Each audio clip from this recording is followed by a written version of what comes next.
Good afternoon, everybody. Welcome again back to WNCC's Cougar Palace as the Sheridan County Journal Star live sports streaming is coming to you once again from Scottsbluff, Nebraska. Scott Bedrowski on the mic, and by my side, my trusty color man, cameraman, jack of all trades, Brad Gates. Brad, how are we doing today? I'm doing very well, Scott. Did you recover after the 4 games? I recovered after the 4 games. One day? Yep, 4 games one day, 3 games today. I'm ready. Ready to go. Busy Good basketball. bees, you and me. Yeah, we're going to have some really entertaining, really fun basketball games coming to you here tonight, and this afternoon and tonight as the Bridgeport Bulldogs are warming up just to the right of your camera there. The Mitchell Tigers, their opponent, has hit the locker room for a little bit of final pre-game strategery. That's not a word. I made that up. So I like it. We've got the Bulldogs. We've got the Tigers in what they call the consolation game of the WTC tournament. We're about 7 minutes away from tip. We're going to be right on time for the 3:45 start that they had scheduled here. Let's talk to you about how we got to this point in the boys bracket. A lot of you may have been with us last night, but just to give you a little recap, we'll take a peek. Gordon-Rushville was the number 1 seed. They received a bye in the first round. Mitchell and Hemingford played on Thursday night. Mitchell won. Mitchell advanced to play Gordon-Rushville. Gordon-Rushville beat Mitchell 63-45 to advance the championship. Mitchell dropped to this game right here. On the bottom half of the bracket, the Bayard Tigers, who were the 2 seed, the Kimball Longhorns, who were the 7 seed. I did double check that. They are the 7 seed. Kimball beats Bayard 73-29. Bottom half of that, Bridgeport beats Morrill 59-42. And then the Longhorns and Bulldogs faced off last night late into the evening with the Longhorns pulling ahead at the end by 4 over the Bulldogs. Been a really entertaining, really well-played game between the two teams. But unfortunately, when we play these games, somebody has to win, somebody has to lose. And the Bulldogs came up just a bit short last night against the Longhorns. So Bridgeport drops that game to Kimball. Kimball goes on into the championship game, which will come later tonight.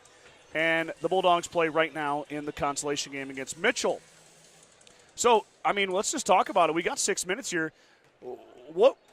Did you have fun last night in that last game? Because I know I did. That was maybe one of the best games we've called all year, you and I together. Yeah. Hands down. And we don't normally do, obviously, Bridgeport and Kimball. We've been asked by the Bulldogs to the Bridgeport staff to do this, and it's been a lot of fun. You bet.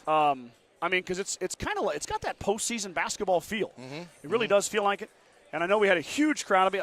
Peaked at about 185 on the viewership last night, and that's just devices, of course, or TVs. Could be more people watching. So Bridgeport and Kimball really showed out on the online status to watch these two teams play, and maybe more of them made the trip over today to watch this game as WNCC seems to be filling up a little bit more today. Yeah, definitely. There's way more people here already than there was last night.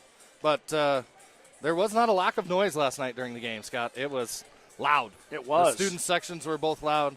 The fans were loud. It was intense. And the 185 viewers or possibly more got their money's worth and then some last night. And now we turn our attention to these two teams. Mitchell, of course, we got to watch them against Gordon-Rushville, and we got to watch Bridgeport against Kimball. These two teams, man, they played a barn burner earlier this year. Bridgeport won it in overtime. Oh, wow. 59-53. That was on January 14th. Okay. So about 3 weeks ago, the Port took down Mitchell, but boy, did not come easy for the Bulldogs. Let's preview the Bulldogs real fast here as they're getting their warm shots up. They are coached by Sean Sturkle. They're 11-8 overall on the season after that loss to Kimball last night. These stats do not reflect last night's game, just for everybody's knowledge. So they're the same as last night. Gage 9, 12.1 points per game for the freshman. He leads all scorers. Kobe Lucetto right behind his freshman teammate, the junior, 11.6. Kaysen Loomis, 7.8, the senior, inside presence. Junior, Bodie Dosey, 7.4 per game for the junior. Then we got freshman Nicholas Weibert, 6.3 points per game. Sophomore Logan Metz, 3.2. Junior Holden Schultz, 1.6. And Logan Leathead, 1.3 for the freshman.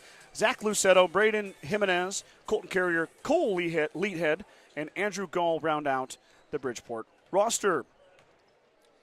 Bulldogs, like I said, coached by Sean Sturkle. Flip it over here to the Mitchell Tigers.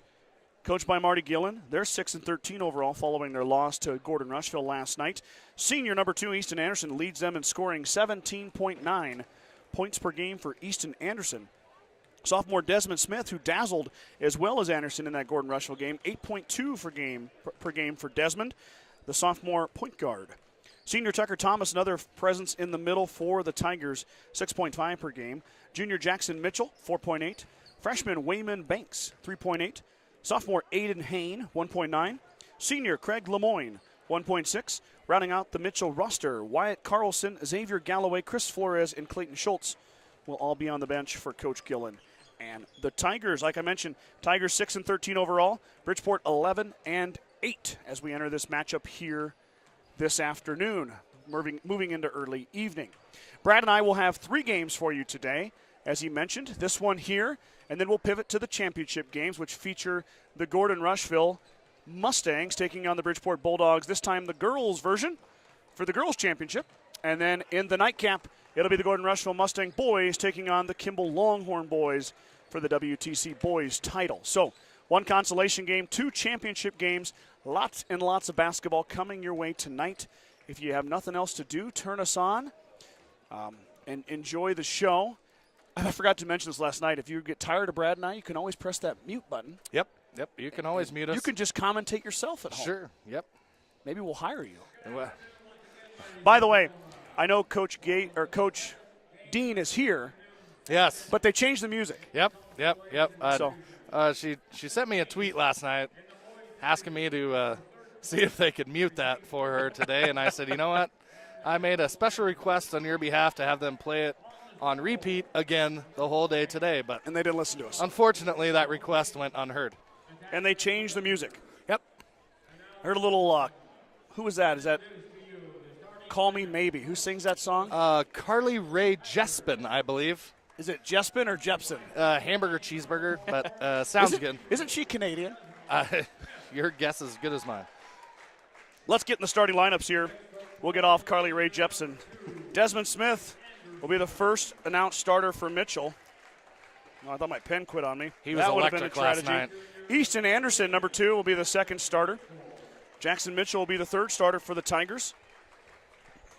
I see Aiden Hain up off the bench. He'll be the fourth starter for the Tigers. And then the fifth starter will be senior Tucker Thomas. So Anderson, Smith, Thomas, Hain, and Mitchell for the Mitchell Tigers.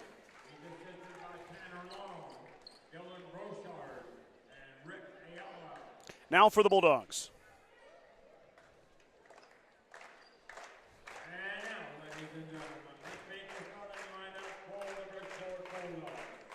A lot of Bulldog fans here. There is. Kobe Lucetto will be the first starter for the Bulldogs, the junior wearing number 1. Kason Loomis is up off the bench, exchanging high fives, a senior, the second announced starter for the Port. Bodie Dosey, the junior, third starter. See, second time on this, I got his name right. Yep, he had a game last night too. He did, played well.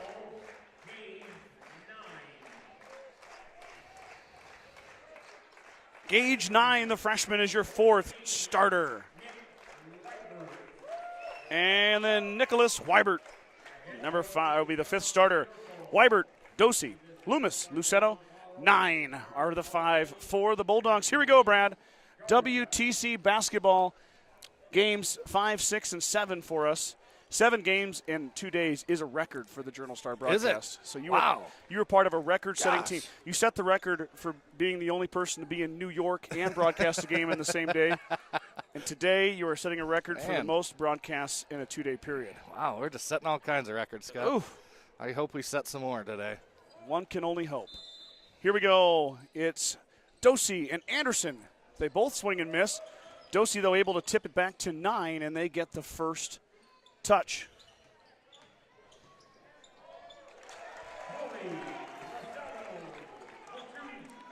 Colby Lucetto for 2 as Bulldogs get on the board first. Let me get my scoreboard up and running here.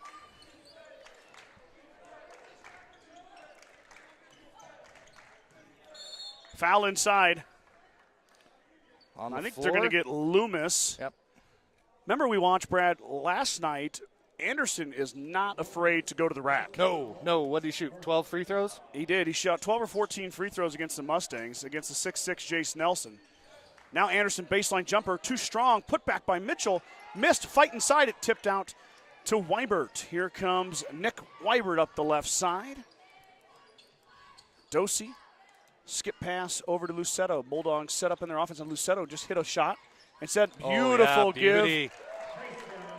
The dime from Lucetto, and Loomis is the beneficiary. He's got 2, lead us 4-0 Bulldogs. Great pass down there, though, by Lucetto. Get Loomis open. Easy layup underneath the hoop. Yeah, they double-teamed him. Kind of surprised. But I know Bridgeport will take it. You bet. Anderson with it up top. Under the watchful eye of Lucetto. Now he goes over to Mitchell. Now Anderson, baseline, off the glass, over Dosey, and good. Easton Anderson averages almost 18 a contest. Has the Tigers' first 2. 9 working on Smith. That'll be fun to watch. 9 blocked by Thomas, and it went off his head. Went off of 9's head. Good block inside by Thomas. Good strong take from 9, though. Yeah. Good things tend to happen when you go to the basket. Yeah, absolutely. Smith trying to do his best. Take to the basket, but it's tipped by 9. It'll stay with the Tigers. As a short guy who played basketball, not that competitively, when you go to the rack, sometimes you get blocked. Yep. Just the way it goes.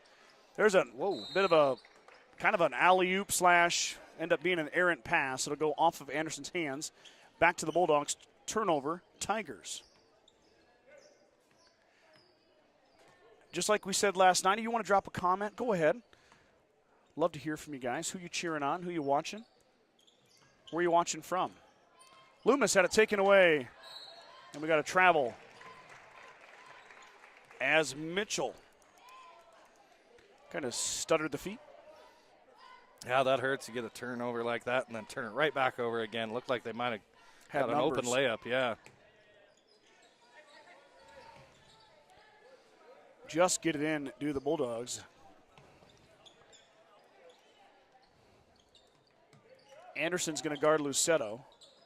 Pass into Dosey. Dosey drops it off for Lucetto. 5:39 to go, first quarter. Early in the action. Bulldogs patient here. Dosey looking for Loomis. He's got him. Loomis back out to Weibert. Weibert for 3, and he hits. That's a big shot from the freshman as he hits the triple. Lead is 5, 7-2. Patience paid off that time. I love the inside-out play on that possession by the Bulldogs. Dosey got a touch in the paint. Tigers trying to answer back. Dosey got a hand on that one. We might have a jump. No, Lucetto's going to come away with it. Jackson Mitchell had it for a second, but Colby took it away. Loomis now full head of steam, drops it off instead for Dosey. 9 pestered by Smith. Desmond's a good defender.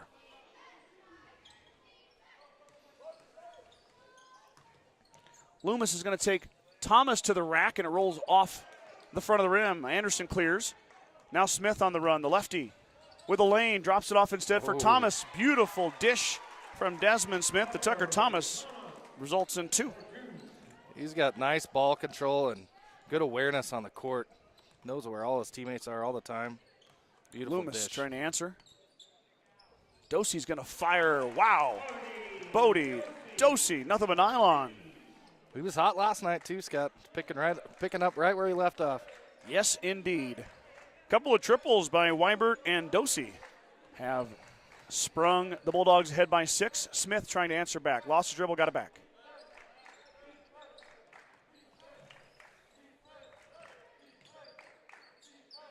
In the corner is Hain. He'll drop it off for Thomas. Back out to Desmond Smith.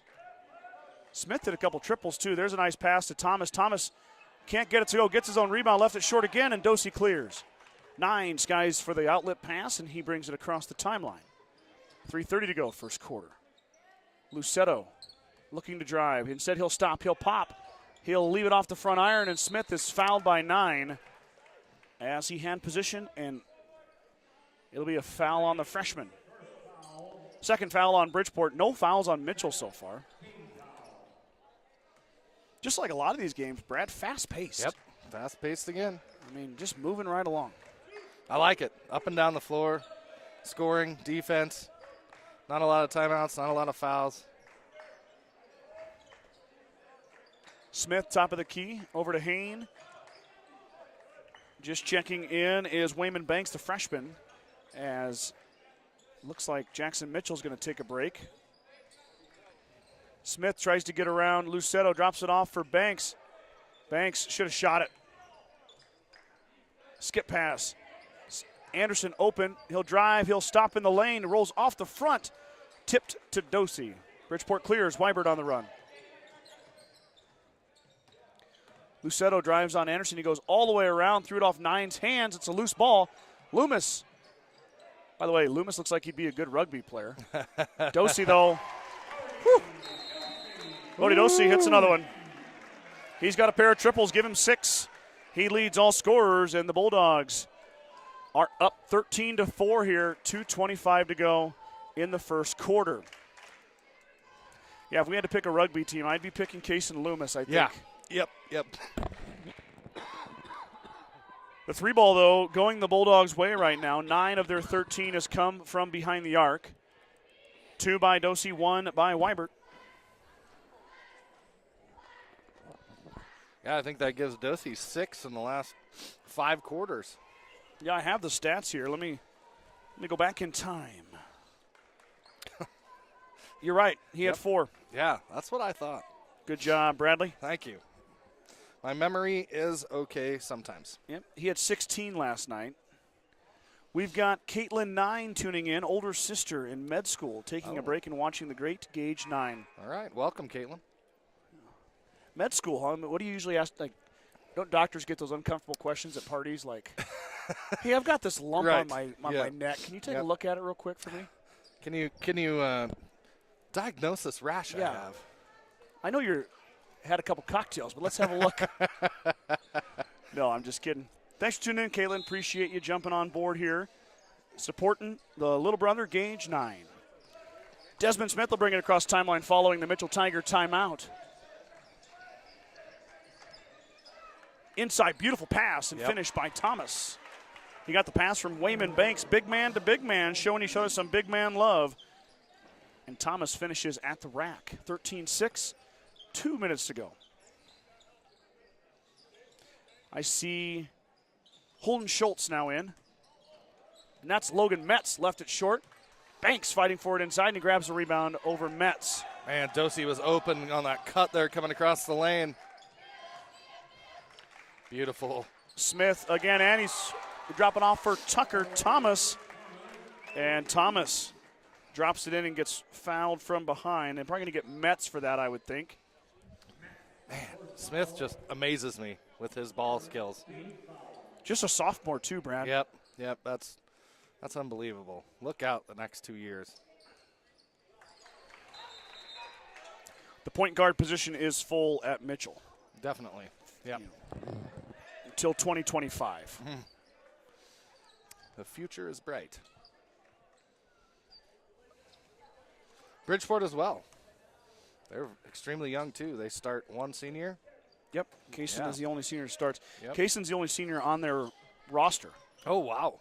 I mean, there might be another one, but I just pull, like, leading scorers from Max Press. You know what I mean? The top 10 or 12.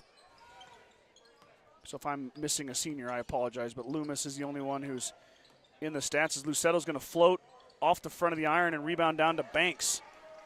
Banks, another freshman, making his mark. Now Smith through the lane, and Loomis blocks it. Weibert saved it. Heads up play, baseball pass up ahead. Dosey running the floor, finger roll, down it goes. Dosey's got 8. 15-9, under a minute to go, 58 seconds. First quarter. WTC third round, consolation game. Winner gets the coveted third place trophy. and maybe a little momentum swinging into next week, the final week of the regular season.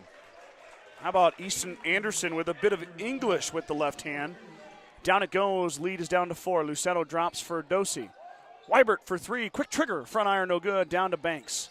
Banks clears to his point guard. Desmond Smith now. Smith across the timeline. Smith wants to go. Pulls the left hand. Lost it. I think Weibert took it away. Oh. And Weibert took it away, and then Smith fouled him. So that's going to be the call here. What defense by Weibert there. Yeah. Yep. Wow. You talk about hanging tough. Again, a freshman. Yes.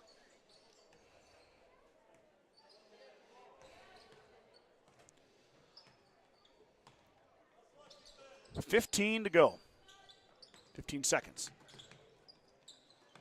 Dosey inside, bumped by Banks. It's going to be on the floor, I believe, is what Carlos Palamo said.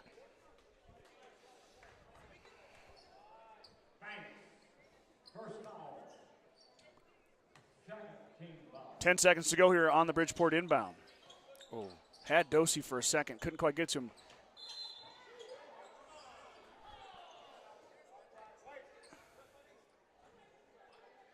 Easton Anderson thought that went off of Lucetto. I thought, if anything, it was a foul, but Yeah. I guess.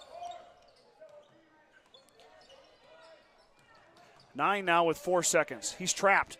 But there's the guy There he it wants is. to find. Dosey left it short, and that will end the first quarter. So after 1 quarter of play, we've got another good one on our hands. The Bulldogs take a 4-point lead, headed to the second stanza. Let's get the scoreboard changed.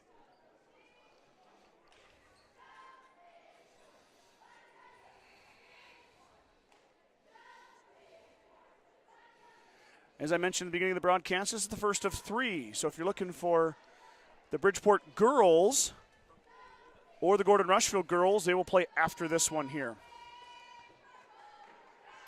It's a matchup I've been looking forward to for a long time. They haven't played this year yet. Nope. And now they'll play twice in the matter of, I believe, 6 days. Yes, they play. GR is going to Bridgeport on Thursday, I believe. Yep. So, and I've been waiting to see the GR boys play the Bridgeport boys.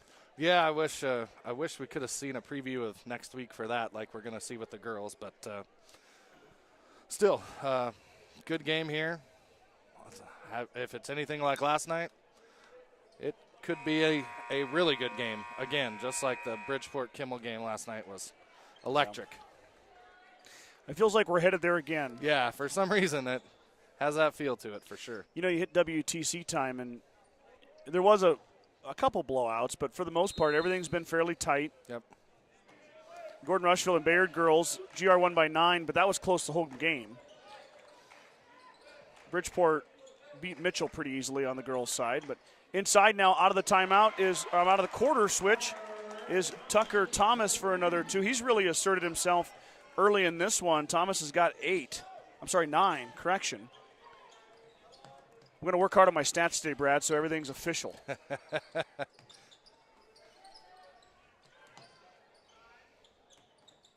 Lucetto follows his screener, but cut off. Now Weibert inside. Now has Dosey open for 3. Dosey missed everything that time. Might have caught the net on the way by. Quickly up ahead is Easton Anderson. Anderson wants to drive, and he just shoves Lucetto out of the way. Anderson lets it rip. He airballs it back, but Banks was waiting for it like a pass. Dosey was looking for the ball to hit the rim. It did not. Banks was waiting for it. 9 now over Thomas. Thomas got a piece. Fight inside. We've got a jump. It'll be Bridgeport basketball. A couple of subs have hit the bench. Colton Carrier is going to check in here, second quarter action, along with Logan Metz, as Loomis and Dosey hit the chair for a breather.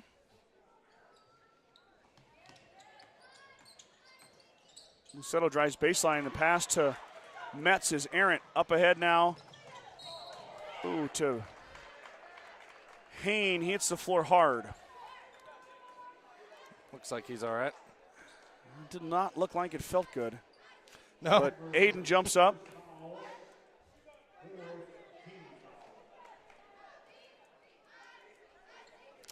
So Hain will go line to shoot 2. Who'd they grab for the foul there, Brad? 14. No, Weibert. Weibert. Yep. Weibert gets his first. Hain shoots his first, leaves it short.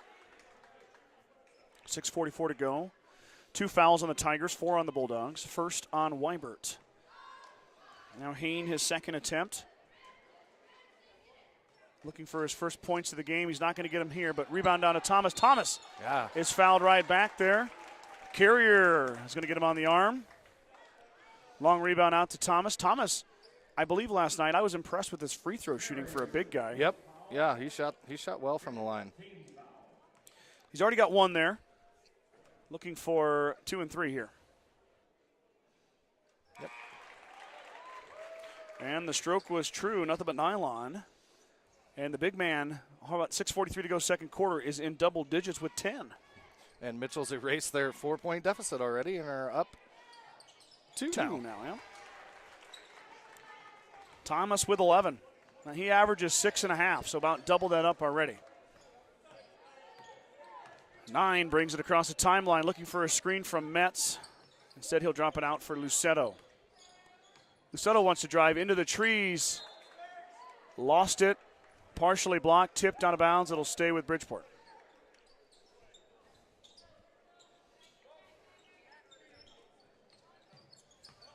Lucetto with the head fake. He lost it on the way up. Thomas got another piece of that one. Their defense has been real stingy in the paint. Not giving up anything. Metz, a little bit quick on the trigger, threw it off the side of the backboard. Up ahead to Hain. Hain, finger roll, no good. Rebound, grabbed by Weibert, and Weibert is basically landed on by Thomas. Foul on Tucker. I believe it's his first. It is. What another great pass from Smith and again. Man. Absolutely. Mitchell comes away with nothing there, but still leading by 2. 6:15 to go here before we hit the break.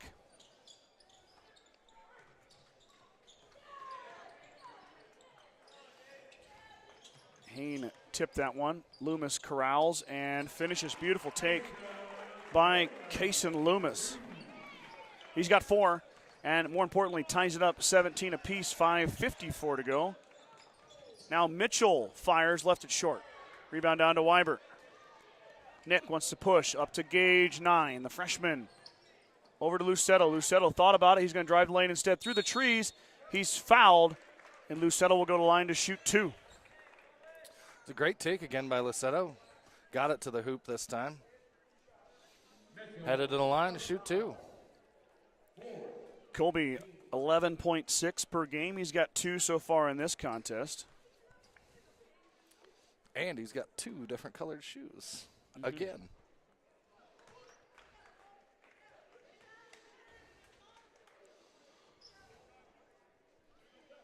Which I will say, again, that I love. Yeah, they're neat. Yep. Lucetto, 1 of 2 at the line. Now has 3 points. Lead is 1 for the Bulldogs as Smith will bring it across.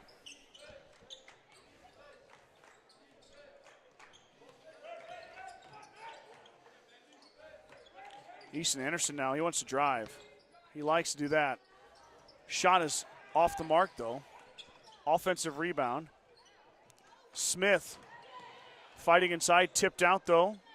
Controlled by Hain, and now back to Desmond Smith. Moving screen, yeah. They're going to get Jackson Mitchell for the offensive foul as he kind of blew up Weibert there a little bit. Yeah. 5th foul, 5 fouls apiece for each team as Loomis has a flat tire. Get that tied up.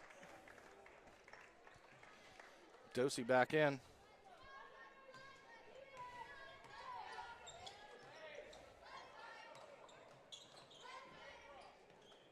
And Dosey gets a touch. Now Weibert's going to drive with the left hand. Can he go over? Beauty. The big man, he can. Nick Weibert with the blow-by. He's got 5. Lead grows to 3. Smith, wild shot, out of control. We got a foul. Who is the foul on? Mitchell. on Smith. They're going to tag that one on Jackson Mitchell. Oh. I missed the one. I just saw the 0. That's his 3rd foul. Wow. Wow.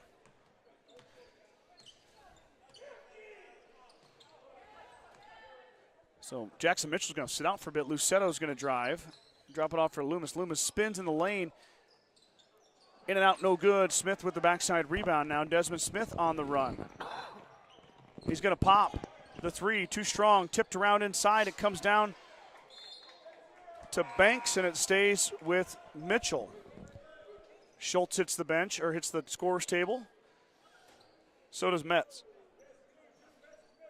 Dosey and Loomis are going to have a seat.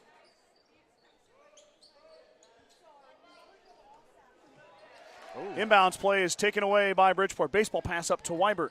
Weibert over to 9. Pass. Great 2 pass. for Gage. I bet those 2 freshmen have practiced that once or twice before on the break. And not the first time they've done it. Assist to Weibert. Bucket to 9. Anderson wants to drive over 2 defenders. Wow, high arcing shot. That was pretty. He's got 6. Lead is 3. Metz, very aggressive. Leads to an open foul underneath. Shot from Weibert. Yeah, they're going to get Holden Schultz for the push.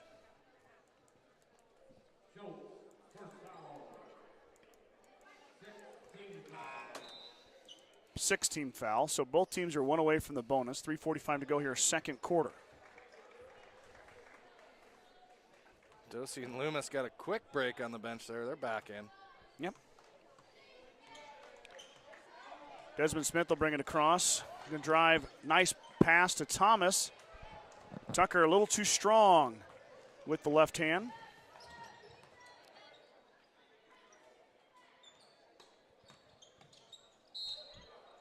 Lucetto traveled with it. Yep. Looked like he was going to go up and kind of change his mind right in the middle.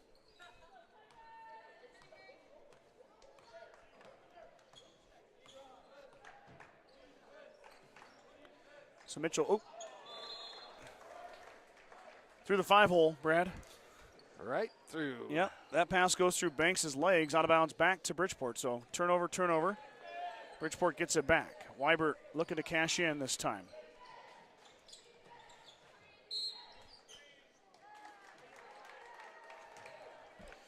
We've got a moving screen on Kason Loomis. 2nd foul on Loomis.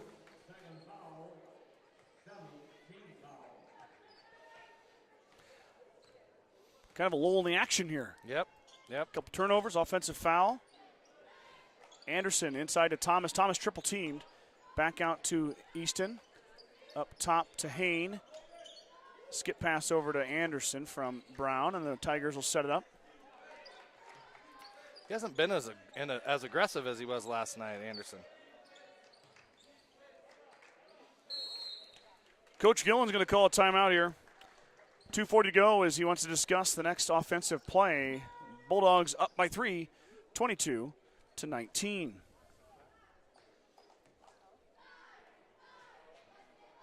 Big thanks to those partner sponsors you see on your screen.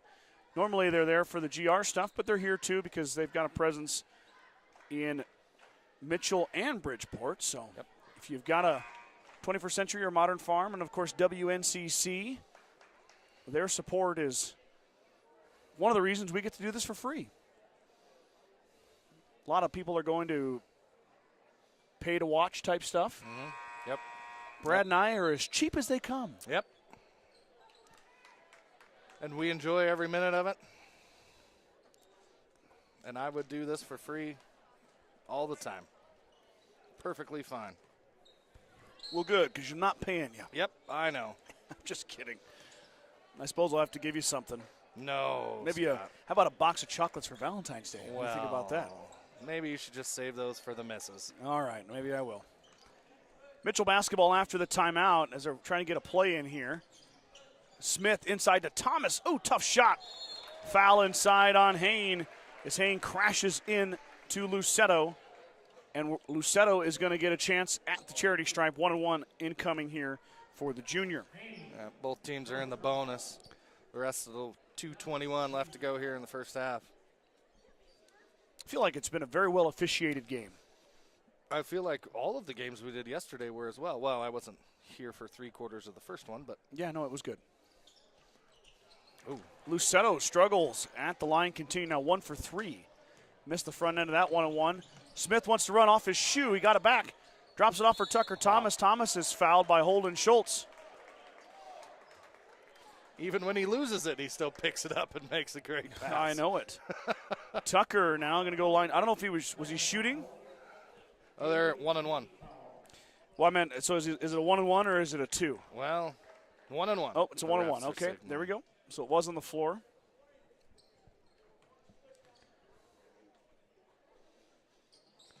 Thomas missed it. Shoot. You okay? Yep. All right. Just hit the camera there a little bit. I thought maybe you were going down on me. Nope.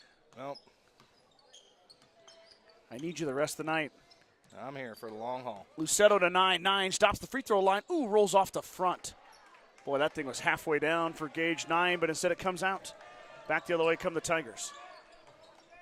Smith through the contact. Anderson up by the hoop, and he knows how to finish there. Easton Anderson with the bucket. He's got 8. Lead is down to 1 now as we're 1:37 away before half. 9 lost it. Smith. Yep, you're not going to beat him down the floor. Nope. Desmond's quick, and he gets it up and in. For his first bucket, Brad. Oh, really? Yeah, Wow. Desmond has not scored yet till there, but obviously has had an impact. Lucetto through traffic out to Weibert. Weibert now through traffic. He is blocked by Tucker Thomas. Desmond Smith with 9 giving chase. Tough pass. Thomas saves it into 9. Bridgeport comes away. They get the turnover. Should have maybe tried to throw it off the Bridgeport guy there. Yeah, I thought maybe we were going to do it. Yeah. Thomas did a nice job just to catch that. Yep. Smith got a little bit greedy with it as we're under the 1 minute mark. Now Loomis goes to work. Back out to 9. 9 looking for the triple. He hits. Gage 9 with a big one. He's got 5, and the lead grows to 2. 45 seconds to go before halftime. See if Mitchell holds or they go. Really haven't seen any teams utilize the stalling this weekend. No. And I know Class A this year, Scott, made the change to the shot clock. And I believe in the next few years it's coming to all classes. Easton Anderson barking at the official. He wanted a foul. Well, that's close. We saw a technical last night. Yes, we 9 did. is fouled by Thomas.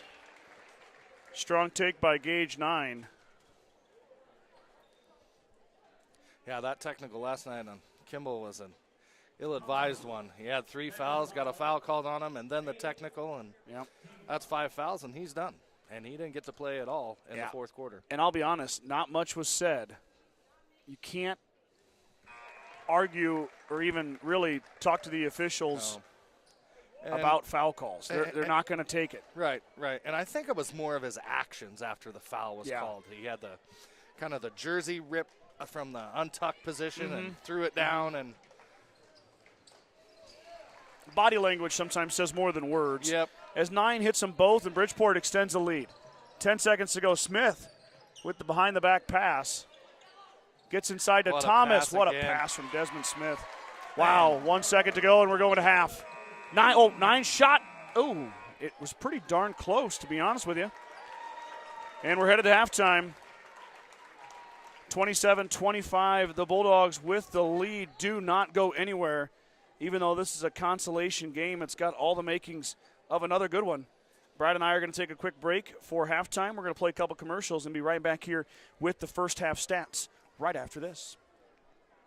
Meet the one for you, the John Deere 1 Series compact utility tractors. With 25 horsepower of muscle, superior traction, smooth steering, and quick implement changes. This compact tractor does just about any job that needs doing.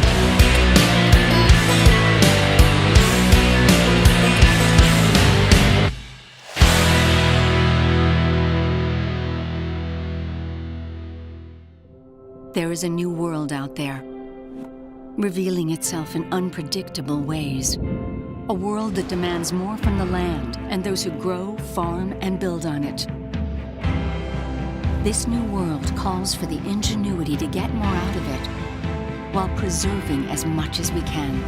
After all, to stay ahead of tomorrow, we need to be equipped for it today.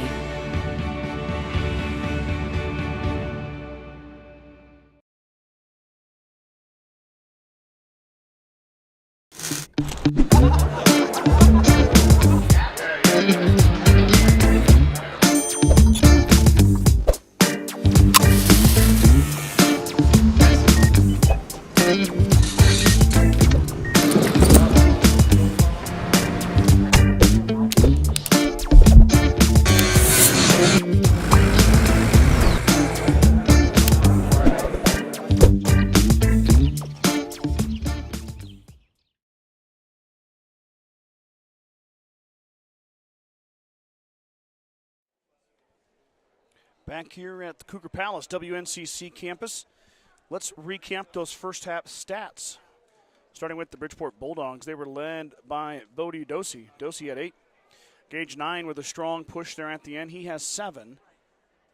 Colby Lucetto with 3. Casey Loomis with 4. And Nick Weibert with 5 for the 27 for the Bulldogs. On the other side, you've got Tucker Thomas, who had a huge first half, 13 points for Tucker. Easton Anderson with 8. Desmond Smith and Wayman Banks with 2 apiece for the 25 for the Tigers. 7:30 to go before half. I'm going to step away for a second. We'll leave the mics on and be right back here with the second half action after about 5 minutes.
trying to stump me on that.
Teams are out of the locker room, and we're getting ready to start the second half here. Kind of wondered if it'd be a good one, Brad. It is a good one. Well, I had a feeling it would be after you shared the previous score that went into overtime in the first meeting between these two teams. That I had a feeling it was going to be more of the same. It definitely is. Got the feeling of what could be coming down to the wire. Last couple possession type game. Bridgeport played one last night. Some back-to-back tough games for the Bulldogs in the WTC tournament. I really do feel like, though, when we get to this stage, things tighten up. Yeah. Yeah. You know, I mean, it's level of plays or level play is raised at times. And sometimes it can go the other way. Sometimes it can lead to nervousness and teams not playing like they should. I don't know. I think in this conference, though, the teams are pretty seasoned. Of course, all of them have been here before. Whether you're a freshman or a senior, you come to play in WTC conference tournament. And it's towards the end of the year as well, so a lot of these teams are seasoned. Yep. And ready to play and, like I said, get some momentum and make a push for the districts and chance to get into the postseason. Hard to believe it, but we're staring down the barrel of girls sub-districts next week. Yeah. Wow. I mean, I guess I say next week, but it is Saturday, but a week from Tuesday. Yeah. It starts. It's also Valentine's Day. Oh, okay. So my missus will be really excited because I'll be broadcasting. Well, maybe take the day off. For broadcasting? Yeah. It is Valentine's Day. So is it at home now, sub-districts? Yeah. Well, it hasn't been decided yet. Oh. It's off your points in the NSAA. Oh, okay. Right now, Gordon-Rushville is number one in their sub-district in points. Okay. But I'm not going to say they're going to host. Did they just change that rule a couple of years ago? You know, it kind of got me on that because I don't know. Yeah. Okay. GR hosted last year both teams for the first time in my broadcasting career. Right. Which has only been 5 years. But, I mean, still. For the first time ever, we had a chance to broadcast a home WTC game. And sub-district game and WTC game. Yeah. But, I'm pretty sure it's may have changed in recent years about who hosts. It'll be Mitchell basketball to kick things off here in the second half.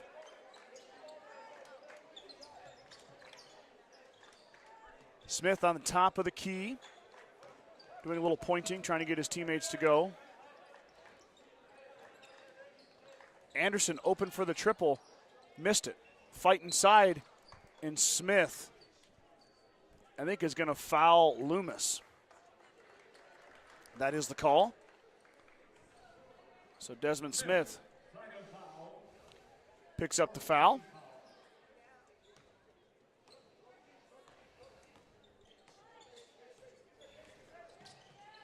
Nine lost it, got it back.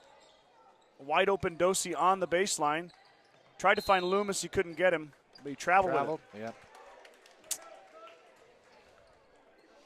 He was open for a minute, and that quickly changed. Yeah, Loomis was working hard inside, but there was no passing lane there. Yep.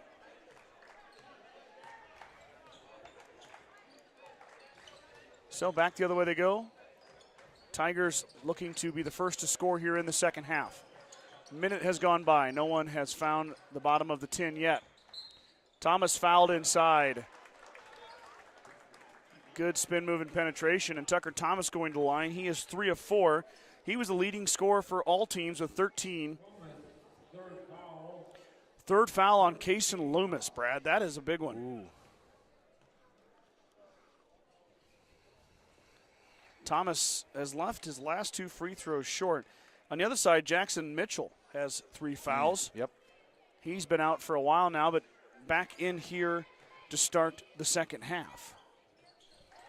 Thomas gets the second one to go. Now with 14, 4 of 6 at the free throw line is Tucker Thomas. Him and Aiden Hain are the only 2 Tigers to shoot free throws so far tonight. Anderson hasn't shot 1 yet. Yeah, I'm going to look for him to get it going here in the second half. He's a big part of their offense. Weibert skies for the offensive board. Dosey for 3. Got it. Wow. What a great rebound. Kick out to Dosey, and he makes them pay. That's now 7 made three-pointers for Dosey at WNCC. I don't know what he had against. Who do they play? Morrill in the opening round. Yep. Man, if I was him, I'd want to play every game at WNCC. He's just lighting it up. For sure. That pass is intercepted by Weibert. Pass from 9 leads his teammate just a bit too much out of bounds. It goes. It's a great idea by the freshman 9. Just a little too far leading Dosey, but that's going to happen. Got to be aggressive, try to make some plays, get some easy layups. Anderson at the top of the key. Drops it off for Hain. Hain had it tipped away, got it back. Did pick up his dribble, now looking for Desmond Smith. He's got him.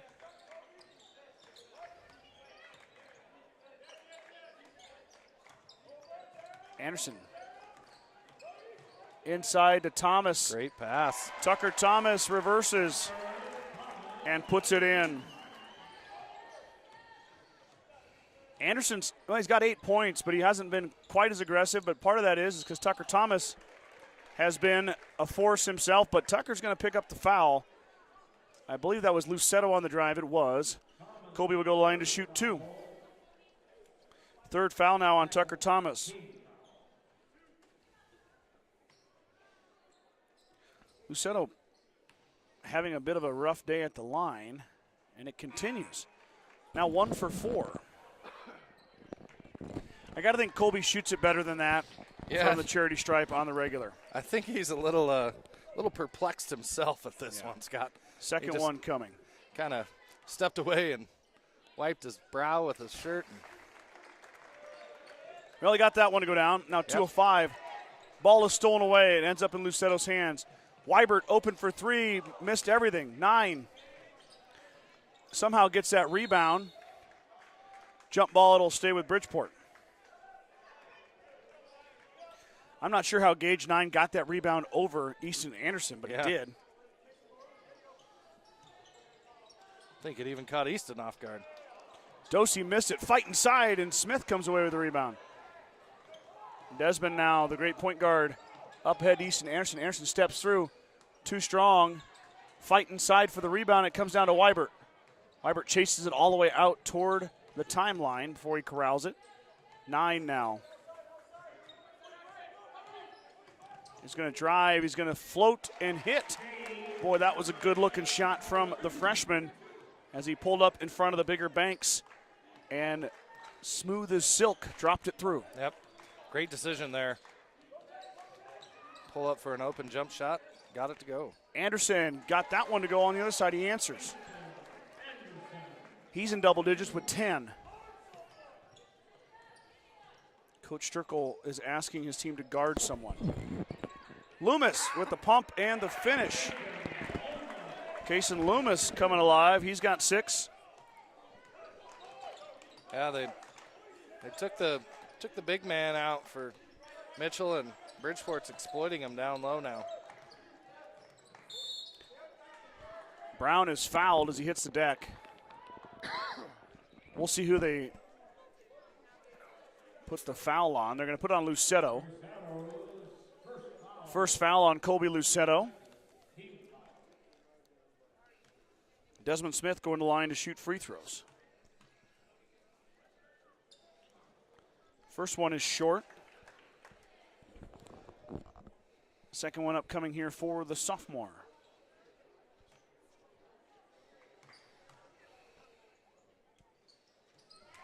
Gets that one to go. Desmond with 3 points now.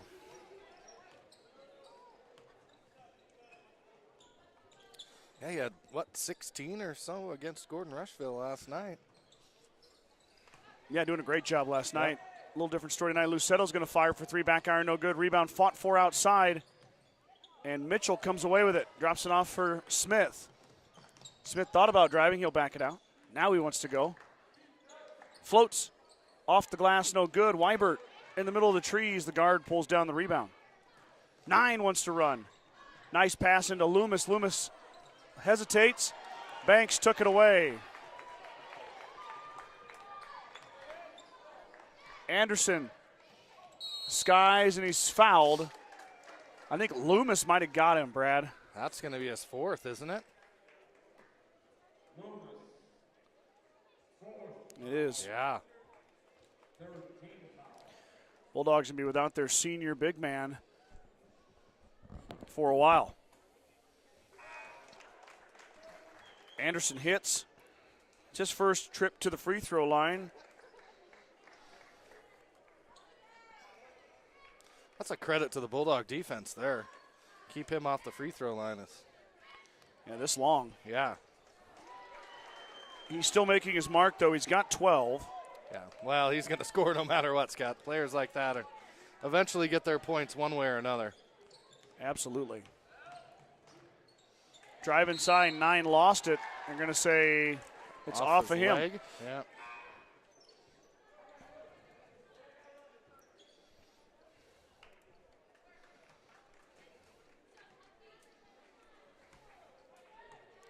So Bridgeport turns it over. Mitchell now down 2, looking to either tie or take the lead with 3 minutes to go in the third quarter. Anderson, he's got his foot on the gas pedal right now. Holden Schultz holds on to the line there and gets it in. One and done for the Tigers. 9's going to drive. He'll drop it off for Lucetto. Lucetto going baseline. Lucetto hangs. Left it short, tipped around. Schultz and Smith collide. Both seem no worse for wear. Inside we go.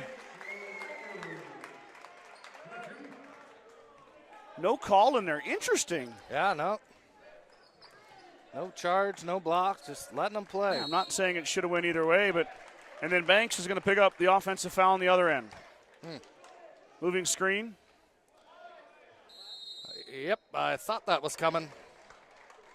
I was just going to say the Mitchell coach does not seem happy after that series of events, and now it's been confirmed as a technical foul. Coach Marty Gillen assessed a technical. Gage 9 is going to go to the free throw line for 2 shots. It was the Bulldogs basketball anyway. Yep.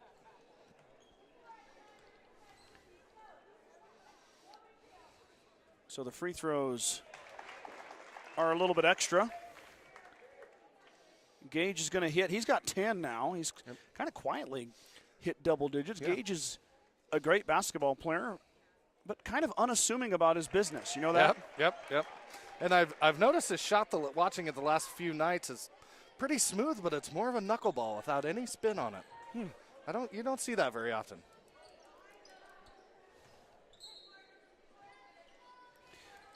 Coach Gillen must have said something pretty poignant there. Well, because I feel like there's a lot of banter between coaches and officials. You know what I mean? And just disagreements, but Weibert's going to hang in the middle, and he got it to go. Wow, how about that? Big swing for the Bulldogs there on the technical. Now we got a fight on the floor. We got a foul. Man, Hain has gotten a couple Yep. It's hard rough pushes and hitting the floors. hard to be too upset about a hustle foul like that, though, especially as a coach. It was on Weibert. It's his second. 4 fouls on the Bulldogs, 5 on the Tigers. Inside is Banks. Up and good, 45-31 now. 150 to go here. 9, who's had a pretty good stroke here this half.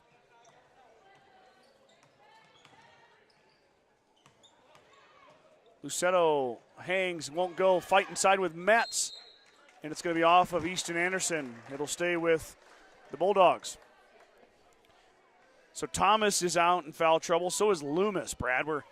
Both teams going without their big men in the middle. Yep. Lucetto hangs, and it's going to be Jackson Mitchell who grabs the rebound off the miss.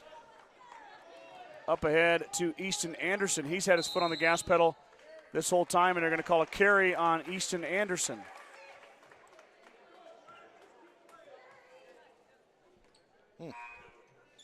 Couldn't see that over there, Brad. That's away from us. Me neither. Easton didn't seem to think it was a carry, but just like my opinion, his opinion doesn't really matter in that. Sure doesn't. And the coach's opinion didn't matter too much either on the technical foul. No. You know, prior to the WTC tournament, now 9 is going to drive and stop, and he's going to roll it off the front of the rim. Banks, tough rebound inside, and Smith is fouled by Weibert. That's 3 on Nick. Boy, it's been a pretty choppy half here, or quarter, 10 fouls in this quarter. Weibert gets his third. And I have a feeling in the fourth quarter, Scott, this is going to get maybe a little chippy. The crowds are starting to get into it a little bit more. This is setting the stage for the other 2 games to happen. I trust your intuition. The crazy part is we get some of that through the headset, but we don't get it all. No. It's very muffled, so if we can feel it, you know it's really in here. Smith is going to shoot the triple. Missed everything. Banks throws it off Holden Schultz, and he has a seat in the front row. Big-time hustle play from the freshman there, Wayman Banks. Saving the possession for the Tigers.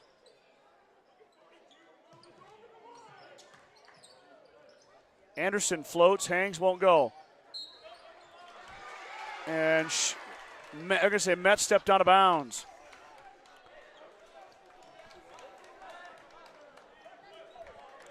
Still a lot of jawing going on down there between the coaching staff and the officials from Mitchell.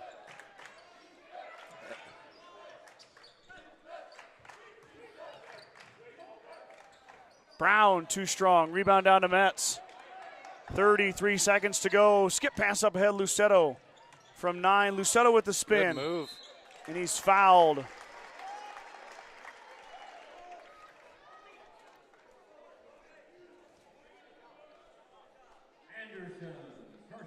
First foul on Easton Anderson, and Lucetto's going to go line. 2 of 5 is Colby this afternoon. He's got 4 points. That one is true. Give him 5.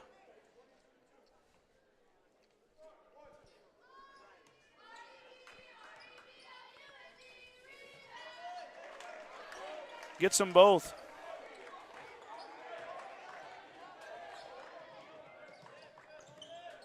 .22 seconds to go. We're going to have a foul as Brown hits the floor hard.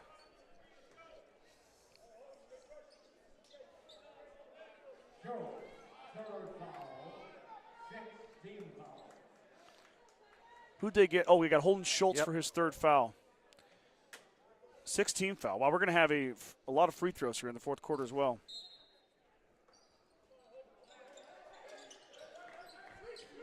Anderson is going to drive it. He's fouled on the floor, and Easton's going to line to shoot a 1-and-1. Probably the best free throw shooter on the Mitchell Tigers is going to go to line here with 17.2 seconds to go. 8 points is the Bridgeport lead. Yeah, it's definitely going to be a 4 foul now on Holden Schultz. Sorry to interrupt you. Fun-filled fourth quarter of free throw shooting. So Loomis and Schultz for Bridgeport with 4 apiece. Thomas with 4 himself. Or does Tucker have 3? I guess I've got 3 down for Tucker Thomas from Mitchell. Yeah, I'm not sure. Anderson missed it. Missed the front end. Banks fighting for it inside as the freshman Colton Carrier has checked in, as the Bulldogs are laden with foul trouble on their inside players. Dosey's still in there, though. Pass into Hain, and Hain is fouled by 9. Boy, this last minute or so has taken longer than the whole first quarter. I know it. We blew through that first quarter. Yeah. This one is taking a while.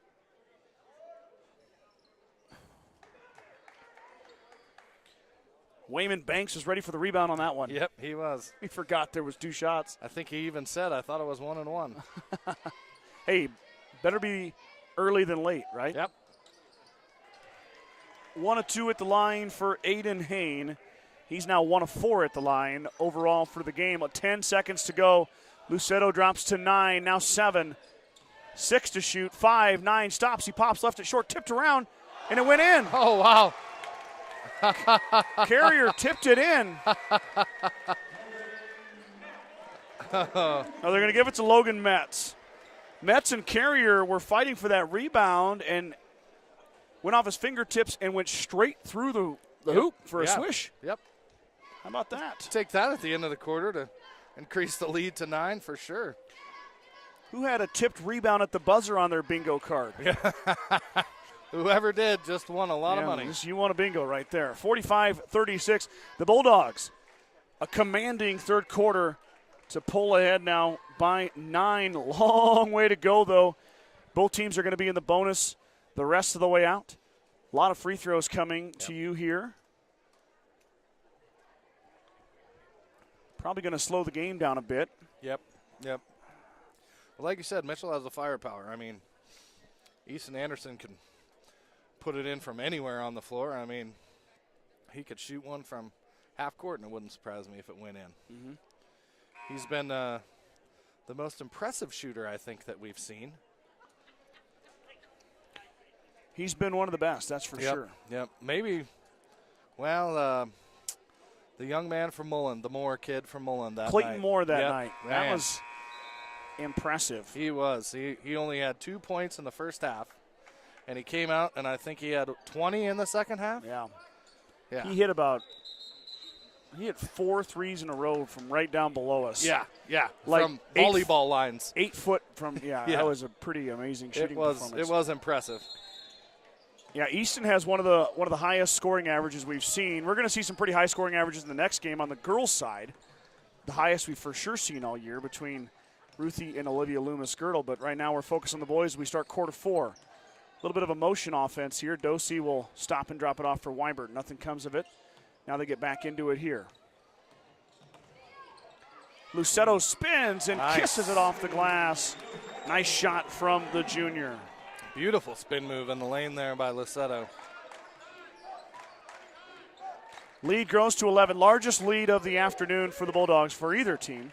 Thomas's intended pass for Thomas was taken away by Metz. Metz now the beneficiary of the pass with the left hand. And good. Logan Metz turns defense into offense.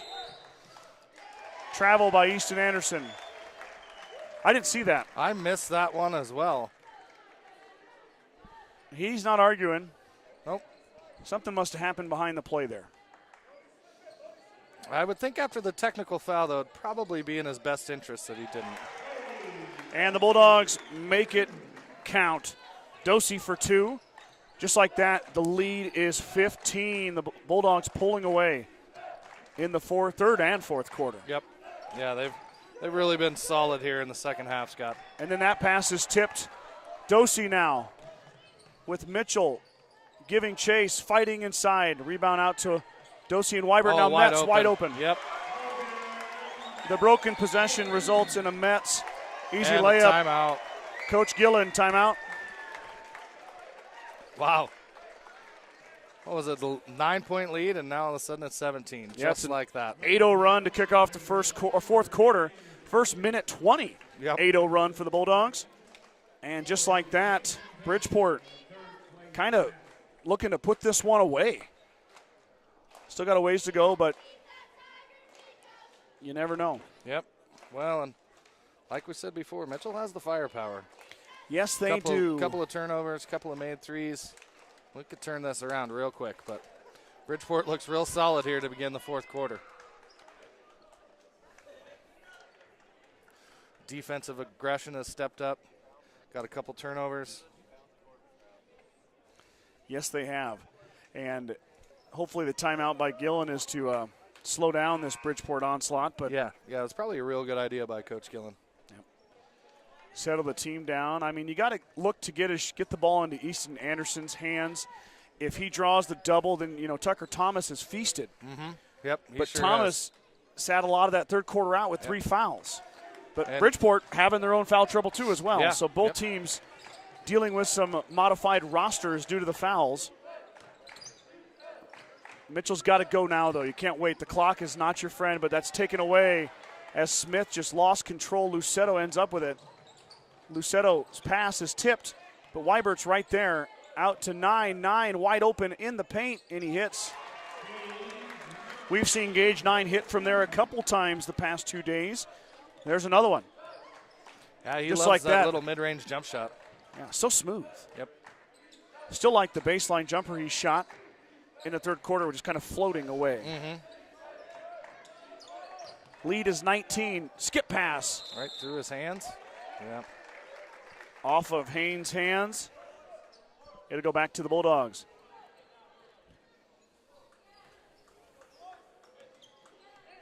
Nine will bring it across the timeline. They're going to double him. A little bit of a trap. Well, I don't know if it's a 2-1-2 or just an extended 2-3. It looks like maybe an extended 2-3. 9 on the other baseline. There it is again. Gage 9 with the mid-range game, channeling his inner Larry Bird.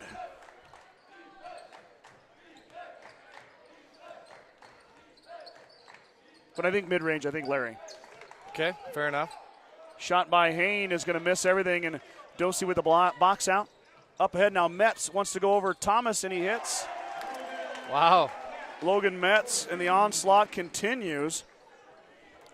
Yep. Mitchell has yet to score in this quarter. Bridgeport has scored 14. And they are not slowing down one bit. They aren't taking their time up their floor. They're pushing it up and down the floor every time.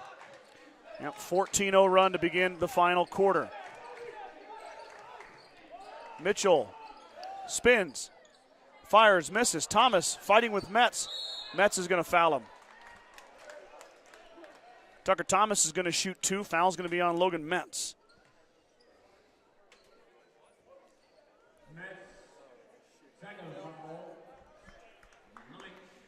Tucker Thomas, 4 of 6 at the line. Missed the first. Speaking of a lack of professionalism. I'm going to let that one go, Scott. Yeah, we're just going to let that go. We'll just say there's some questionable fans in the area. Yeah, there is a few hecklers here. Yeah. Let's hope they move down low for the next game, huh? I doubt it. This one kind of clings. Bridgeport now working it around. Weibert has got it. Anderson and Hain come out to extend the defense. Now looking to trap Lucetto in the corner. He gets out easily with the left hand. Skip pass over to 9. 9 looking for one of those beautiful Larry Bird mid-range jumpers again, maybe. Skip pass. I think Bridgeport's going to be pretty content Dosey here. Oh, fouled by on Anderson. The 3. And Bodie going to line to shoot a trio. Oh, no. They're saying, oh, no. The foul's on number 2. Excuse me. I got a little confused by the 3 shots. hand signs from the official there. Yep. 3 shots for Bodie.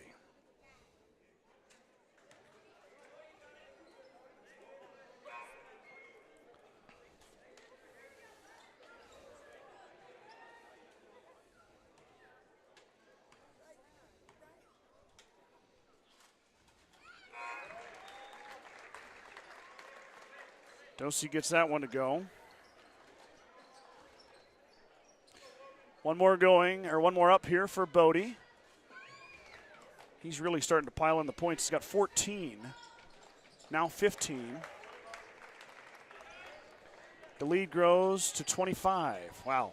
Hard to believe this turned into a 25-point game. Yeah, I would have never guessed that headed into the fourth quarter that Bridgeport would just come out and dominate. I felt like late in the game, we got a shot in the corner by Hain. Hain missed everything. Weibert pulled down the rebound. Late in the game against Kimball, I felt like the Bulldogs had some shots that should have went down that didn't. Yep. Really hurt them late in the game last night.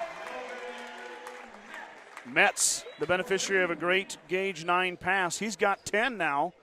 Logan has snuck his way into double digits, only averages 3.2 per game for the sophomore. Up to 10 now. There you go. Smith with the blow by. A little bit of fancy footwork in English, and the first bucket for the Tigers comes at the 3:26 mark in the fourth quarter. First bucket of the quarter, I should say. Correct. Hold on 9. Nope, hold on Smith. 9's going to line. Oh, excuse me. Yes. Gage a perfect 4 of 4 at the line. I know that's the announcer's curse, I'm sorry. But I have to tell you the stats. We might have to take that camera up. Yeah, just a touch. It seems a little bit, it didn't look that low earlier, but No. 9 hits. We can adjust it before the girls' game. Bridgeport girls are up next. They're going to take on the 2-seeded Gordon-Rushville Mustangs for the WTC Championship. That one is going to miss. 9 finally does miss. 5 of 6 at the line. Gage has got 16 points. Great pass. Another great pass, you're right, from Desmond Smith to Wayman Banks. Banks has got 6. Smith has got another dime. 64-40, 2:57 to go.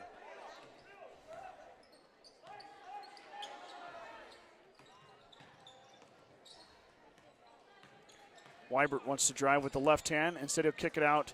Metz didn't want to shoot the 3. Yeah, I think Coach Sturkle is going to be pretty content just running around, get an open shot. Weibert. Oh, missed everything there. Yep.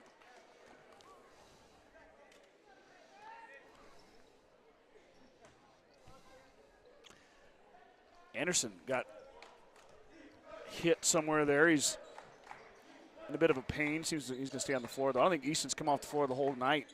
Neither has Desmond Smith. Anderson fouled. Good. Good pump and way to recognize that his man was in the air. Easton Anderson's going to go line to shoot 3.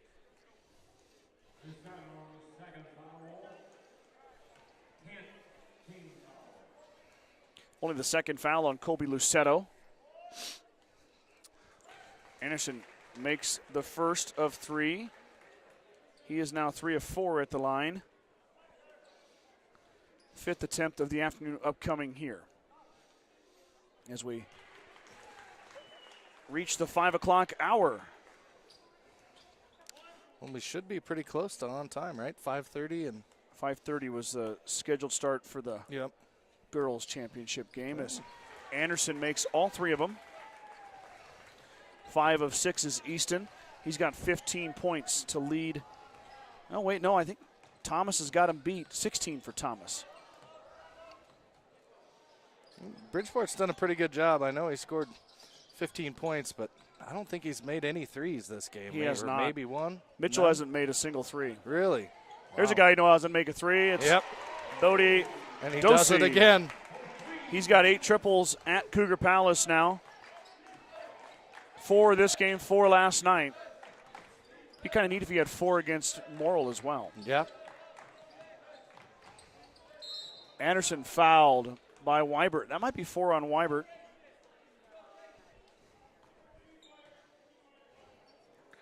Anderson picking up some free throw attempts now. Yep. He didn't have very many to start, but now this will be number 7, number 8 on the attempts.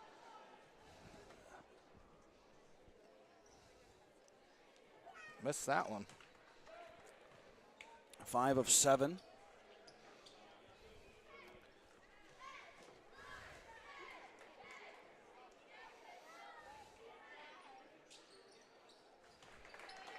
Did he make that, Brad? He sure did. I was checking comments. Nothing but nylon on that one. There we go. 67-44. There's Logan Metz. I had a question about how many points Logan Metz has. He has 10, according to my official stats. Or the OUN, as we like to call him. Yep. Doug Van Winkle, go Dogs. Excuse me, OUO. Official, unofficial, official. There we go. OUO. That's just too many vowels. Metz Nice now move. looking for 12. There it is. There's 12. Logan Metz has got 12.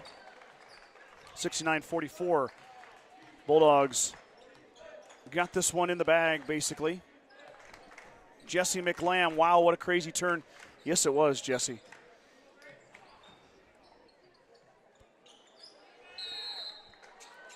Jump ball. Staying here.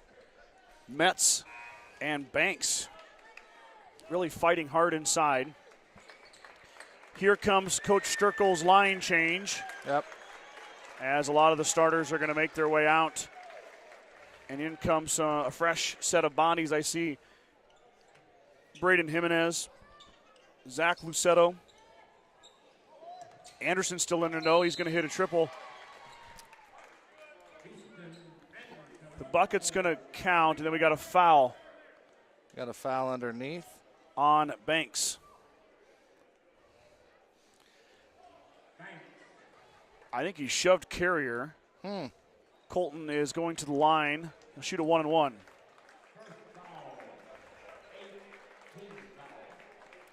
Yeah, that camera just needs to come up just a touch. Yeah, we can adjust fix that here in a few minutes. Yeah, I mean, you've got the extra hoop in the way, too, though, so you which don't makes it tough as well. I think you just got to come up and just a smidge or two on our setup here. We'll do that in between games. Carrier missed the free throw. That's a push. Yep. Foul is going to be on 15. Yep. Oh, that's Cole Leathead. And we go back the other way now for 2 free throws. This is Craig Lemoyne, the senior. We saw Craig a little bit in the Gordon-Rushville game. Yep. First action for Craig here tonight against Bridgeport.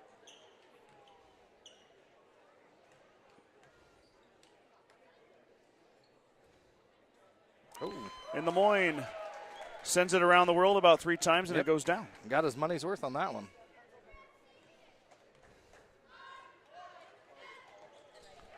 Lemoyne hits them both. He's got 2. 55 seconds to go in this one. Bridgeport working their way to a 3rd place finish in the WTC tourney.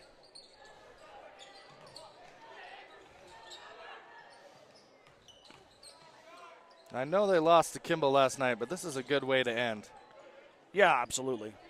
You finished tournament 2-1. Yep. I mean, that's the way you look at it.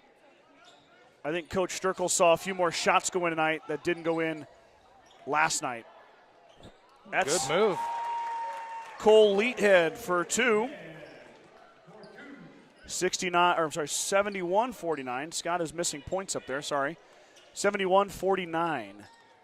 15 seconds to go. Could be the last possession.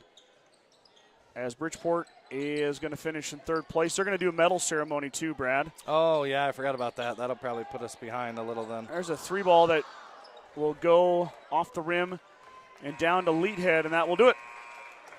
Bridgeport picks up the 3rd place finish with a 71-49 win over the Mitchell Tigers.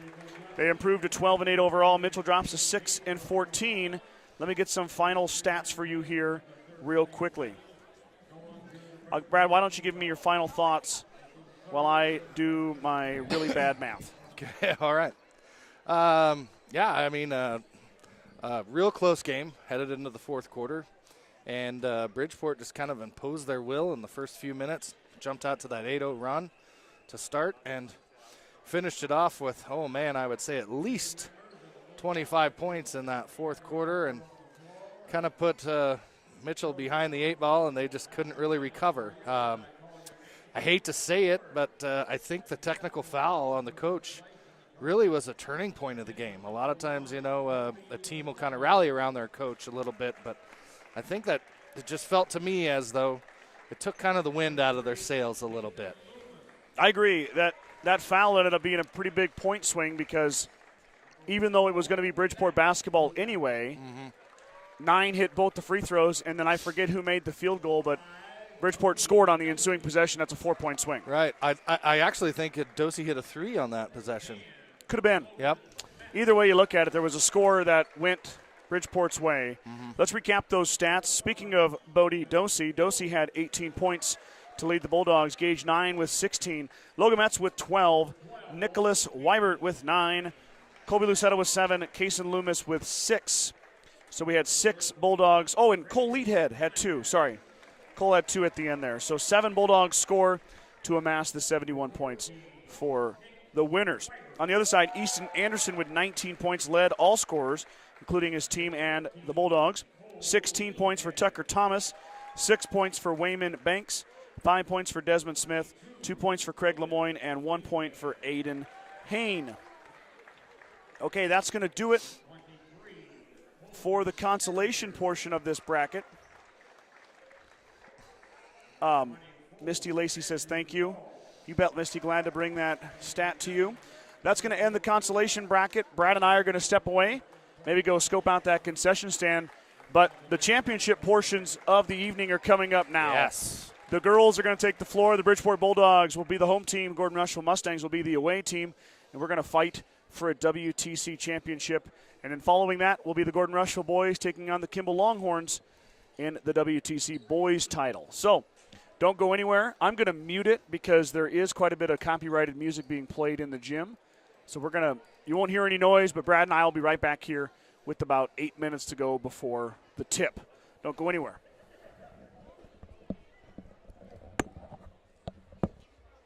Meet the one for you, the John Deere 1 Series compact utility tractors.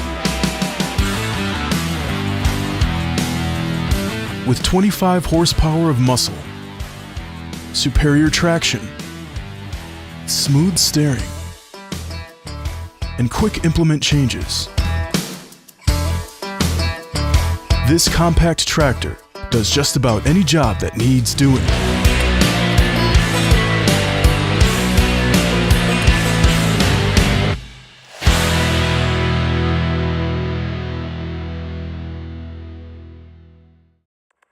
With the dawn of every new day come countless new demands. At New Holland, we know the value of reliable planting. That's why our P-Series air carts and drills give you precise control over your seeding, increasing accuracy and yield. When it comes time to harvest, the CR Series Combine offers superior quality, minimal grain loss, and increased visibility. Challenges will vary from day to day, but your answers to them won't. New Holland, equipped for a new world.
Okay, here we go. 6 minutes away from WTC Championship basketball.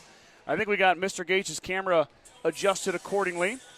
It looks good, and the teams are on the floor getting their warm-ups in right now. It's the Bridgeport Bulldogs, the number 1 seeded Bridgeport Bulldogs, taking on the number 2 seed Gordon-Rushville Mustangs for the second year in a row. These two teams met last year in the WTC Championship, and Bridgeport won that one by about 30, I believe. They ran away with it at the end. We'll see if the Mustangs can find a way to get across that threshold and take home a title. It's a tall task, though, Brad. Yes. Bridgeport is the last unbeaten team in NSAA across the state of Nebraska, 19-0. Yep. And number 1 rated team in Class C1 girls. C1, yeah, I think they're. I saw, you see all sorts of polls come out, and I saw one where they were 10th in all the classes. Yes, I saw that one as well. I was going to mention that as well, yes. So I'm not sure who puts that out. Maybe the Journal Star should come up with a poll. Brad, what do you think? Yeah, I think the Journal Star could. Yeah. Unfortunately, we don't get a lot of exposure out here from the Journal Star or the World Herald for that matter. But no, you're rightfully so. You're on the wrong track, buddy. I'm talking about the number 1 Journal Star in your heart. Oh, excuse my me. newspaper. Wow. My newspaper, Brad. You're going to have the to Sheridan be more County specific, Journal Star. Scott. Well, I didn't know you had another Journal Star in your life, and I'm a little bit upset.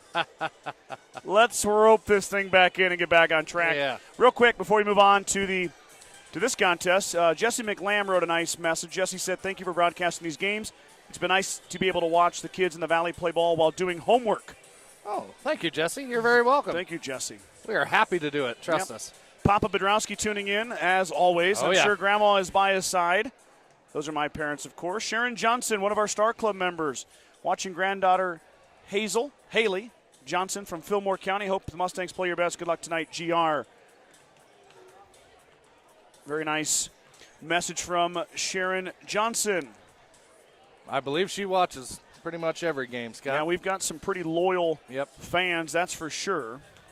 I tend to watch about every single game that we broadcast. That was quite the feat of athleticism right there. Yeah, that was a good move. I was getting ready to catch everything here. I kind of shook the camera, though. My bad. It's all right. All right, let's preview these teams. Everybody's pretty much familiar with how it all rolls down. I'm going to kind of fly through this as we got about 3.5 minutes to go here before tip.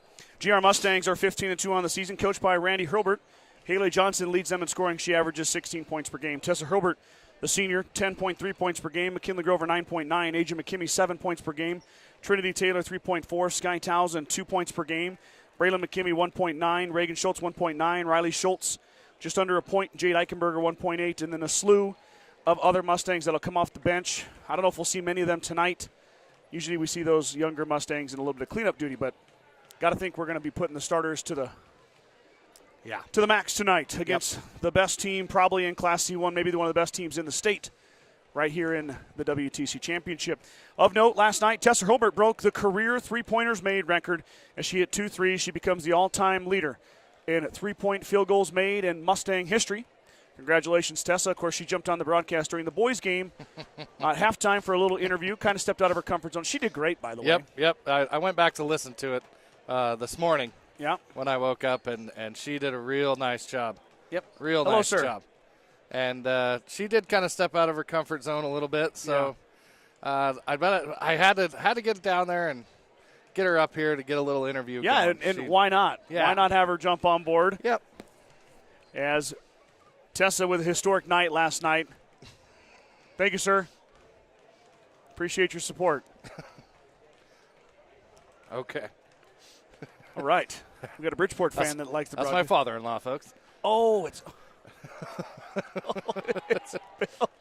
I didn't know it was Bill. Oh, gosh. Oh, I can't wait to tell him that later. Oh, I knew it. Now I know it's Bill, but I'm like, I thought maybe it was a guy saying hi, you know. No, nope. That's Bill. Of course, that is I Bill. got him now. Sorry. Bill, thanks for stopping by. Appreciate you. The Bridgeport Bulldogs are coached by Dave Coolin. They're led by Ruthie Loomis-Girdle. Ruthie, the senior, the University of Colorado commit, headed to the Pac-12 next fall. Ruthie, 20.8 points per game. She's backed up by her outstanding sister, Olivia Loomis-Girdle, 20.4 points per game. Olivia is a Northern Colorado commit, correct? Yep, that's correct. Yep, Olivia is going to Northern Colorado. Ruthie going to be a Buff. Brooklyn Mormon, the junior, the marksman from downtown, 12.6 points per game. Ella Slaughterbush, the freshman who's really had a huge impact on this team, has 8.4 per game. Mackenzie Lanko, 6.9. Grace Dean, 5.6. Megan Klein, 1.1. Jalen Nichols, 1.1, all the way down through Alexis Hill, who doesn't score a lot but will come off the bench in a defensive specialist type role. She's a great defender. Kelsey McVicker, Samantha Hill, Riley Carrier, Lindsay Leadhead round out Dave Kulin's roster.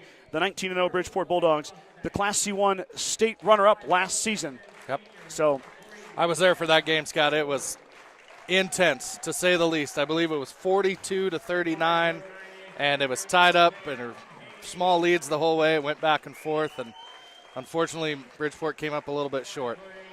Mustangs are being introduced right now. Tessa Hurlbert, the first one introduced. Haley Johnson, the junior, will join her at guard. Reagan Schultz will be the third guard, the senior. Now McKinley Grover's turn.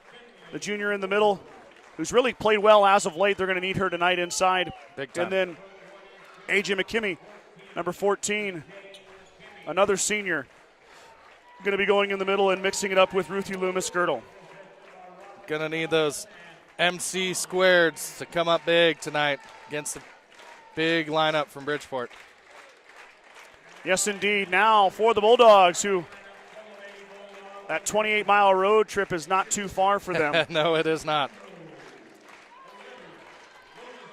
Olivia Loomis-Girdle, the first one introduced for the Bulldogs. The junior wearing number 0 with the pink sneaks. Yep, those are sharp. Brooklyn Mormon, the junior, will be the second starter.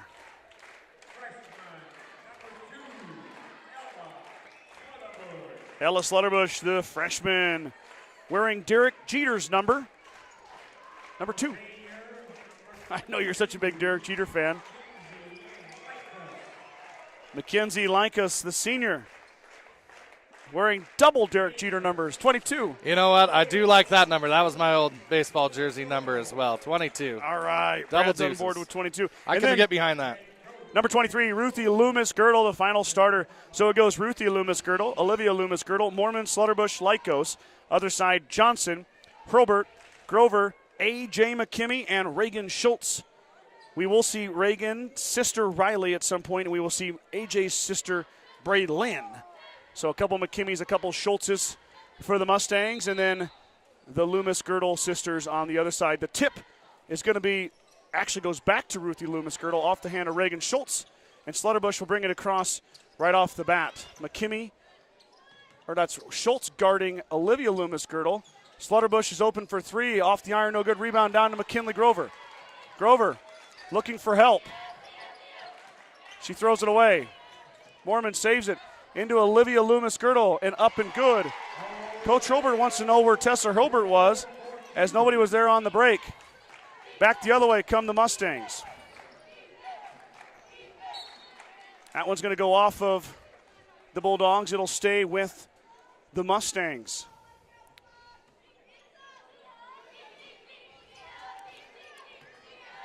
Grover inside, blocked by Ruthie Loomis-Girdle. Slaughterbush on the run out, can't get it to go. Ruthie skies for the offensive board, puts it up, missed it. Grover, another rebound. And now Johnson on the run out. Haley able to run past the fast break, drops it off for Reagan Schultz. Schultz into McKimmey. McKimmey hits the floor, and she lost it. Reagan should have went up with it. She had the open look and the step on Ruthie. No shot. Mustangs with a slew of turnovers here. Have broken the press, though. Yep. That's going to be important for the Mustangs tonight, Scott. Bridgeport runs that press the whole game, and they are relentless and will not let up. That ball is tipped away by Schultz. Mustangs running kind of a, interesting man-to-man as Slaughterbush is guarded by Grover. Grover just kind of holding in the middle. Inside to Ruthie. Ruthie up and good. Oop, I am putting numbers on the wrong team there here. Go. There we go. Up ahead now, Haley Johnson stops, kicks it out to Hurlbert. Hurlbert open for 3. Tessa in and out, no good. Rebound fought for inside. And McKimmey knocks it off the end line. Boy, the Mustangs have penetrated and beaten that press twice now. Yep. Just got to make the shots. Of course, I've watched a lot of Bridgeport games this year in person and on Strive, and if you can break the press and make the open shots, you're going to give them a game. Slaughterbush for three. She hits. Mustangs are going to have to figure out what to do with that. You can't leave Ella wide open as she makes them pay, and a lead is now 7.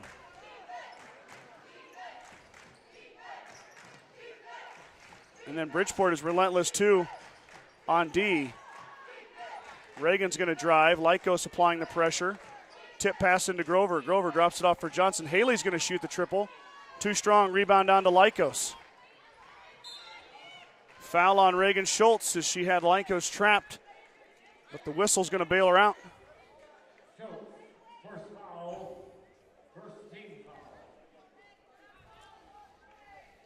Yeah, there is some openings to score against the Bulldogs, but you're going to have to hit shots. Yep. And the Mustangs' two best shooters, Johnson and Hurlbert, both have had a look. Coach Hurlbert is just kind of daring Ella Slaughterbush to shoot it. Lycos over Grover. She missed it. Johnson pulls down the rebound. Hurlbert on the run out. Tessa drives inside. Gives it to McKimmey. McKimmey to Grover. Mustangs there you go. Draw their first blood on the Grover 2. Assist from McKimmey. Almost give another assist to Tessa Hurlbert as she drew Ruthie out.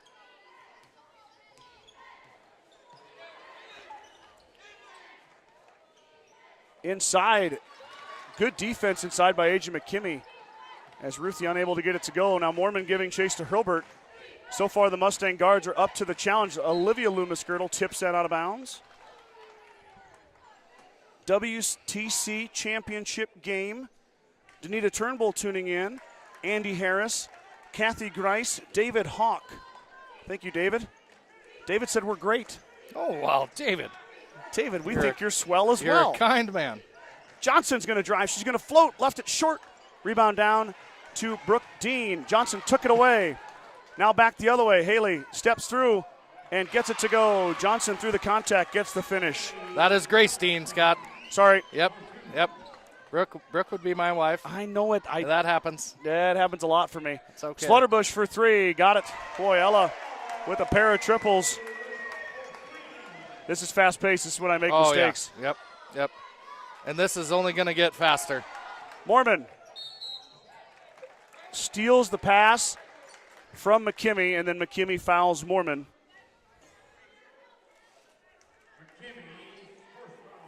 It's not very often that I know family of a player on the opposing team, and then the brain just goes right to there as Mormon misses the first. McKimmey, that's her first foul. Second foul on the Mustangs. Yeah, the Mustangs are going to have to handle this press. When they get the rebound, they got to find a guard or somebody's got to get it out and out of the backcourt real quick. Taylor and Townsend check in. Johnson. Just like that. Oh. Tessa's too late. Olivia Loomis-Girdle stole it and threw it off Townsend. Hurlbert's got to get that pass into Townsend way earlier. So the Mustangs are going to run a little press of their own here, Scott. Yep, going to pick up a bit of pressure using that sophomore guard, Braylon McKimmey. Braylon really has seen her minutes get an uptick. Pass is tipped by Townsend. Loomis-Girdle fights inside. Now we got a fight between Dean and Taylor. It'll be Mustang basketball following the tie-up. A couple of young ladies fighting hard in there, Grace Dean and Trinity Taylor.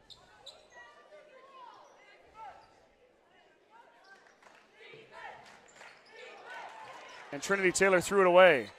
Slaughterbush now looking for Mormon. Johnson hits the deck. Mormon hits the three. Timeout, Coach Hurlbert, full timeout.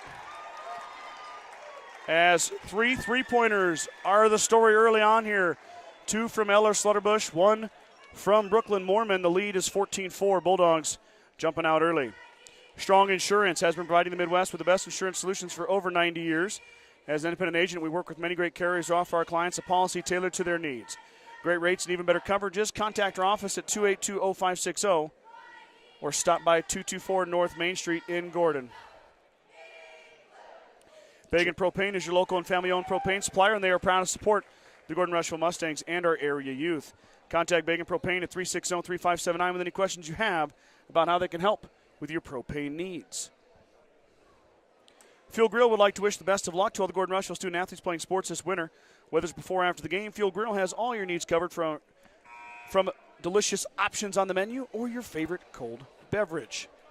3:42 to go in what has been highly entertaining, very fast-paced first quarter of play.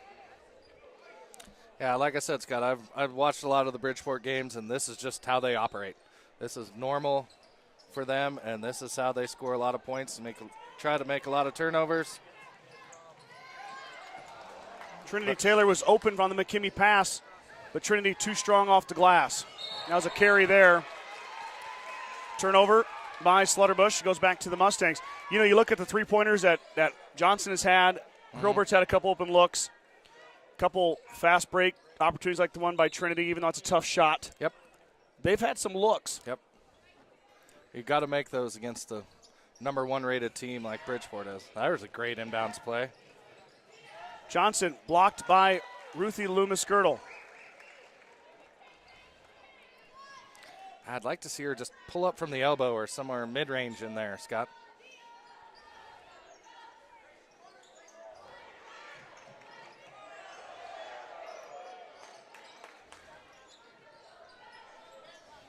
Bridgeport faithful wanted to carry on McKimmey. Skip pass over to Hurlbert. Tessa's going to look to drive. Now she's going to back it out. Hurlbert around the screen. Stops, drops it off for Towson. Towson into Taylor. Taylor and Lycos are fighting. It's a jump ball. Goes to Bridgeport. Ooh. Grover and McKimmey are back in. Braylon McKimmey hits the bench. So does Trinity Taylor. Towson stays in.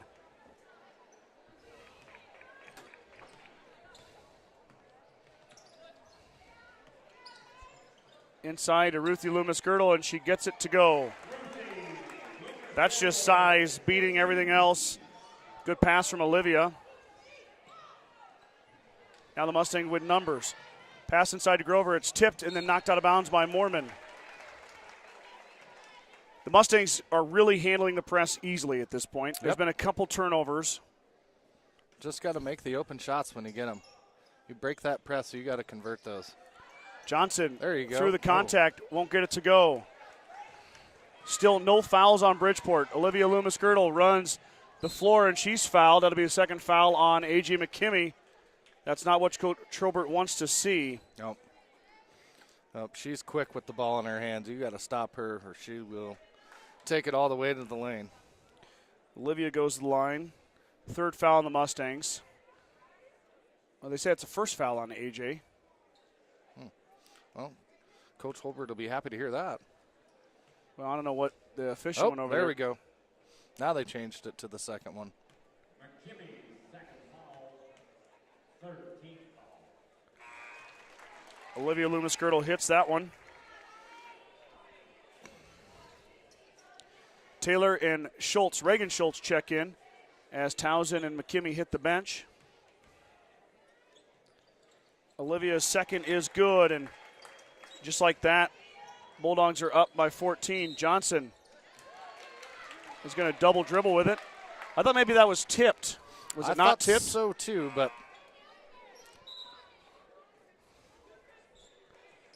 I guess the referee didn't see it that way. Well, the referee would have had his back, or it would have been, I don't know. That would have to come from this official over here. But Olivia Loomis-Girdle on the backside, she missed it. Trinity Taylor clears. Trinity looking for a pass. Finds Reagan Schultz. Reagan now, nice rotation. Johnson drives into Ruthie Loomis-Girdle, and the block stays in bounds. Olivia back the other way. Fast break is 4-2.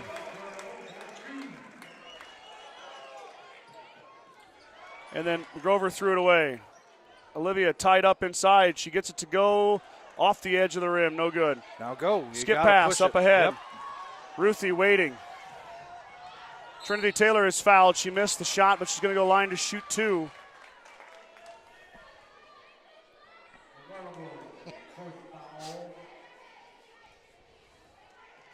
So first foul on Slutterbush, I believe. Yep. Trinity Taylor hits it. Trinity is shooting the free throw well lately. That's nice to see. I didn't have time to compile free throw stats. Nothing has changed since last night. And Trinity hits them both, so she converts. Grover, Johnson, and Trinity with 2 points apiece. That's the 6 for the Mustangs. I'll have to do some tallying for Bridgeport. Slutterbush missed it. Ruthie Loomis-Girdle goes over everybody and puts it back in.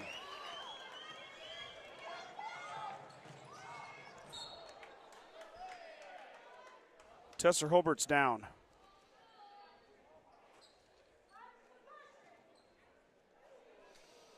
The crowd is a little uneasy already, Scott. I actually know who said that. Okay. Pass is stolen away, and it's saved by Slutterbush. Jump. We're going to have a foul. Ooh.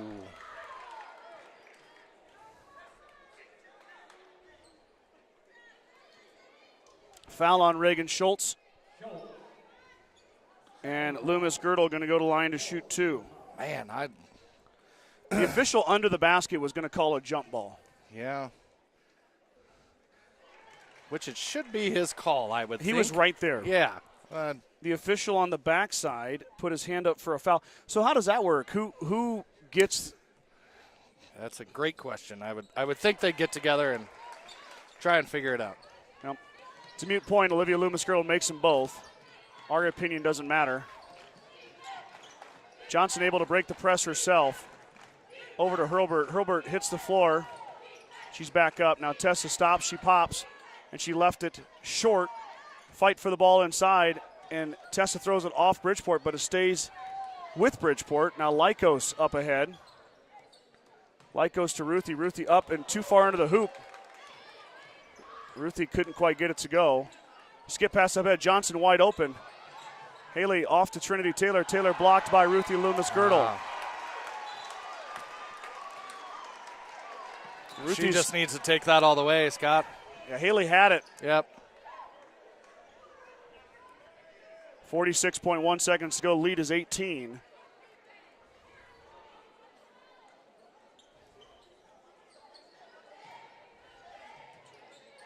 Riley Schultz gets her first action of the night. McKimmey comes in as well. That pass is almost thrown away. It is.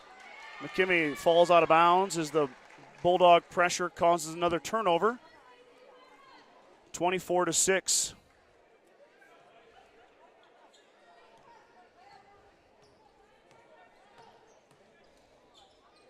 Slutterbush open for 3. Left it short. Rebound to Ruthie. Ruthie just out jumps everybody, but she threw it away.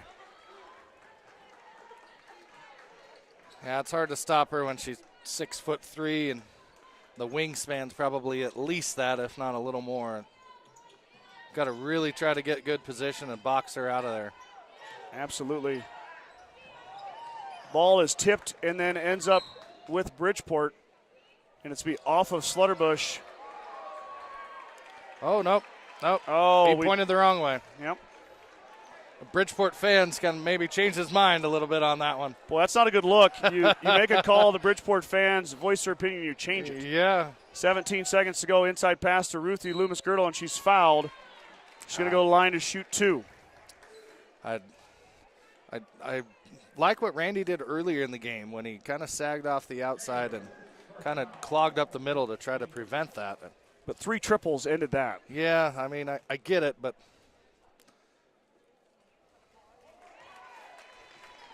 getting into foul trouble or trying to challenge Ruthie to make a contested layup, I don't know. That's why I'm the announcer. Ruthie hits them both. 10 seconds to go. Grover inside, nowhere to go. She traveled with it. 4.8 to go. Mustangs turn it over. They're down 20, just like that.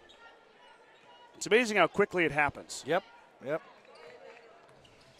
Lycos drop it off for Ruthie Loomis-Girdle, and she threw it off the back of the backboard. No shot. And that'll end the first quarter, but it's all Bulldogs as they've taken a 20-point lead, 26-6.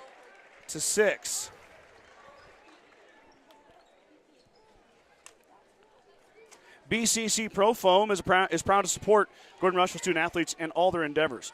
Are you cold in the winter or hot in the summer? BCC Pro Foam is here to help. Spray foam insulation can help you reduce energy bills, eliminate drafts, and live in a more energy efficient, comfortable, and healthier home. Call Colton or Kenneth today to get started at 360-1343. Kreitman Trucking is a proud supporter of the Gordon-Rushville Mustangs on the court, on the field, in the classroom, and on the stage. Like anything in life, hard work and dedication ends in success. Good luck tonight, Mustangs, from Kreitman Trucking. Sides of Milburn and Rushville is your headquarters for Bad Boy Mowers, Bad Boy Implements, and Montana Sheds. Don't forget about the full service department for all vehicle repairs. That's Sides of Milburn and Rushville. Go Mustangs. Let me change the quarter here as the Bulldogs are flexing their muscles yet again. Coley Sack tuning in, cheering on our niece Ella and the Bulldogs. Lisa is out with friends in Lincoln, but have the game on my phone. Let's go Mustangs. That's dedication, Lisa. Appreciate that so much. Wow. Thanks, Lisa. Hurlbert's got to hurry it in. She does get it in there right at the last second. Tessa wants to drive. She'll drop it off for Johnson. Hurlbert open in the corner. Deep three for Tessa. She hits.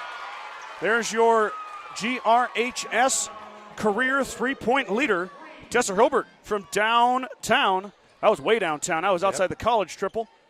She hits it. Lycos thought about it. She's going to pull it back up. Instead, drop it off for Slutterbush. Ella left it short but got her own rebound. Hurlbert didn't box out. Inside, Olivia Loomis-Girdle puts it up and in. The offensive rebound ends in points for the opponent. McKimmie lost it, got it back. Skip pass over to Hurlbert. Johnson open for a triple. Low, soft touch on the front of the rim, but Olivia Loomis-Girdle pulls down another rebound. She had an offensive board down here, now a defensive rebound on the other end. Lycos to Mormon. Mormon's going to drive. Mormon up over Grover and Johnson. Nothing going on there. Mustangs cover. Skip pass up ahead. Mustangs going to set their offense up. Johnson open for another three. No good. Mustangs ice cold from downtown, just one make in about 7 attempts. Olivia Loomis-Girdle now wants to run. The ball. There you Grover go. did a nice job of stopping her, but inside goes Ruthie. Ruthie on the cut in the finish. Ruthie's got 10. Mustangs break the press yet again. There you go. Now take it. There it is. Oh, shot is missed. I like that, though. I mean, you got the big girl down low. Just pull up and shoot a little jump shot. Yeah, she had Tessa in the corner, too. Lycos is going to shoot the three. She's going to hit. The Mustangs have no answer right now. Getting knifed on defense. Skip pass up ahead to Johnson. Haley now. Boy, I don't know if Haley's had this much open floor in a long time. Hurlbert hits a deep three. That one was from behind the college one right there. That was a deep three ball. Hurlbert with a pair of threes now in the second quarter. She's got 6. Lycos just hit. She's going to do it again. She missed that one. Good box out from McKimmie, but then Grover's pass is stolen away by Lycos. Lycos traveled with it. There's the delayed call. Boy, glad they got that one. That Mustang faithful would have erupted if that call wouldn't have came in. Better late than never. Mike Kreitman, your favorite cheer is now going on. The travel cheer done by the outstanding GRHS cheerleaders. There you go. Trinity pushes up ahead. Braylon stops. She's going to pop. McKimmie hits. Braylon, her first basket. The sophomore gets one to go down. Still a 19-point lead. A little flurry of points by the Mustangs, but the Bulldogs able to hold. Slutterbush has to go off her own foot. Schultz picks it up. Reagan's going to go. Yep, got it. Lycos giving chase. Braylon had it tipped. He could be fouled. Oh boy, I thought they were going to call a travel there, but the foul's going to go on Alexis Hill.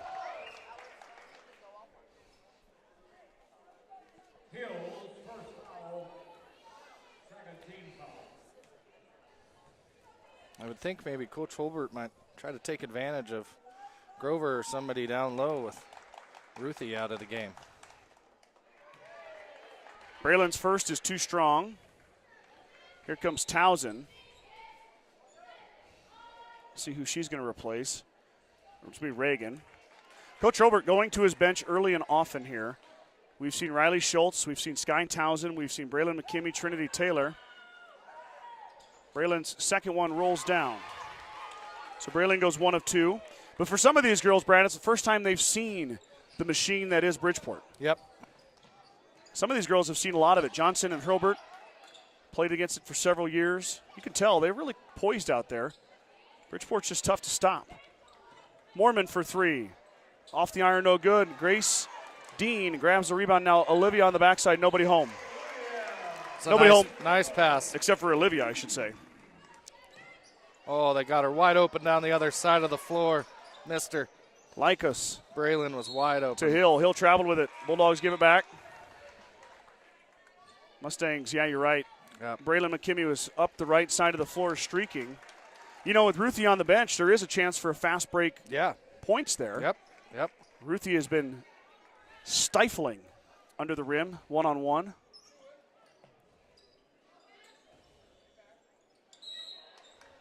Jump ball as McKimmey gets tied up by Hill. It's Bridgeport ball. And they give it right back.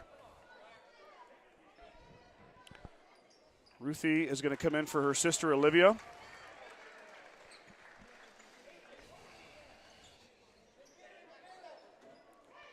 Lycus was open for the 3. She's going to bring it out. High pass to Slutterbush. Slutterbush with the crossover. Lycus for 3. Off the iron, no good. Long rebound out to Ruthie Loomis-Girdle. She beats Taylor in a foot race. Slutterbush inside to Dean. Dean working on McKimmey. Won't go. Ruthie gets it back. Ruthie might have got hacked. No call. Trinity Taylor pulls down the rebound. Mustangs back the other way. They're able to get out of there unscathed.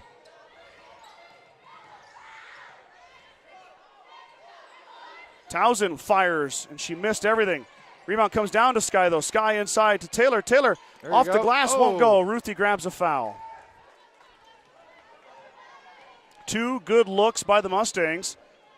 Towson and Taylor can't get either one to fall. 3:30 to go now. Dean wide open. It's good.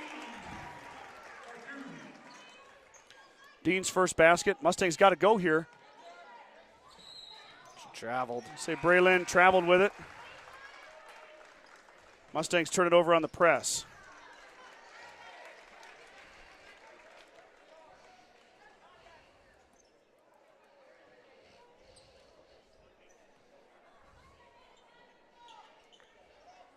Dean got it inside the paint, but tried to give it back to Lycos, and the Mustangs knock it out of bounds.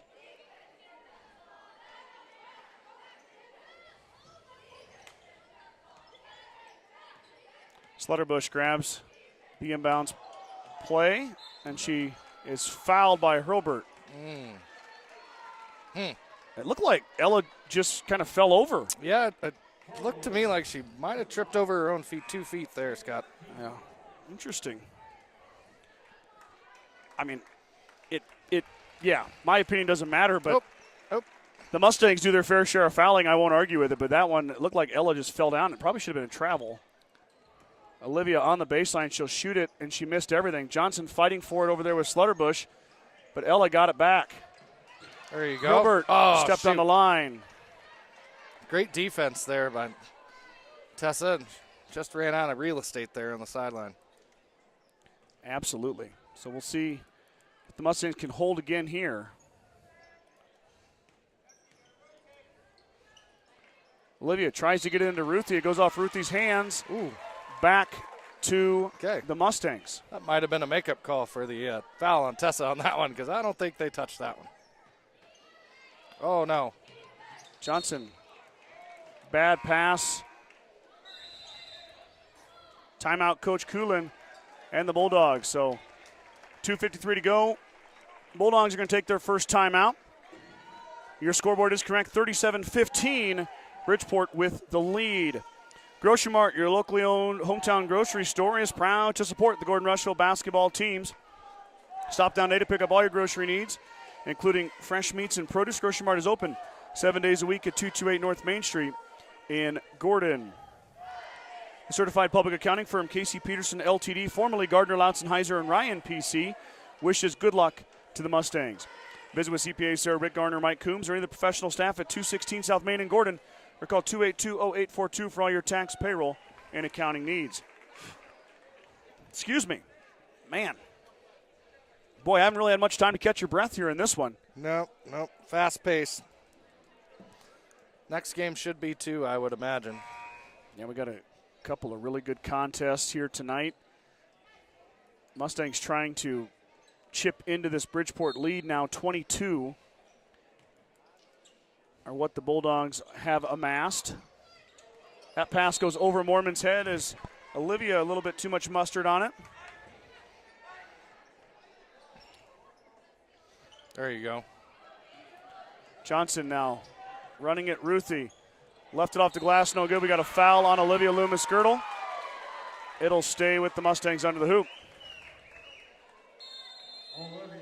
Another timeout by Coach Coolin. Didn't like something he saw on that one, I guess. Okay, well, we're going to take another timeout. That was so quick, I thought maybe they called a technical on him or something. I thought, What's that whistle coming for? Timeout, Bulldogs. True Value in Gordon is your one-stop shop for all your essentials. The selection includes DeWalt cordless tools, propane heaters, and so much more. Stop by and see Kirby, Bobby, and the gang at 217 North Main in Gordon. The Gordon Livestock Market would like to wish the Mustangs good luck this season with weekly cattle sales on Tuesdays and horse sales as advertised. Gordon Livestock has all your livestock needs covered. Call Tom or Patsy Tinas at 282-1171 to discuss your options today.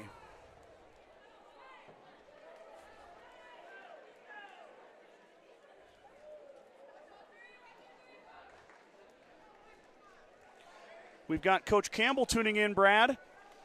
Coach Kim Campbell? The one, the only. Yeah. I disagree with you, Coach Campbell. You could have made it. Oh, how come she couldn't make it? I left at 6:15 to go to Alliance for youth wrestling. Could have jumped in then. Yeah, come on, Could Coach. put you in the trunk. At least she's tuning in. Yeah, she's doing it. She's earned her stripes on the volleyball court. Now Grover She sure has. rolls it off the rim, no good. Fight inside, a loose ball. McKimmey gets it. She's That's fouled. got to be a foul. Yep, there we go. We're going to get Lycos for the foul. Grover had that ball about go down, but instead it comes out.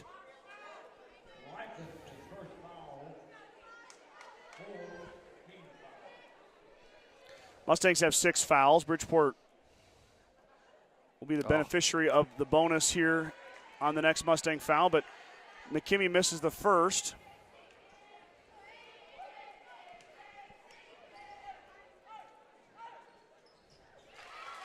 And AJ hits that one. 1 of 2 at the line is AJ McKimmey.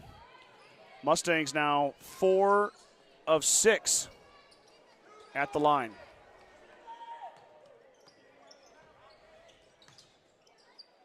Olivia over Grover. McKinley Grover, nice defense. Johnson on the run out, has Mormon on the run. Yep, keep going. There you go. She finds Hurlburt. Hurlburt chased by Slutterbush and Olivia Loomis-Girdle. Tessa shoots. Can't get it to go. Rebound down to Ruthie. Ruthie pass up ahead to Mormon. Johnson chasing Mormon. Haley fouls her.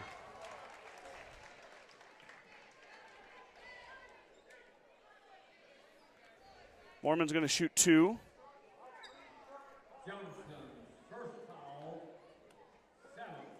Haley is pretty calm and cool and collected all the time. She didn't like that call. And Mormon missed the first, but a good foul nonetheless, Brad, because Mormon probably makes that fast break layup. Oh, yeah. Yep. If you don't give her a bump or whatever the official thought she did. Missed them both even. There we go. McKimmey grabbed a strong rebound up ahead. Now Mustangs back the other way. Dean comes out on Hurlburt. Tessa works through, and Mormon threw it away. That one will go for Mormon. Just too easy. Johnson wants to run. She's trapped by Mormon and Lycos. Haley able to get it loose, but Hurlburt turned it over again as she threw that one right to Lycos. Yep. She zigged and Grover zagged, and they weren't on the same page there. Mormon skip past to Slutterbush. Slutterbush is going to fire the triple. Back iron, no good. Rebound fought for inside, and Mormon hits the deck. It comes down in Johnson's hands. Haley now with numbers. She gets it back. That's got to be a up foul and, and one. Wow. Nothing called there. The official lets them play. They're going to say Bridgeport wanted to travel. Mustangs wanted to foul. Neither team got what they wanted, but Johnson made the bucket. Great double team down low. Perfect. Hilbert saved it. Well done by Tessa. So Mustangs get it back. 50 seconds to go. Looking to cut into that Bridgeport lead. How about a three ball here? Hilbert's going to shoot the two. She missed everything.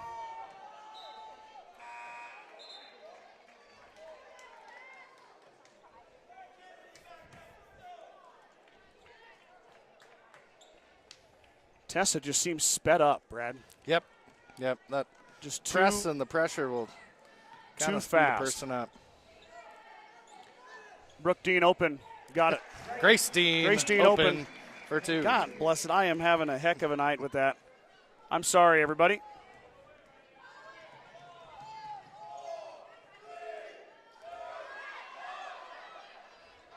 Get in there. Grover made The Bridgeport student section tricked her into that one, but it worked. Yep, they did. But Grover got it to go, so the Mustang down 21. Now Mormon looking for the three. Wow, nothing but the bottom of the net. There you Brooklyn go, Mormon. Haley. Now Right Johnson. through it. Oh. Say no shot. Yep. Wouldn't have gone in anyway, so we're going to halftime. 44-20. The Bulldogs have jumped out to a commanding lead here in the first half. We'll see what the second half brings after a quick commercial break. Be right back. Get to know the Mighty 3, the John Deere 3 Series compact utility tractors. Compact enough for narrow tracts. Powerful enough for big tasks like digging, hauling, and clearing. Plus, easy to steer and operate. Now that's the Mighty 3 performance.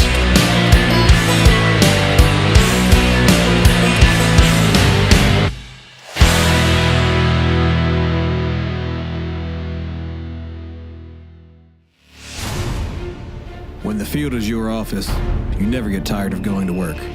Cut, rake, bale, repeat.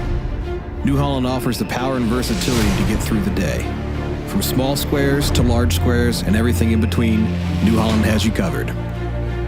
Visit your local dealer today to find out more. New Holland, equipped for a new world.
I got some totals done here. Let me change the quarter over as we are at halftime of a very entertaining game.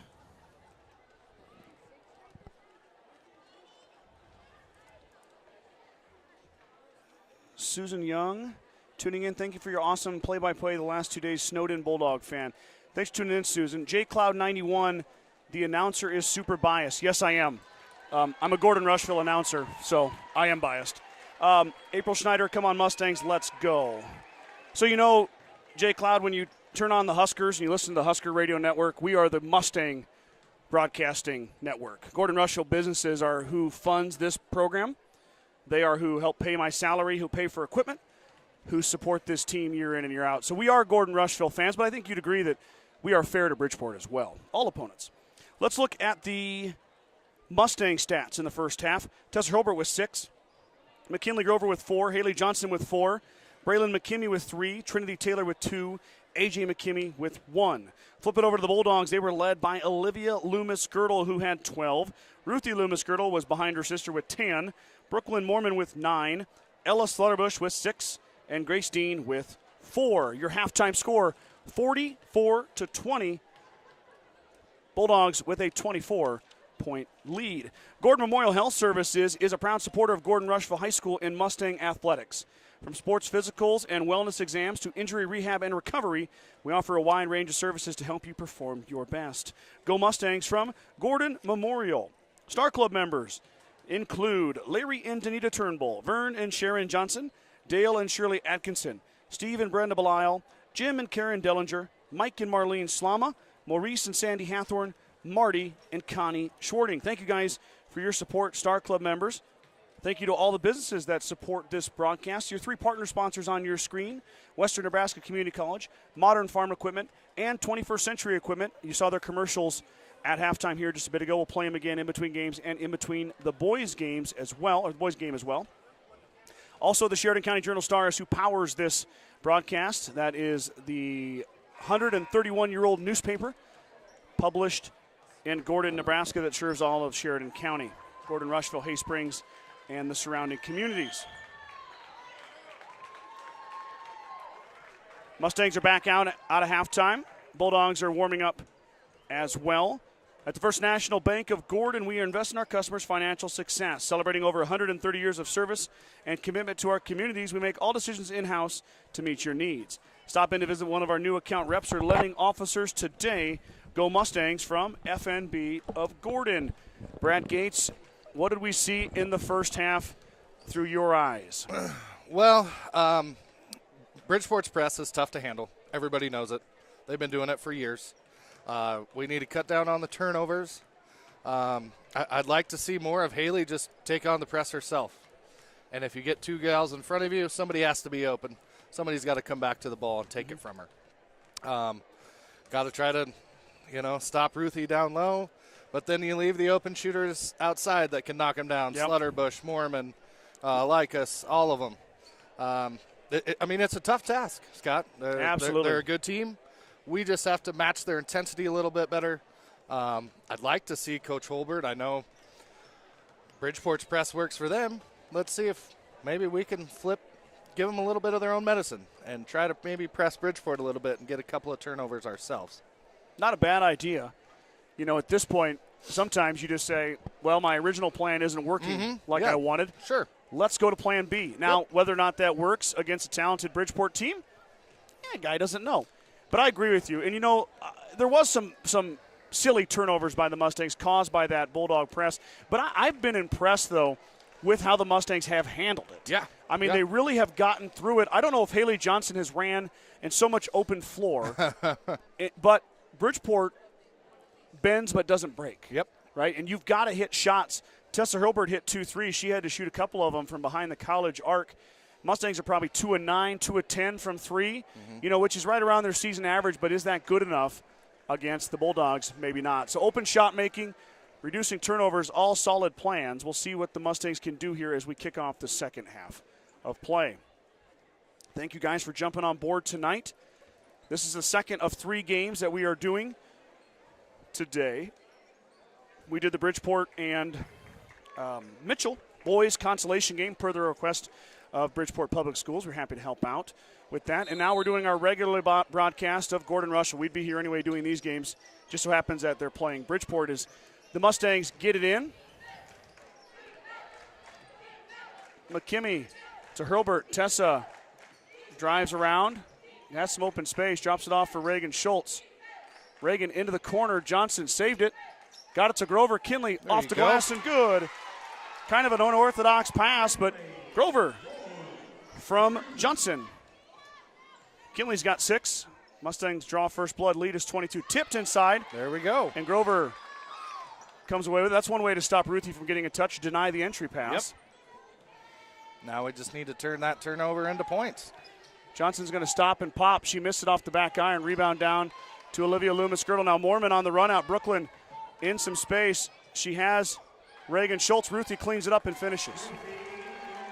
Loomis-Girdle now with 12. Get it up. Grover. Tessa shoots it. Back iron, no good. Rebound comes down to Hurlbert. Hurlbert fires again. Point blank. Missed it again. Fight inside. It's going to go off Bridgeport and back to Gordon-Rushville.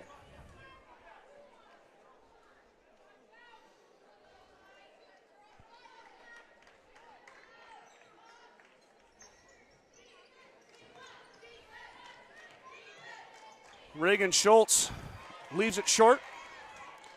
Likas will power ahead.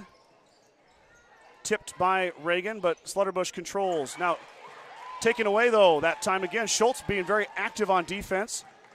Comes away with a Mustang steal, and now Hurlbert is fouled by Olivia Loomis-Girdle on the line there. See, I think it's Olivia's second. It is Olivia's second foul. Oops, dropped my clipboard. Good catch.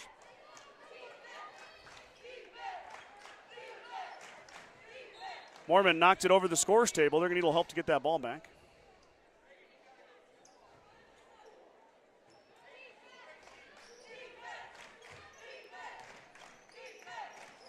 Oh, can't pick up your dribble there. Grover bailed her out.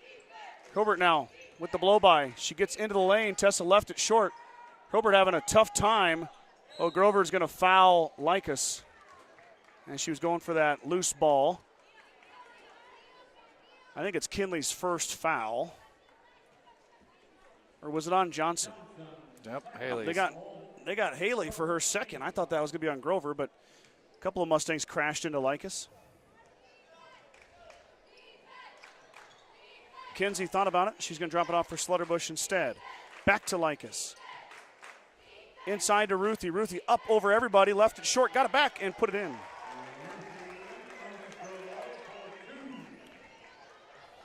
There you go. Get it up the floor. Tessa stops and pops. She missed it. Fight inside, and we're going to get Grover for a foul. Boy, Hurlbert's missed her last 4 or 5. That time Grover gets the foul. There you go, Haley. And Johnson's one. fouled Yep. and one. Johnson with the patented steal on the inbounds. Put it up and in. That she's famous for right there. How many times have we seen that this year, Scott? Once. Well, this year. This game once. I'm just kidding. It's got to be at least 20 or 30. She's real good at that sneaky play. Johnson's free throw attempt is good. So Haley completes the three-point play. A little shot of momentum there. Yep. We'll see if it's enough as the Bridgeport lead is still 23. Mustangs have made some good plays as Lycos is going to shoot the triple, and she hit it. Got to get rid of that ball as soon as it comes down to you. Double dribble, Reagan Schultz. Ooh. Here comes Riley. Riley's going to come in for Tessa Hurlbert. Riley Schultz, Reagan's little sister, the sophomore, checks in.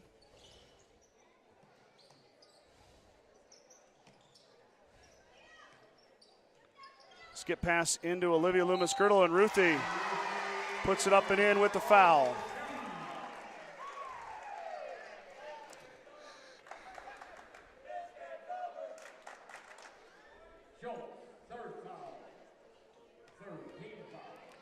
Ruthie at the line. She is 2 of 2 on the evening. Now 3 of 3.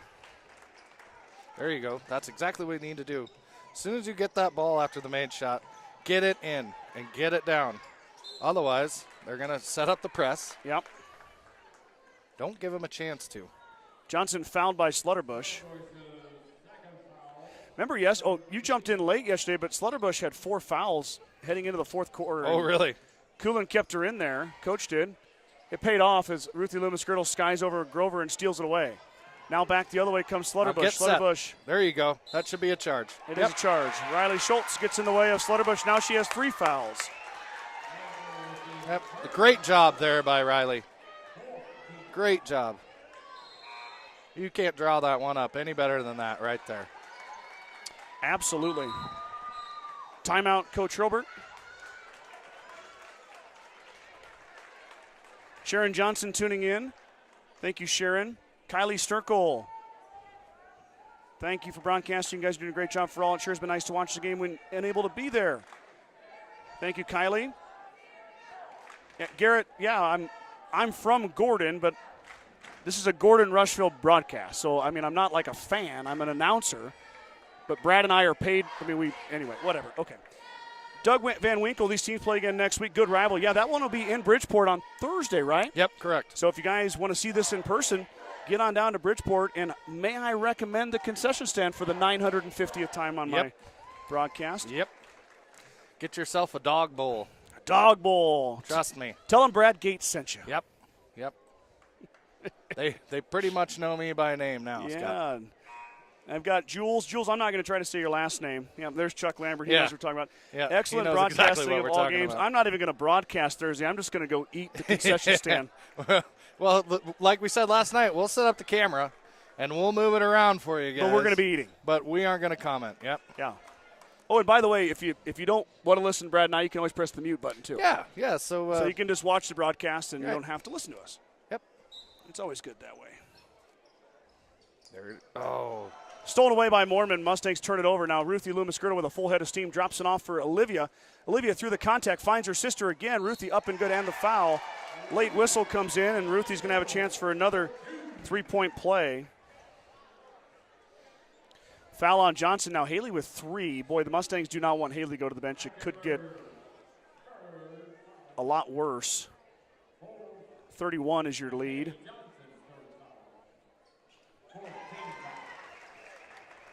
Loomis-Girdle now 4 of 4 at the line. I've got her down. So now get it across there. For 20 points. Now Mustangs back the other way.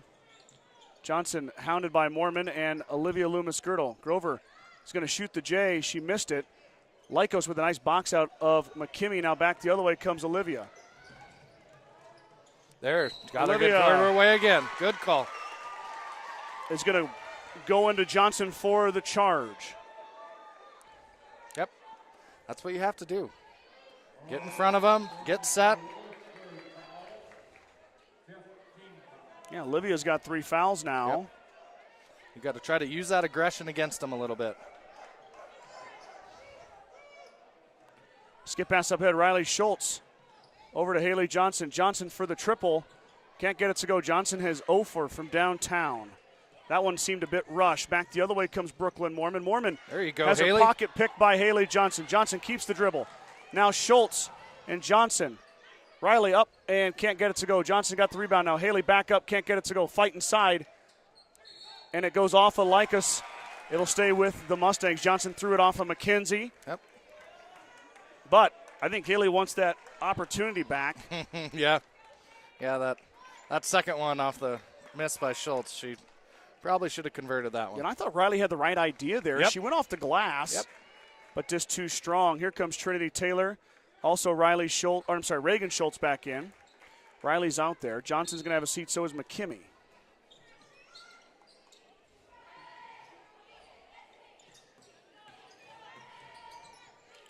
Hilbert draws out Dean. Riley Schultz got away with the double dribble. Nope, she didn't. Yep. Shoot.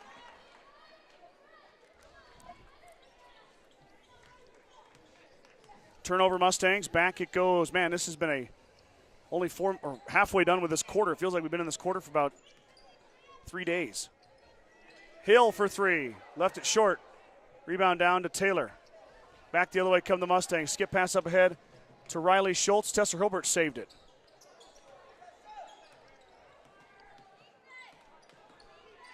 Hill and Slutterbush applying the pressure up top on the Mustang guards. Likas knocks it out of Hilbert's hands. It'll stay with Gordon-Rushville.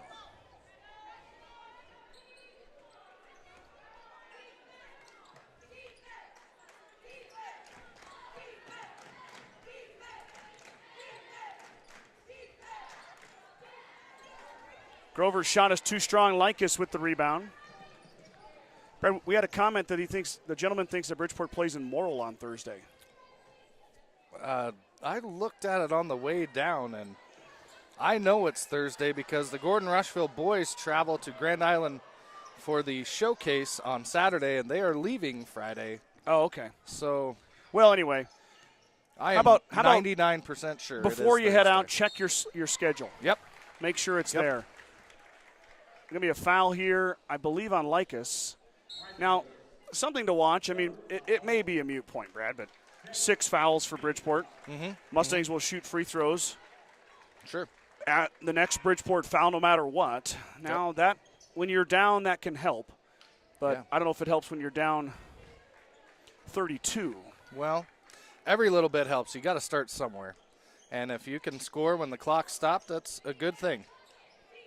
Johnson fires the triple. She missed that one. Haley's still looking for that first one. Olivia cut off by a couple of Mustangs. Slutterbush to Likas. Likas inside to Olivia Loomis-Girdle. Up over Taylor. Can't get it to go. Taylor pulls down the rebound. Now don't pick it up. Oh, come on. Mustangs able to beat it, or can they? Grace Dean takes it away. Now back the other way. 3-on-2 for the Bulldogs. That is Slutterbush through the lane. She's fouled. Slutterbush going to go line to shoot 2. That might be Reagan Schultz's 3rd foul. Yeah, that turnover was caused by the referee there, not quite knowing where he was at on the floor or something. He's just kind of. Yeah, you don't see that very often. You don't see referees getting ran into by a ball handler. Yeah. Slutterbush missed it. Yeah, I mean, and you're talking about there's 3 girls on one whole half of the court, and he found a way to get into the ball in the middle handler. of them. Yeah. Maybe be a little more aware where he's at on the floor. I'm sure we'll send him a note. Okay. Olivia Loomis-Girdle is fouled on the offensive rebound. That's the Mustangs. Going to be 4 on Haley. Got to box them out. Now they're going to get AJ. Give McKimmie the foul. Now Olivia Loomis-Girdle at the line. The Mustangs could have got out of there unscathed, but instead they're going to watch Olivia make her first. She's a perfect 5 of 5 at the line. 6th attempt upcoming here. She missed that one. Trinity Taylor pulls down the rebound, looking for some help. She finds Johnson. Haley being pressured by Ella Slutterbush, but Johnson able to use the crossover to get free. Yep. Good work by Haley there. I like that. Just take them on. McKimmie, extra pass to Hilbert. Tessa missed it. Towson, offensive rebound out to Johnson. Johnson has goes off her fingertips. Turnover Mustangs. Might have got away with a push down low there. Who'd you see a push? I thought Likas. Oh, Likas isn't out there. Yeah, she just came off the floor. Yeah, I thought maybe she got away with a little push down low there, but. Mormon for 3. Hit it. And she's deadly from downtown. That's her 3rd triple. Mustangs looking to get the ball in, and they're going to turn it over.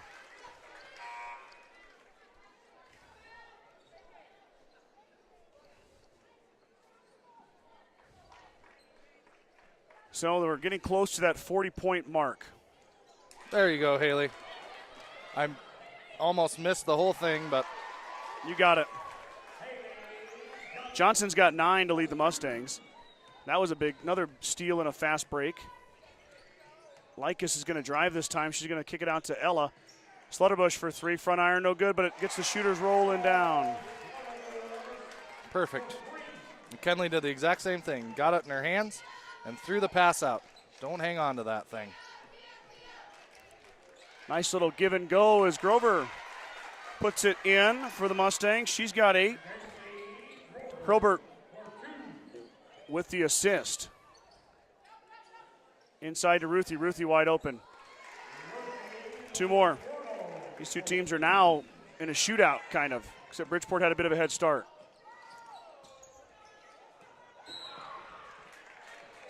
Slaughterbush is going to get her 4th foul. That's a big one. We'll see what Coach Kuhlen decides to do. He left her in yesterday.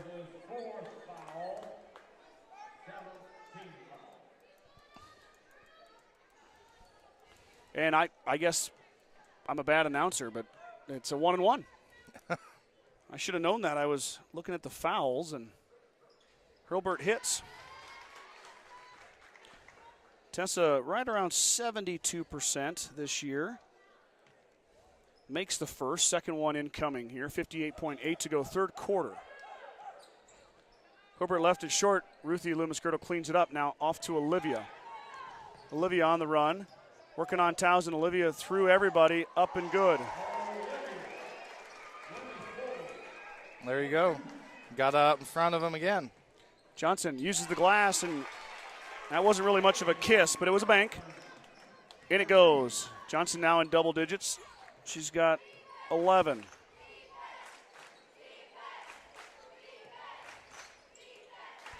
Towson took it away.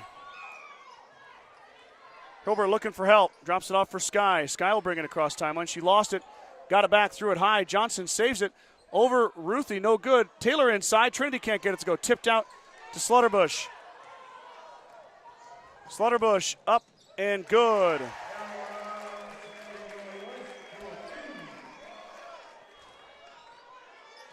Two seconds to go here. Johnson will throw a baseball heave, but it's going to fall short, and we're going to head to the 4th quarter.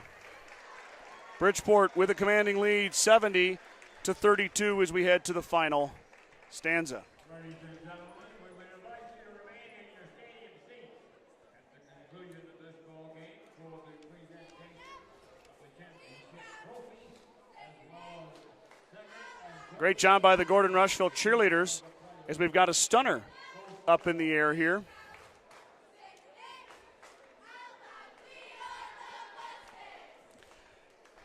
You know, Brad, I've coached for about 15 years, baseball, of course, but not this. But, you know, something to keep in mind as you take a step back, Bridgeport is going to go to state in C1, and they're going to go make noise. Yeah. Gordon-Rushville is in C2, right? These two teams are not going to have to eliminate one another to get other places. Obviously, Bridgeport is showing they have the upper hand tonight. Looks to be the complete package. But Gordon-Rushville, they can get better from this. Yes. I mean, it's a loss. As we're obviously working our way to a loss, we don't need to sugarcoat anything, even though we're obviously pro Gordon-Rushville. But these girls have seen a big-time press. They've seen a big-time scoring threat. And Olivia Loomis-Girdle, a big-time three-point shooter. Brooklyn Mormon. And then, of course, you've got Ruthie. Ruthie is Ruthie. Capping off an illustrious career. And she's getting close to 2,000 points as well. Inside to Olivia this time. Mormon now for the triple. Won't get it to go. Trinity Taylor pulls it down. And you also have Ruthie's sister, Olivia, who is also, 2 Division I recruits on the same how floor. often are you playing a Class C team with 2 Division I recruits? So, you're right, Scott. They can learn from this. They can get better from this. Everything is good about this, besides the loss, of course. But everything else is good. Olivia to experience Loomis-Girdle. This kind of pressure, and Mormon fouls Hurlburt. she's all right. She might be one of the toughest young ladies I've met. I know it. Hurlburt's going to shoot here. Yeah, she should. There we go. Still a 1-and-1. That's Now we're getting it right. the 8th foul on. Oh, and we're at 40 points now. So we are running clock. Bridgeport is going to take home the WTC title. Gordon-Rushville is going to finish second place for the second year in a row. Nothing wrong with silver. Ricky Bobby would disagree. I wondered if you'd catch that one. Hurlburt missed him. She's missed 2 in a row now. Tessa, I think, is a bit gassed. And this one, Olivia is going to drive. Drop it off for Mormon. Mormon is fouled by Johnson. And now Mormon's going to shoot a 1-and-1. I think that's 4 on Haley. Yep. It is. Haley leading score for the Mustangs, both average and tonight. She's got 11. Had a couple big steals. Mormon now 1-1. She missed the front end. McKimmie. There you go. Johnson will hold it up off to AJ. AJ in the lane, taken away by Likas. Olivia might have got a hand on that too, as well as Hurlburt is applying the pressure to Likas. Likas, as McKimmie flies into the bleachers, Mormon falls over. And it's going to go off Likas. It's going to go to the Mustangs. Mustangs are going to line change here. In comes, for the first time, Jade Eichenberger. All the other young ladies have been in there. So is Coach Kulin. He's going to run a line change too, as well as lead us 40. So with 5:30 to go here, the subs come out.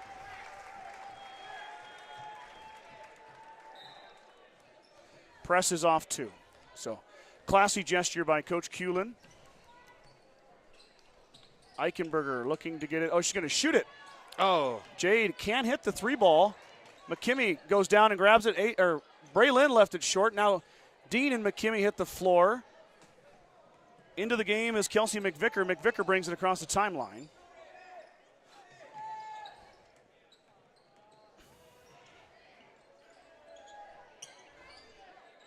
.4:45 to go. Shot up is going to be short. McKimmie's going to come away with a rebound. Look up. Hill applying the pressure to McKimmie. Alexis Hill, the senior, still in this one. Braylon right on the line. Boy, she was close to the line. Fight inside, jump ball to be Gordon-Rushville basketball as Townsend ties up with the Bulldog. That was McVicker.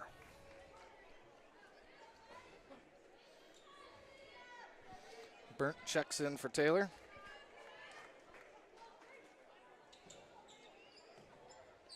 Good pass. Oh, yes. Jade.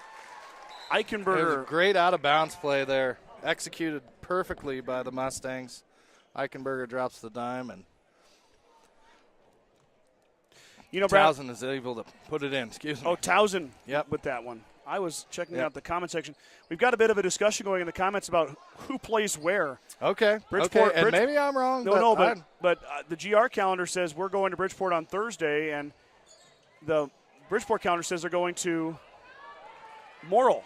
Well, Morrill's coming in for their parents' night. Okay.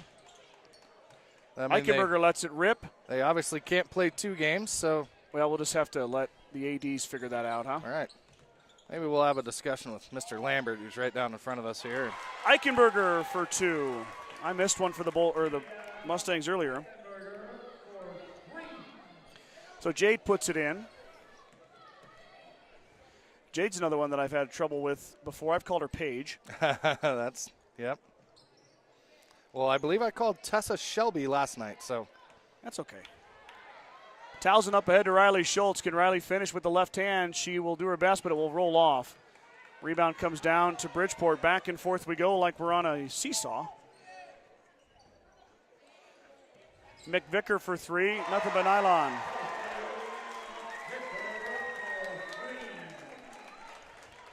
So McVicker comes off the bench and gets in on the action.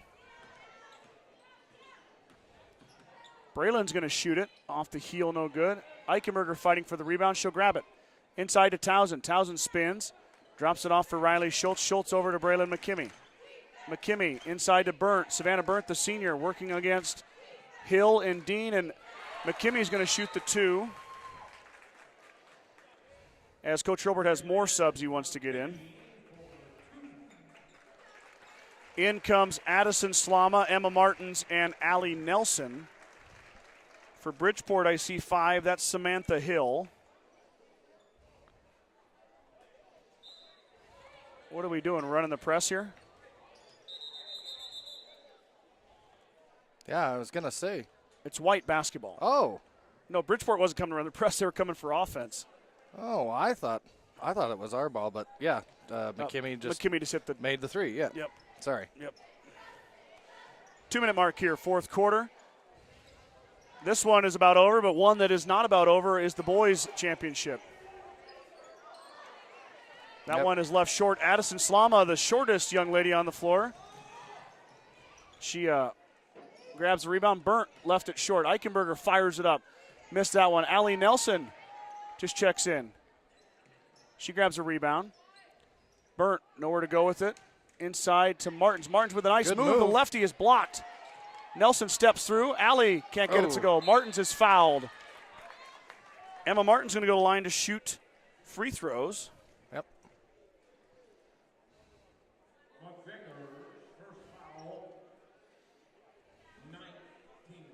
They called it. Oh, that's It's a 1-on-1. 1-on-1. It was on the floor. So Martins has got to make this one to get another. She does.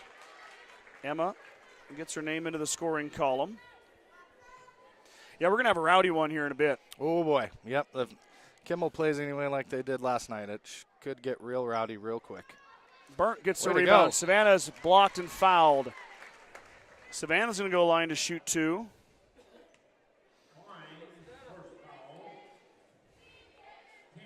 And this should be, that was a shooting foul. This is going to about run our clock out. It should be pretty close anyway. Yeah. Oh. Sev missed the first. See if the senior can get one to go down. Lily Schmidt checks in. So Coach Hilbert empties his entire bench.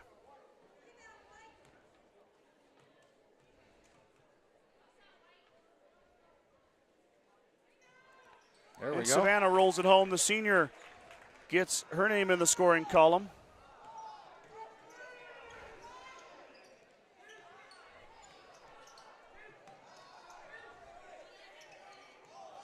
Emma Martins with the block. Tipped out. Bridgeport looking for the last shot. It's not going to come there. It might come here. Nope, they're going to run out the clock. Nobody gets a shot off, but it's not going to matter. The Bulldogs are going to come away with a victory here tonight to win the WTC title, improve to 20-0 on the season. Mustangs are going to drop to 15-3 and earn that silver trophy. Congratulations to the Bridgeport Bulldogs. Well deserved. What a fun game to watch. And it was fun to broadcast their game yesterday as well. Yep. Even though I missed the first three quarters, I was here for the last one, and Needless to so say, good. I had the most fun I've had all weekend in those first three quarters. I'm kidding. No, it was fun. That'll kind of conclude us covering Bridgeport for the weekend, and Yep. it was our pleasure Yep. to do the boys today and yesterday, and do the girls yesterday, and then of course we would have done the girls anyway today because we would have done Gordon-Rushville. So We're Thank honored you. Mr. Lambert asked us to do it. and the support of the Bridgeport fans has been outstanding. Yep. Once we got past my mispronunciations of a few boys basketball players. That's going to happen no matter what. You aren't going to know everybody's name unless you go down and ask them or take notes beforehand. So, Before everybody heads out, it looks like we've got it figured out. Kylie Sturkle said the games were changed at some point, and that is right because Casey Slama, the activities director at Gordon-Rushville, sent me a message that they moved the games to the 9th. Bridgeport is at Morrill on Friday. okay, so we are at Bridgeport on Thursday. I and think, then yeah. Morrill comes to Bridgeport on Friday. No, Bridgeport Oh. goes to Morrill. is Bridgeport what goes to Kylie Morrill. said. Okay. So. Anyway, so we are going to Bridgeport, Yes. and the concession stand will be open. Yep. Mustangs receiving their second place medals as Bridgeport watches and waits for their first place medals.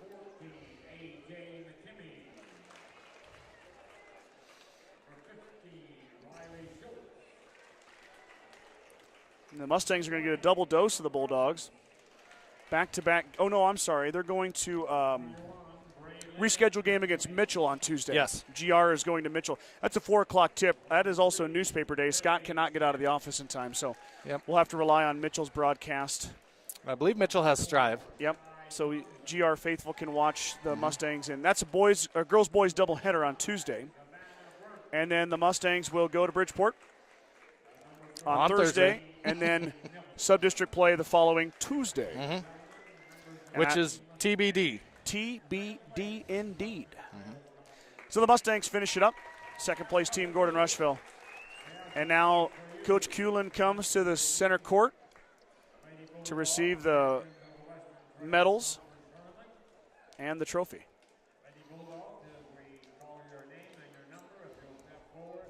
Let me do some stat tallying while we do this, I guess.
Bridgeport finishing up their medal ceremony.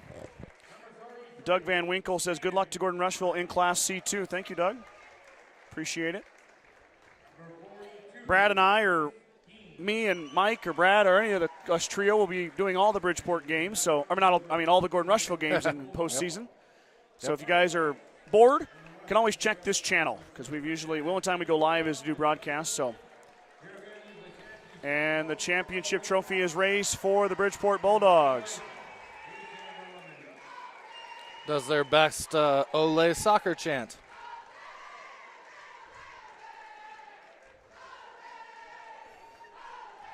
I'm confused.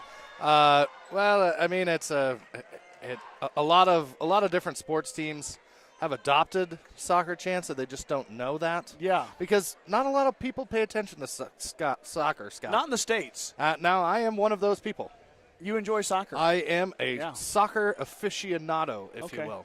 I love it. Well, good. Yep. You learn something new every day. The Minnesota Vikings chant, the Skol chant. Yes, soccer. That originated from Iceland's national team, soccer. As it should have. Mm-hmm. Iceland is the right place for the Skol chant to come out of. You bet. All right. Thank you for that wonderful tidbit of information. Like I said yesterday, I'm a glutton for useless info. Yes, That's me. I love it. Let's do some stats before everybody signs off and we get ready for the boys. Haley Johnson led the Mustangs with 11. McKinley Grover had 8. Tessa Hilbert had 7.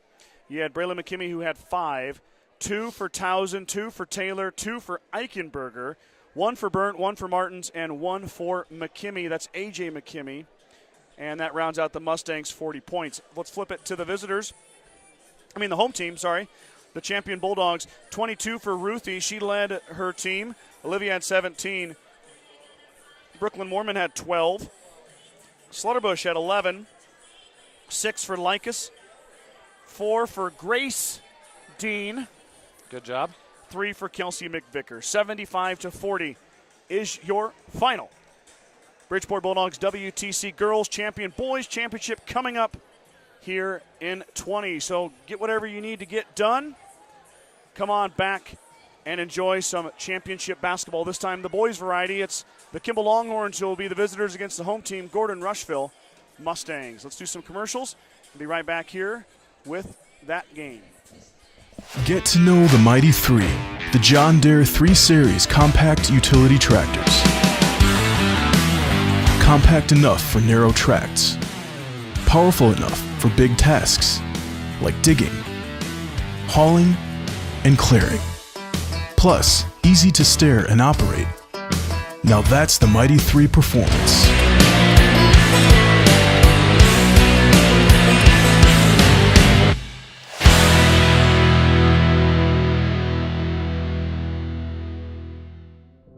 There is a new world out there, revealing itself in unpredictable ways. A world that demands more from the land and those who grow, farm, and build on it. This new world calls for the ingenuity to get more out of it, while preserving as much as we can. After all, to stay ahead of tomorrow, we need to be equipped for it today.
Good evening, everybody. Welcome back here as we get ready to start the boys WTC championship game. As the Kimball Longhorns will be the visitors on the scoreboard, Mustangs will be the home team as GR is the 1 seed here tonight. Kimberly Kaufman, yes, there is sound, but I can't talk for 25 minutes during halftime. I don't think you want me to either. We'll get a little bit off track, so I usually mute it. Doug Van Winkle dropping some knowledge in there about the Bridgeport boys being D1 this year, Bridgeport girls C1. Michaela Martin's tuning in, cheering on the girls and the boys. Thank you guys so much. Feel free to drop a comment as we go along here. Boys game gets tough. It's pretty fast paced. Sometimes I have a tough time keeping up with comments, but if you want to drop a line, go right ahead as we get ready to preview this game here between the Longhorns and the Mustangs. I did double check it. Kimball is the 7 seed. They are the lowest seed, or they seeded the highest, which means you're basically last place, but they haven't let it phase them. Goodness gracious, the Kimball Longhorns have come to play in the WTC tournament. They're in the bottom half of the bracket. They had to go to Bayard and take on the number 2 seeded Tigers. They responded by beating them by almost 50, 73-29. That advanced them to face off with Bridgeport. Bridgeport had beaten Morrill the same night at home, 59-42. Kimball able to weather the storm and beat the Bulldogs 62-58 to advance to the championship. Flip to the other side of the bracket, and Gordon-Rushville had the bye. Mitchell took down Hemmingford to advance to the matchup with Gordon-Rushville, and GR dispatched the Tigers 63-45. In the consolation game, which we had on the broadcast here earlier tonight, Bridgeport was able to beat Mitchell for 3rd place. We just got done with the girls portion of the WTC tournament. The Bridgeport Bulldogs took down the Mustangs from Gordon-Rushville in convincing fashion and took home the WTC crown. In the 3rd place game of the girls, Bayard beat Mitchell. So Bridgeport 1, GR 2, Bayard 3, Mitchell 4 on the girls' side. Bridgeport 3, Mitchell 4 with the 1 and 2 to be determined here tonight. Brad has rejoined me. Brad Gates is with me. Scott Bedrowski is my name, and we are going to be broadcasting the championship game for you here tonight. If you are new to the broadcast, we had some discussion about this during the Bridgeport game. We are Gordon-Rushville announcers, just like if you turned on the Husker Sports Network and listened to the talented Greg Sharp, he's going to be for the Huskers. We're for the Mustangs. So we're going to keep it respectful. I mean, we watched Kimball play last night, and I know Brad and I have talked. It's been the best game we've seen so far here. Correct. At Cougar Palace. The Kimball Longhorns are doing nothing short of amazing. And we're going to find out tonight if that run, that Cinderella run, can continue with a first-place upset, first-place win over the number 1 seeded Gordon-Rushville Mustangs. Let's preview these two teams. GR 11-3 on the year. Really have had their schedule muted by the weather. Only played 14 games, have won 11 of them. These two teams met on Saturday, January 14th, and the Mustangs beat the Longhorns 60-29. Of note, Kyler Lusch was not there for that game. He was under the weather, so Kimball will be back with their 2nd leading scorer. We'll see how that changes things this go-round. Mustangs are coached by Joel Nelson, assisted by David Morris. Jace Nelson is the leading scorer for the Mustangs this season. He's also the new career points scored leader in Gordon-Rushville history. He broke that record last night on our broadcast as he poured in 17 against Mitchell to pass his brother Jared for the GR scoring record. 1,170 career points for Jace. He also owns a career rebounds record with 850 plus and counting in his career. Carter Anderson will back up Jace Nelson. Carter 12.7 per game. The senior has played in, I believe this is his 86th game as a Mustang. So pretty amazing stat there. He'll go well into the 90s by the time this season ends, as Anderson has had a long history, or long career, just like all these seniors have. Ellis Livingston, another senior, 12.3 per game. Livingston will be a guard. He's also the Mustangs' best three-point shooter. Look for Livingston to get some open looks on the outside here tonight. Logan Slama had a huge night last night, season high 18 points. That pushed his scoring average up to 6.3. Slama will be the 4th starter for the Mustangs. The 5th starter will be Keenan Schwarting, 2.3 for Keenan. Keenan will mix it up in the middle. Off the bench will be Michael Perez, 3.5. Daniel Martins, 1.7. Maddox Leeper, 0.7. Juan Montanez Rodriguez, Johnny Ziller, and Lewis Martin will round out the Mustangs bench. Those 3 guys will come off kind of more sporadically. Mustangs are 11-3 on the season. We're 21-4 last season. Their season ended at a district final loss to Fort Calhoun in the Class C1 district final. It was hosted in Broken Bow. Talk about a barn burner of a game. Wow. That one might be all time. Yeah. I have been to a lot of basketball games in my day, and that might be the loudest environment I've ever been in as a part of. It was. My ears rang, and I was wearing a headset. Yeah. Yep. Oh, man. By the way, I had nobody by my side that day. Nobody was there. Gosh, you could have done it. You were there anyway. I was in the front row. My voice was a little hoarse. Yeah. I had done a lot of cheering that day, and my hands hurt from clapping. Yeah. So, I was great. It was a great game. It was a good one. Let's talk about the Kimball Longhorns. They're 7-11 on the season. They're 3-19 last season. The Longhorns are on an amazing run right now. Really have gotten things to click, and it's been impressive to watch. Brandon Paxton, the junior, will average 17.5. Kyler Lush. If you guys are from Kimball, is it Lush or Lushi? Lushi. There we go. We got some Kimball folks. All right, got Kimball right fans right here. Thank you, guys. Kyler Lushi, the sophomore, 16.3. Wyatt Cords, 7.5. Braxton Miller, 5.8. Riker Barron, 4. Flat. Branson Kiefer, 2.6. Trevor Foose, 2.1. Kyle Frazier, Draco Miller, Braylon Miller, Landon Norberg, all off the bench for the Kimball Longhorns. Chad Miller is their coach.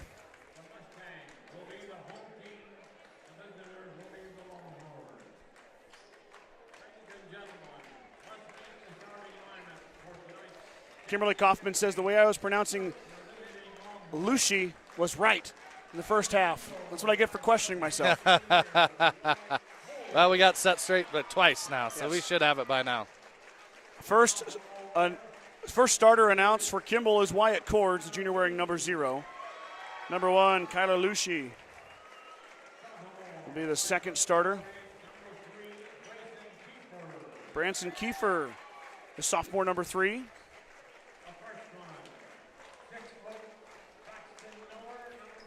Braxton Miller, the freshman, number 5, will be the 4th starter. And the final starter will be Brandon Paxton. Paxton listed at 6'3".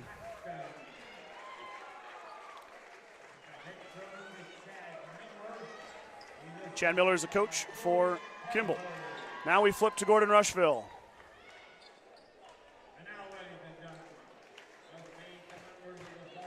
Here is the Gordon-Rushville Mustangs. Livingston will get the start. Ellis wears number 2 as the Mustangs are in their home whites tonight. And Logan Slama, the other guard, wearing number 3. Carter Anderson will be the 3rd starter for GR. Anderson wears number 10. Keenan Schwarting will be the 4th starter, wears number 12, does Keenan Schwarting. And then finally the big man in the middle.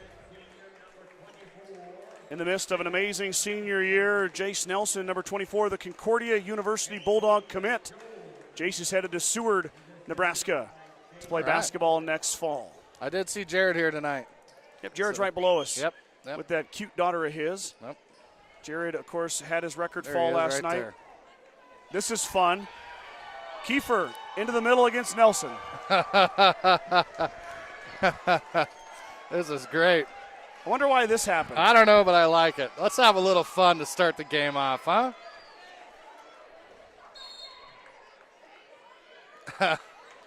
Mustangs will control the tip.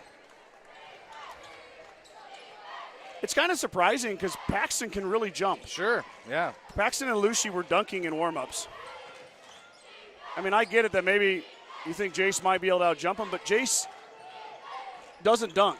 Yep. So Slama was open for the 3, but now Schwarting is. He'll drop it off instead. Now Livingston wide open in the corner. Livingston left it short, tipped out to Logan Slama. Slama drops it off to Jace Nelson. Nelson gets his man in the air and finishes. Jace Nelson breaks the ice with the bucket. The senior gets the first 2. Miller pestered by Livingston. Mustangs are come out in a man.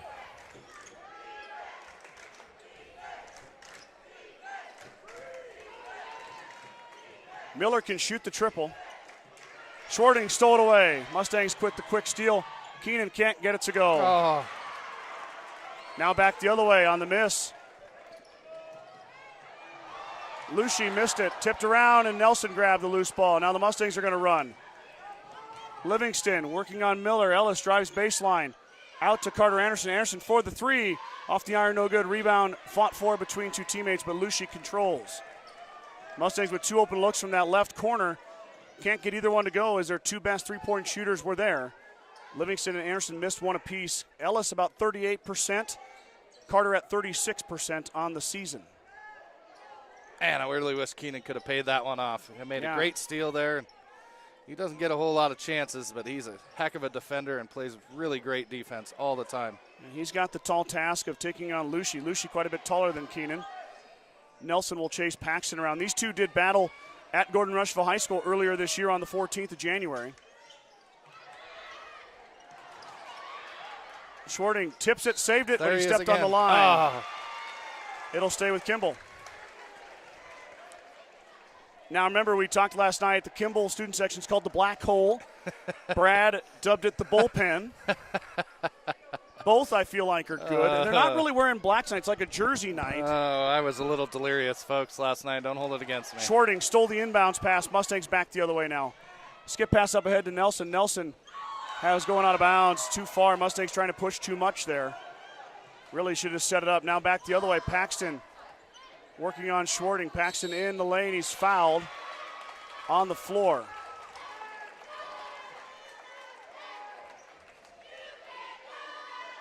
We'll see who the foul is on. Surely it's on Schwarting. It is. Yeah.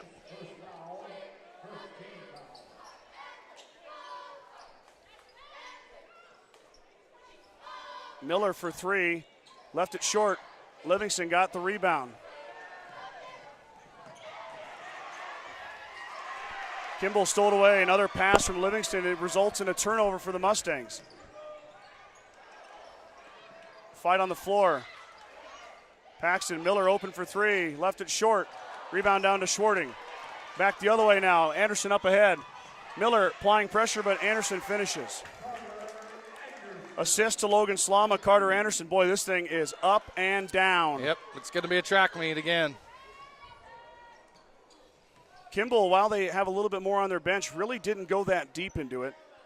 Barron will come in a little bit. Foose will come off as well, but that's about it. They're going to go 7 deep. Mustangs are probably going to go 5. You might see Daniel Martins, you might see Maddox Sleeper and Michael Perez, but these 5 are going to spend primarily the most amount of time on the floor for GR. 5-second call coming. He had to get rid of it, and the Mustangs take it away. Now Slama up ahead on the run out. Slama blocked by Paxton. Slama able to knock it away. Schwarting tipped it. Kimball able to hold. Lucy into traffic. Schwarting with the good defense. Now Mustangs with a 5-on-4. Anderson's going to drive over Paxton and hits. That was Lucy, sorry. Carter with a pair. He's got 4. 4:10 to go here. Kimball looking for that first basket.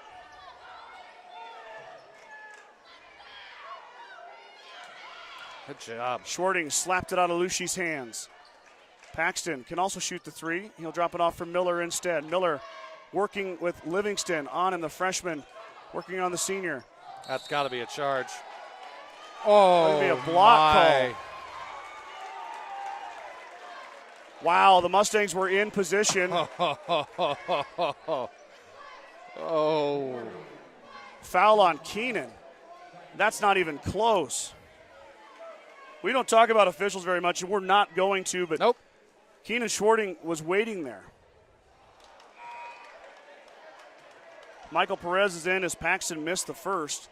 Schwarting has to come off, I would think. Yep, Keenan's Yeah. out. Michael Perez now in. Perez, another senior, 6 seniors on this roster. Keenan might have to sit out the rest of the quarter, Brad. Yeah, maybe. Those 2 fouls. Paxton missed them both. Let's see what the Mustangs can do with Perez. Perez is a good 3-point shooter. He's not afraid to let it rip. Of course, Michael's sisters were amazing basketball players too as well. There he is right on cue. Perez for 3. Got There it. he is. Nothing but nylon. Michael Perez. The senior. Instant impact off the bench. 9-0 now. Cords. Lucy to Paxton. Paxton open, missed it. Fighting inside, and it's going to be off of Livingston. Coach Nelson not happy at all. He's really working. I don't think I've seen him like this in a long, long time, Scott. Usually he's really calm and mild-mannered. Never says anything to officials. Nope. Paxton drives in, missed it. Nelson with the box out. Yep, go.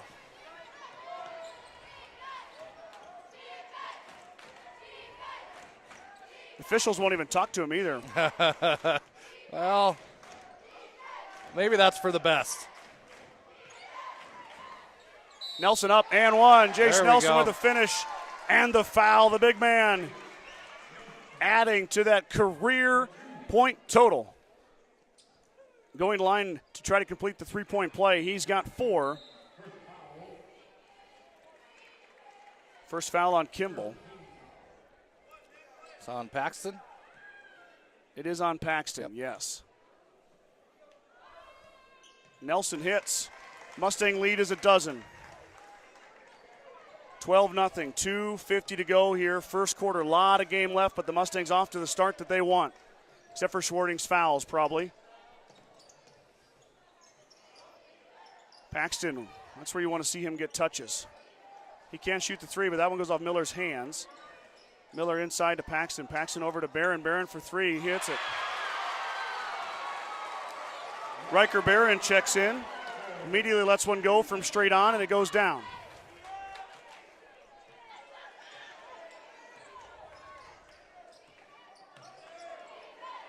So the Longhorns get their first bucket off the right hand of Riker Barron.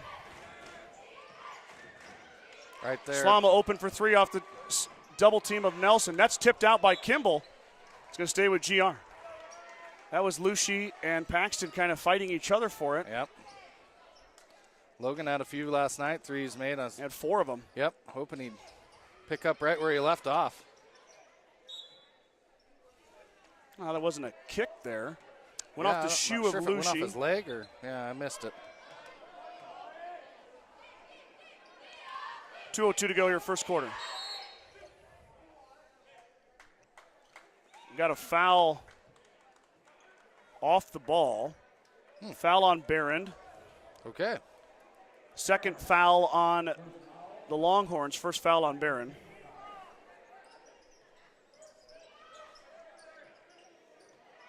Livingston open for 3. Ellis off the iron, no good. Rebound inside. Anderson up, hits the deck. No call.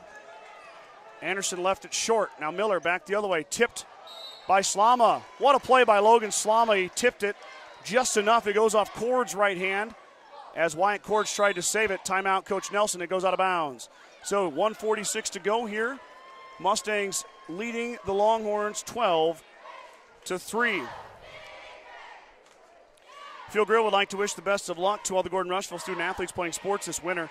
Whether it's before or after the game, Field Grill has all your needs covered for a night out, from delicious options on the menu or your favorite cold beverage.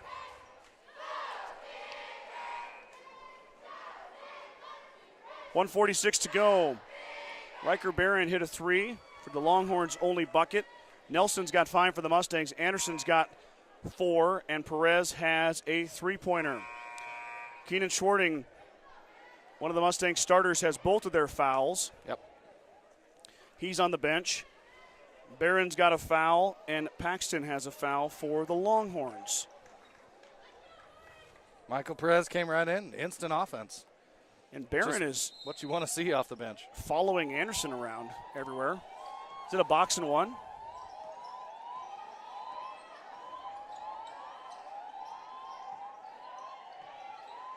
Beautiful. Slama can't get it to go, but Logan touched it out of bounds. It'll stay or go back to Kimball. And that was a beautiful cut and even a better pass from Jace. Just couldn't pay it off there from Logan. Yep. Great idea. Give credit to Paxton. He recovered just in time to alter the shot.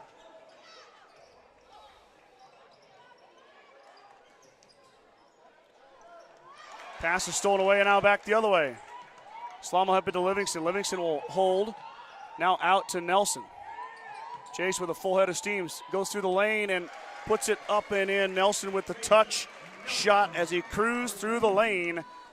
He's got 7. The big man has showed up early.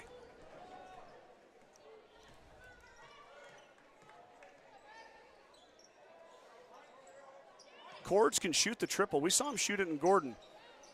And the two teams played there earlier this year. He's going to think about it, now drive baseline. Shot goes up and he hits. Wyatt Cords with the baseline jumper. His first bucket. Second made field goal for the Longhorns. 30 seconds to go in the first quarter.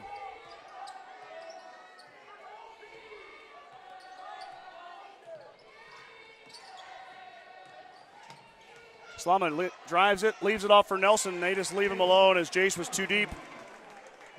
Nelson's got 9. Assist goes to Slama. 13 seconds to go before we head to the second quarter. Can the Longhorns find a bucket? They're down 11. Miller can shoot the 3. They're going to go to corner to Paxton. Paxton wants to drive. He's fouled by Perez. Good foul. Good foul. Nothing wrong with that. First foul on Michael, third foul on Gordon-Rushville.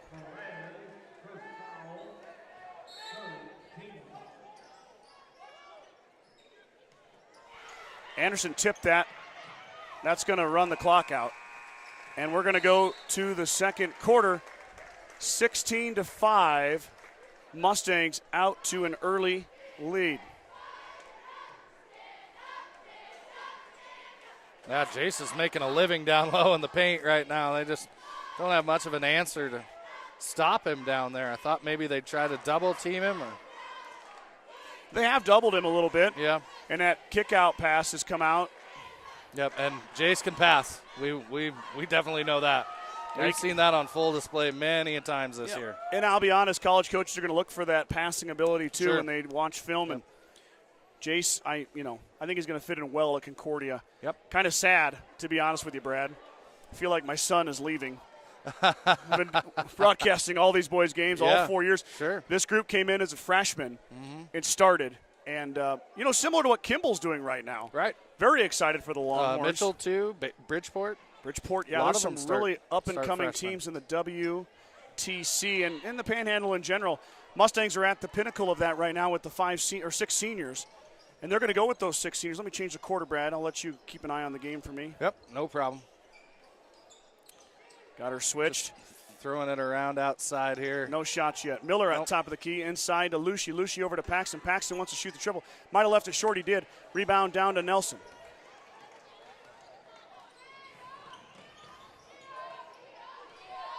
Livingston drops off for Anderson. 7:30 to go. Pass inside to Nelson. The big man working. Drops it out for Slama. Slama open for 3. Can he get that one to go front iron? No good. Rebound down to Lucy. Baseball pass up to Paxton. Back to Miller. Here come the Longhorns. I think that was a triple team on Jace that time. Yeah.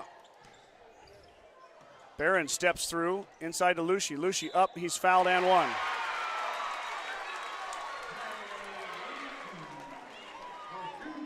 Lucy hits. Foul's going to be on Perez. Second foul on Michael.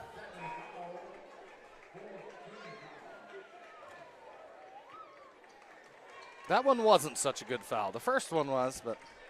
Yeah, and I don't know if there was really that much of a foul there either. Well. Lucy had the beat. Perez was beat. And he hits the free throw. Lead is cut in half now. Lead is 8-16-8. 7 minutes to go here in the second quarter. Mustangs really need Slama to hit those threes. Yep. Logan's going to drive up and rolls it in. Wow, beautiful take by Logan Slama. What explosiveness from the senior.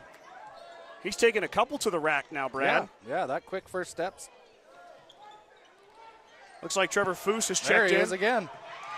Slama has it taken away. Lucy for 3. Back iron, no good. Rebound inside. Fought for by Paxton. Paxton up. Got it to go.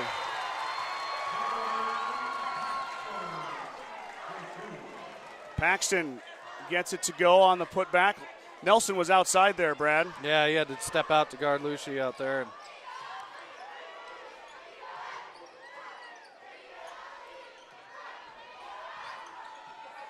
Livingston throws it off of the Longhorns' head. Mustangs are able to recover now. Anderson drives up and in. Carter Anderson with a beautiful finger roll. Nice touch. And the senior has an answer. 20-10 now. Starting to get some back and forth here. Yep. Fast pace, just like we thought it might be. Slama hits the floor. Fight again, and the Mustangs come away with it. Now Anderson wants to run. Carter lets him go by, and he's fouled from behind by Barron. Good job. Great decision on Carter's part. Yep. You could feel Lucy coming. Lucy was going for the block.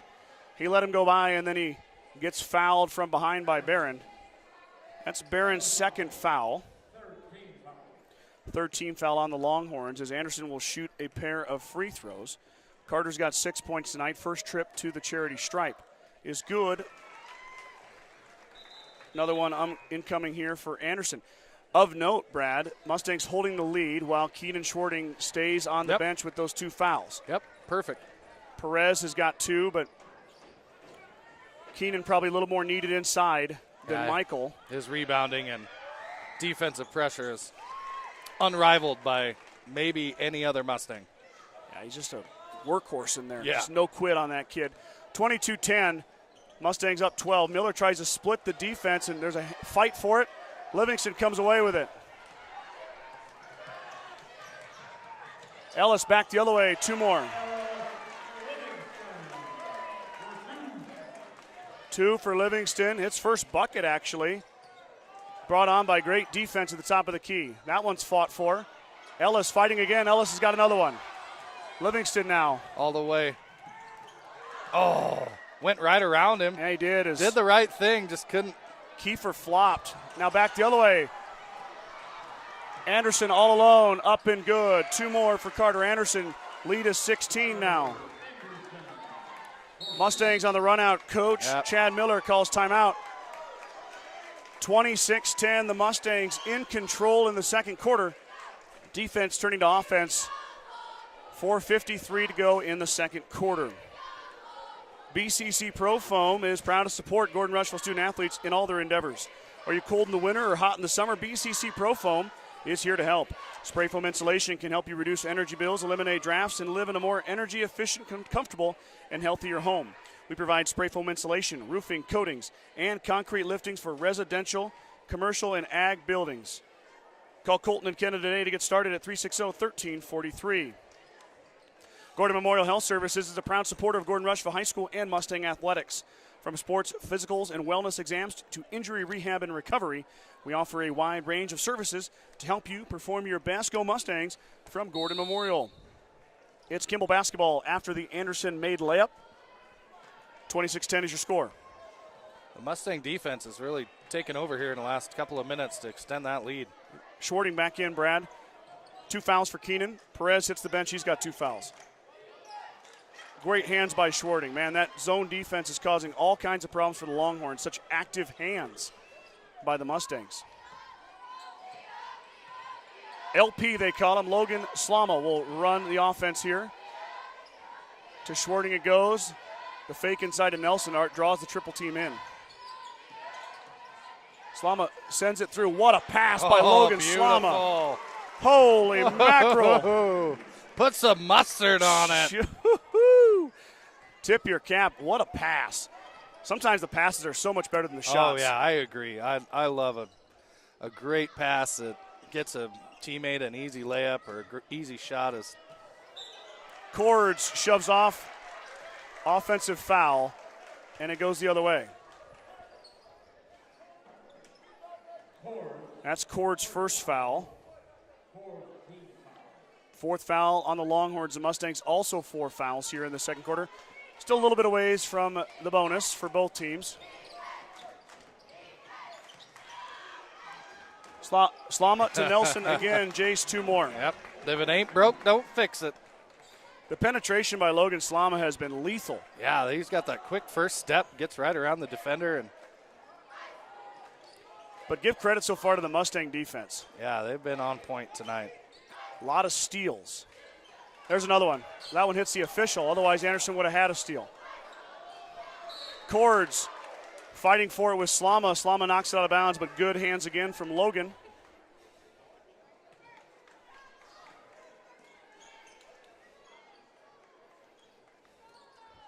Brad, you're not going to like this comment. Uh-oh. Should we wait? We're going to wait because we got an offensive player. Cords on the outside. It's a good one. It's funny. Oh, all right. It's funny.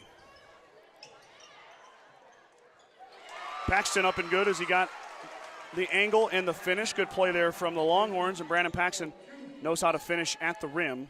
Averages 17 and a half. That pass is off of Schwarting's hands into the hands of Foose. Foose will dribble it up. He'll back it out. Drop it off for Lushi.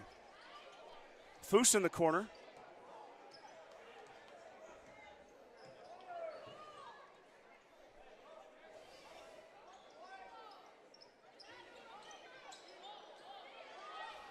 Longhorns working it around. Not in any big hurry. The Mustangs holding in their 2-3 zone. Nope. I like it. I like that Jace Nelson's in the middle just hanging out. Yep, sure. Catching his breath. Big man looks locked and loaded tonight. Shot from Kimball is no good. Skip pass up ahead to Livingston. Ellis into the contact. Not there. Great Nelson rebound. Jace Nelson Great up and rebound. good. Offensive board and put back from Jace Nelson. He's got 15 first half points. 2 minutes to go before halftime. Ball is stolen away again. Livingston. No way. Wow, they're going to get Livingston for the offensive foul. I mean, that might have been the right call. Boy, I saw the elbow come out, but Kiefer flopped.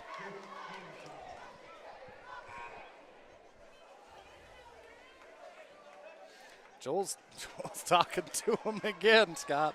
Like I said, I don't think I've ever seen Joel talk to this many officials this many times in the first half of a basketball game. Well, Livingston picks up his first foul. 5 fouls on the Mustangs. The shot did go in, so that's take 2 points off the board and give Ellis a foul. Relentless on-ball defense from Livingston, helped by Perez. Touch into Paxton. Paxton to Miller. Miller over Anderson. Fight inside, and Paxton cleans it up and puts it in. Lushi tipped it out of Nelson's hands.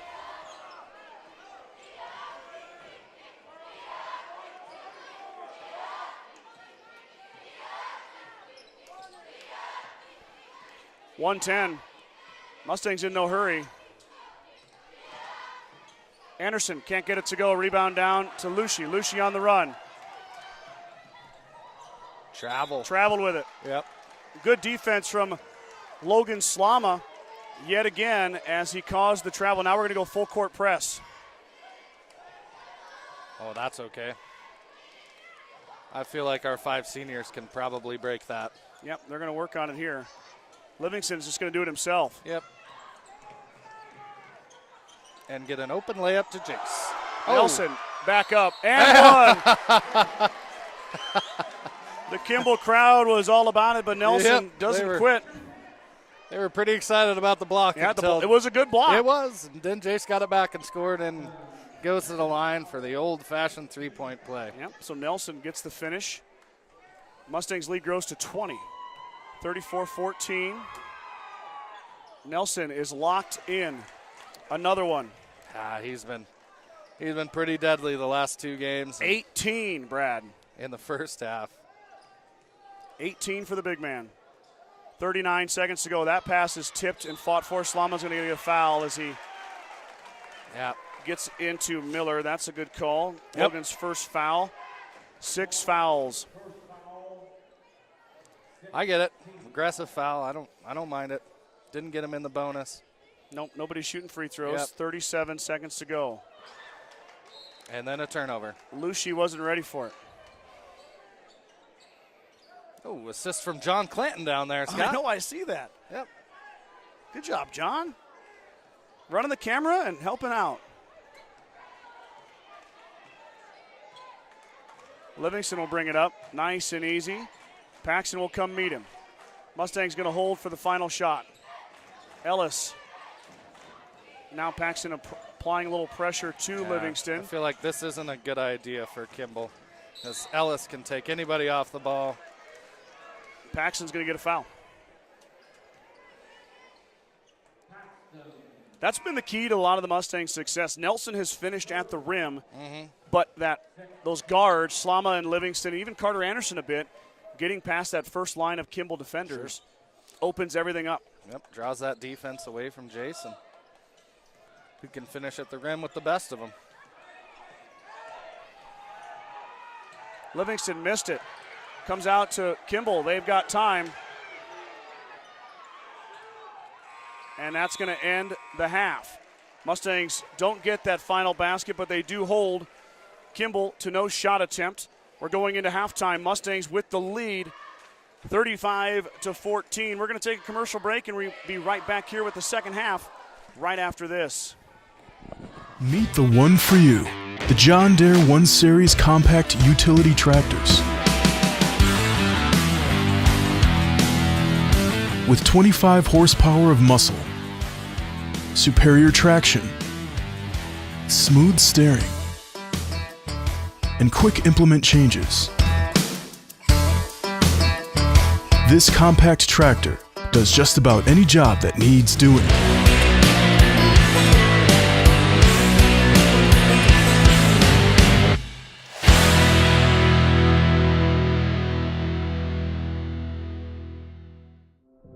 There is a new world out there, revealing itself in unpredictable ways. A world that demands more from the land and those who grow, farm, and build on it. This new world calls for the ingenuity to get more out of it, while preserving as much as we can. After all, to stay ahead of tomorrow, we need to be equipped for it today.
Let's take a look at the scoring in the first half for the two teams. They're about 4 minutes away from the start of the second half. Jace Nelson, of course, led all scorers. He had 18 in the first half. That is his season average. Nelson with 18 in the first. Carter Anderson had 10. Ellis Livingston had 2. Logan Slama had 2. And Michael Perez had 3. On the other side, Brandon Paxton led the Longhorns with 6. Kyla Lushi had 3. Wyatt Cords with 2. And Riker Barron with 3 first half points. 35-14 is your score. Boys WTC championship here at Cougar Palace WNCC campus. WTC at WNCC. Lots and lots of abbreviations, Mr. Gates. Yes, and W's and C's. And T's. And T's that sound the same. I told you there was a funny comment. And I think you might have seen it, but it says Kira Miller, who I'm assuming that's Kira Miller from the Bayard Oh, I'm sure. girls basketball team. Shout out to the commentator who called the Bayard girls Mitchell yesterday. Made me chuckle. Appreciate the shout out, Kira. That was me. Yeah. I did call Mitchell Baird. Yeah, but Kira, let me go to Brad's defense. I think I called Bayard Mitchell 14 times in a sub-district volleyball game. Well, I'm glad I could put the smile on the young lady's face. Yeah. Kira, if you're listening right now, also congratulations on the scholarship to Dakota State, I believe I saw on Facebook. All right. Very good. Track and field, right? I believe so, yes. Yeah. Yep. I know she's a heck of a cross-country runner as well, and volleyball player, basketball. Yeah. Of course, in the small schools, you get the opportunity to do it all. So. Yes.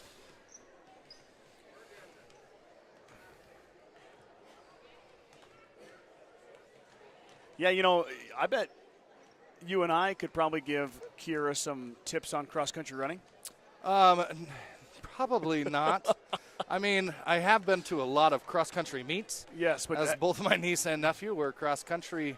But you didn't run them.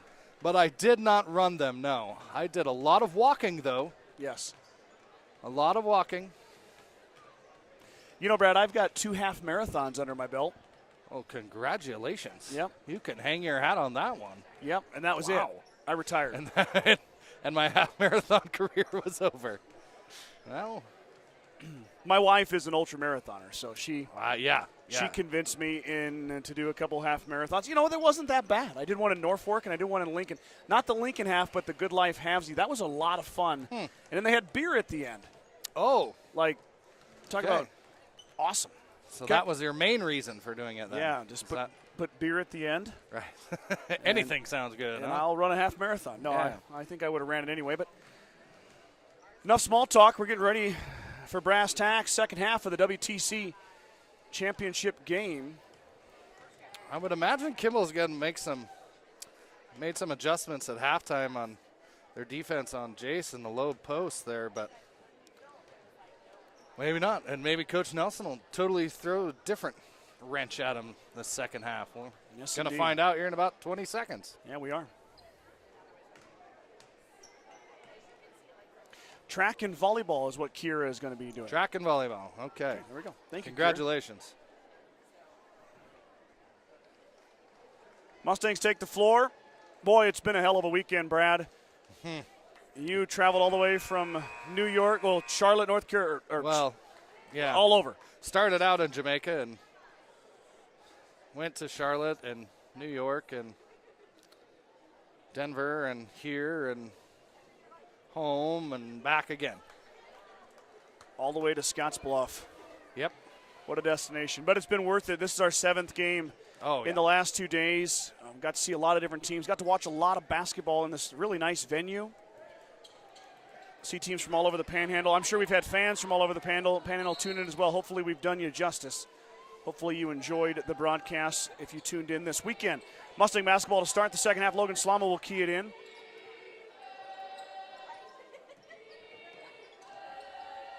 We got to talk to the Gordon-Rushville student body because Kimball's a Class D school and they're whooping our butts on the student section. Well, but our kids have been pretty spread out this weekend between. Oh, we got wrestlers in Hill City. Yep, and the girls wrestling in Bridgeport, and it's pretty tough. Girls basketball here and cheerleaders. I mean, yeah, we're not a big school.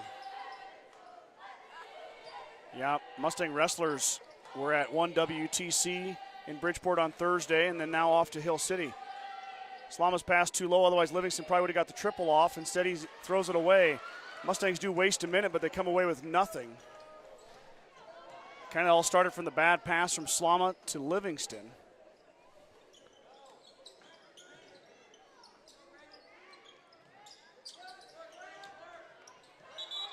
Paxton fouled on the floor.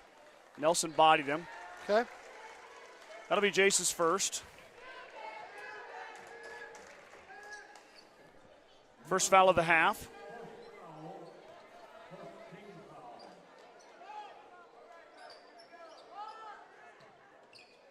Paxton gets the inbounds. Now he's going to dribble into the middle, working on Nelson. Inside to Lucy. Lucy about had it denied by Schwarting. He gets it down the Cord's top of the key. Working it around is Miller to Paxton. Now Lucy working on Schwarting. Schwarting with 2 fouls. Lucy up, won't get it to go. Tipped around. Schwarting skies for it. Rebound. Mustangs on the run. They don't have numbers, though. They'll back it off. Good defense again by Keenan. And he skies for the rebound. Nelson up and under. Just putting on a clinic in the paint tonight is the big man from GR. Now up to 20 points. Can he get to 30 tonight, Brad? Yeah, I wouldn't be surprised one bit. Big-time players show up in big-time moments. This is what they want. A WT championship was on their list of goals when I interviewed them before the season started. Alushi's going to hit, though, in the lane. Good-looking shot from Kyler.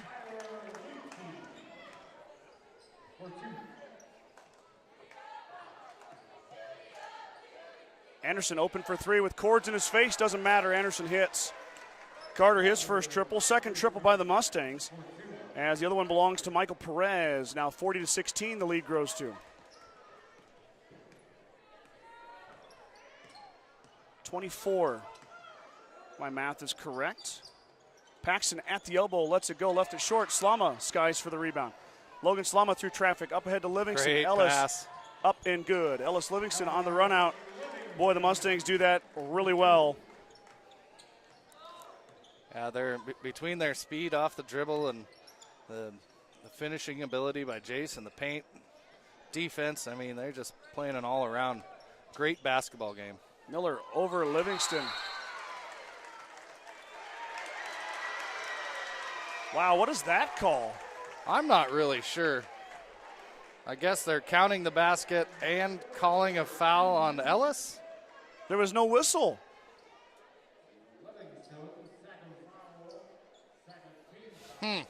So the shot went in, and then they were going to inbound it. I'm definitely going to make note of that at the 5-minute mark. Watch that one again, see what happened. That's weird. Miller misses it. Second foul on Livingston.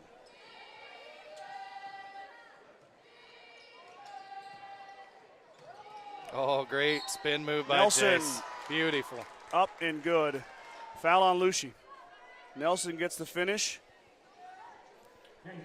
and absorbs the contact. Yep. Just that quick little drop step and turn and freed himself up. You know, for a big guy, he'll fool you. Yeah, he's deceivingly quick, that's for sure. Jace 3 of 3 at the line now.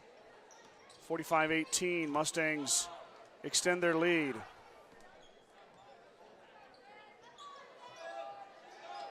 Cords for 3. Got it. Good looking shot there from Wyatt Cords. Hits the triple. Yep, Kimball's going to need a few more of those to try and get back in this game. Livingston on the blow by. Got it to go. Wow, what a finish by Ellis Livingston. He goes over Paxton for 2. High off the glass from Ellis. Whew.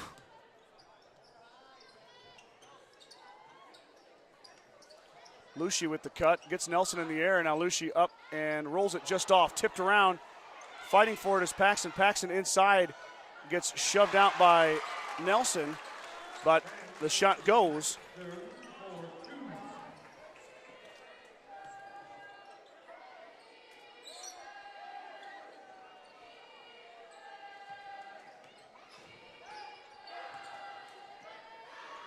Beautiful play inside between Nelson and Anderson. A little two-man game in the paint there.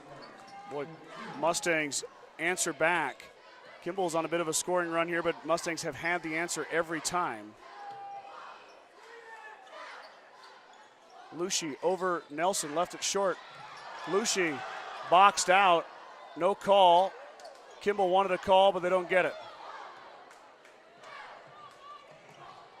Schwarting on the run out, he gets it to go.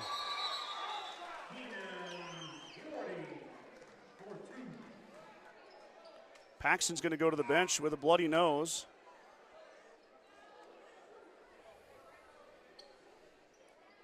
Boy, just a lot of contact inside there. I know bodies went flying, but I don't know. I guess I didn't see a foul. Kimball wants a foul. Oh, big time. They didn't get one, though, but maybe there could have been one on Nelson. He was just kind of throwing his weight around. Yeah. Nelson's a strong guy. He sure is. Bodies can go flying. I'm not sure how he got hit, but he's getting attended to right now. Cords ran off the line by Schwarting. He'll pull up, left it short, and Anderson grabs the air ball. Mustangs are going to run again. Up ahead to Schwarting. Keenan gets it to go. Two more for Keenan Schwarting. He's got back-to-back buckets. It's good to see Mustangs him get are rewarded up 30. for running the floor. Love to see that. Leaper's going to go to the scorer's table. He's coming in, presumably for Nelson. Miller for three. Back iron, no good. Rebound fought for and controlled by Schwarting.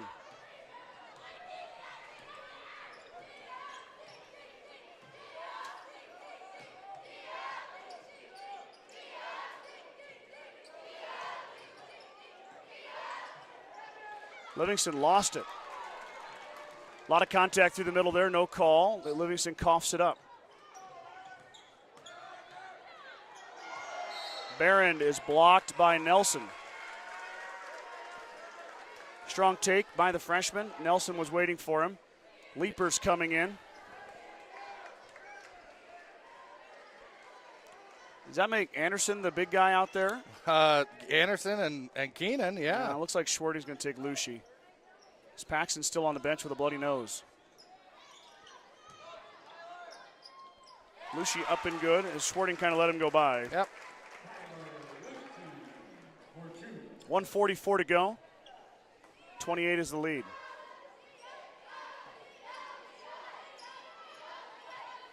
Anderson open on a cut. Carter brought it down.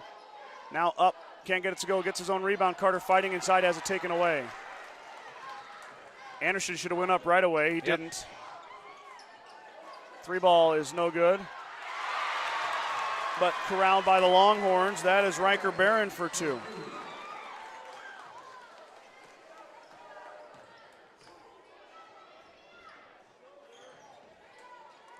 Skip pass over to Livingston. Anderson drives baseline. Carter drops it off for Leaper. Leaper up and good. Beauty. Another dish from Anderson. This time Maddox Leaper gets in on the scoring.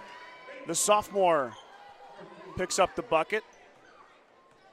Good minutes for Maddox here. He got in the game yesterday, too, for quite a few minutes. These are minutes a little bit earlier in the game. Yep. Baseline jumper by Foose is no good. Fought for, and it's going to go off Kimball. It's back to GR.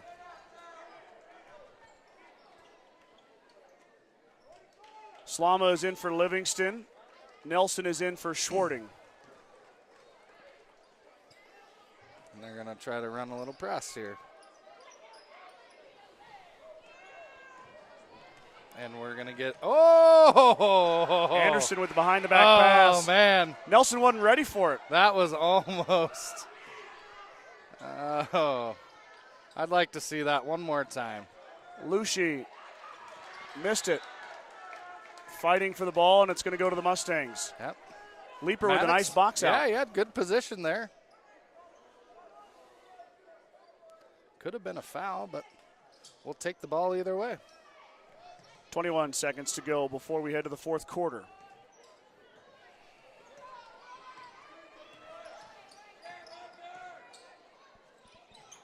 Perez high off the glass, can't get it to go inside. Nelson puts it back in. Nelson has 25. Slama goes into the scorer's table. Shot is up, no good.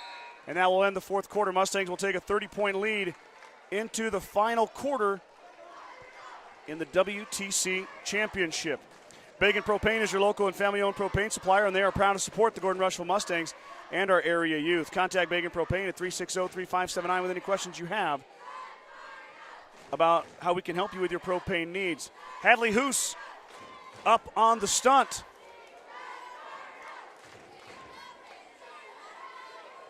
Hadley, a senior. Her and Reagan Schultz and Jade Eichenberger, the three Mustang cheerleader seniors who were honored on Thursday night. Congratulations to those cheerleaders, man. You talk about doing it all. And they're headed to state same weekend as state wrestling in Omaha. Oh, man. Is state cheerleading too? Mm-hmm. Where's that at? Gosh, I want to say Grand Island. It is Grand Island. Okay. Same weekend as state wrestling. Mm-hmm. Wow.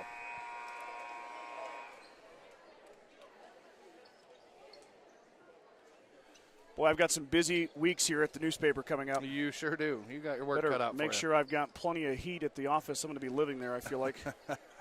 Set up a cot in the back for you. Yeah, I was thinking air mattress. Oh, okay.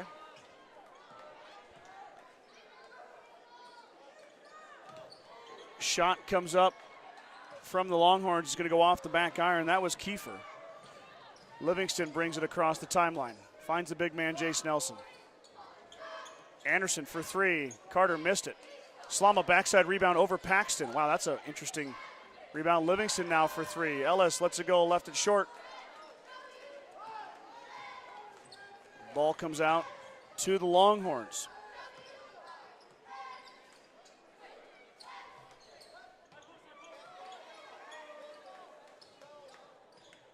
Paxton's back in, Brad. Must have got the bloody nose stopped. Good to see Brandon back out there.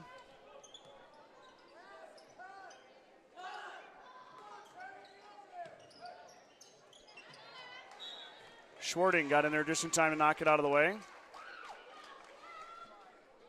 Weird. Keenan made another defensive play.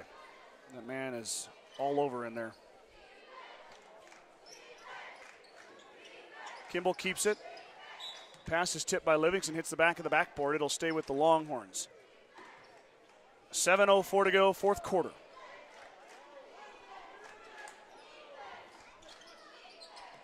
Paxton grabs the inbound, drops it off for Miller. Miller back to Lucy.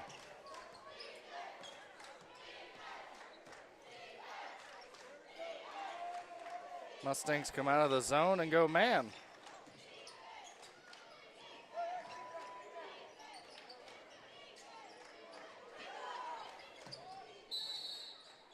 Timeout from the coach. Oh. Nope. Nope. He didn't say inadvertent whistle. Wasn't a timeout call.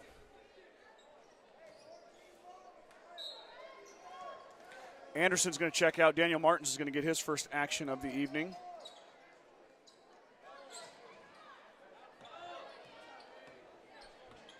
A minute and a half gone from the fourth quarter. Nobody's scored yet. Miller trying to change that. He does. Braxton Miller for three.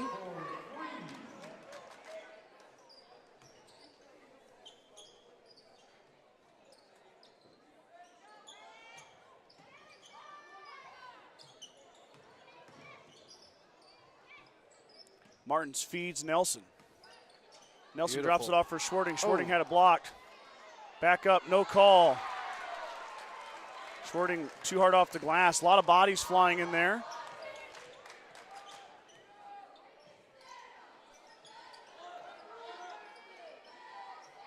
Lucy's going to shoot it. He's going to miss it.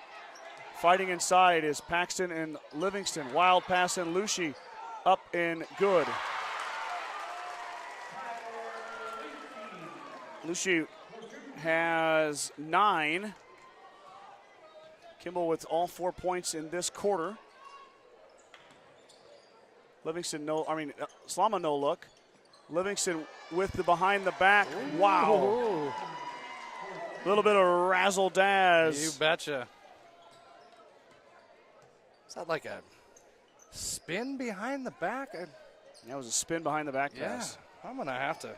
Once again, how Watch about this second half. 5:15 on this one? Paxton with the putback, can't get it to go. Nelson corrals the rebound. Guess who's the first guy down the floor?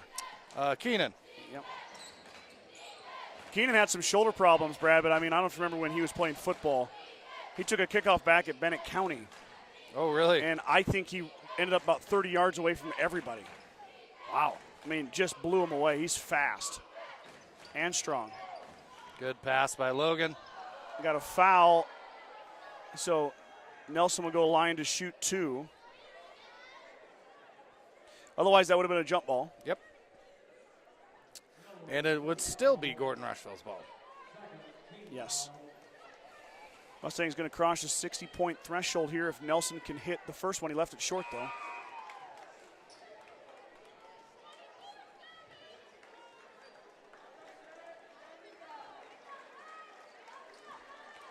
That's Nelson's first miss at the line tonight. Now 3 of 4 is Jace. Schwarting's going to have a seat along with Slama. Nelson hits the second. Now has 28. Man, that's 2 more, huh? Barron for 3. Front iron, no good. Rebound down to Martins. Martins up ahead to Livingston. Ellis thinking about it. Up, can't get it to go. He's fouled. Livingston will go line to shoot 2.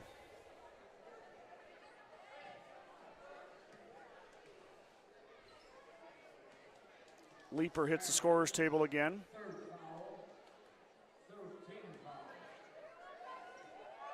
Ellis at the charity stripe. Livingston has got 6 points tonight.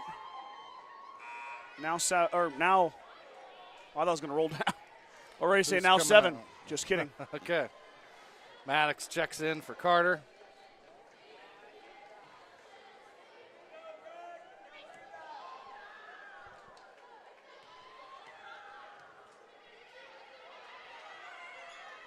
Livingston hits the second. Now he's got 7 points.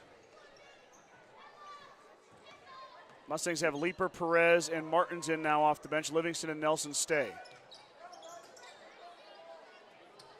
Perez had it for a second. Livingston took it away, though. Ellis, hounded by Barons. He's going to turn it over.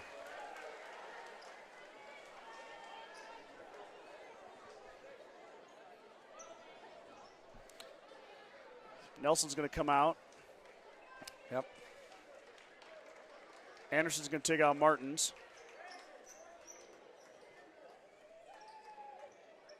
Nope, never mind. Martins is going to stay. Perez is out.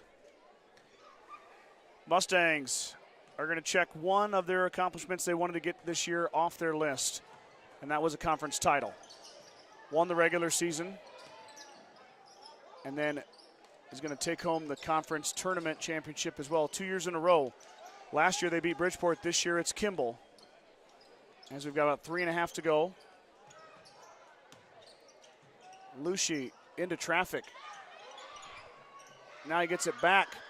Can't get a fight inside as some bodies hit the floor. Paxton thought about it. He's going to drive, drop it off, and it's going to go off the hands of his teammate. Back to GR. But you know, Brad, we watched Kimball play last night. They're the 7th seed. They're the last seed in the WTC seeding, and they're all the way to the championship game with one senior. Yeah, I mean, there's something to be said about that for sure. Yeah, I mean, Kimball is only the beginning. This team is going to be really good for the next 2 to 3 years. And credit to them and their coach. The game last night was a pleasure. Yep. I feel like we should have paid somebody to broadcast that. But that pass is going to go off a shin or something, but it'll go to Kimball. But, I mean, this team is on the up and up, and who knows, with the way they're playing, maybe they can make some noise at sub-district. You know, nobody's going to expect them to. I know I'm going to be watching that sub-district to see what happens. And hopefully Kimball can shock a few more people as the season goes on. Might be able to spoil somebody's postseason plans the way they've been playing lately. For sure.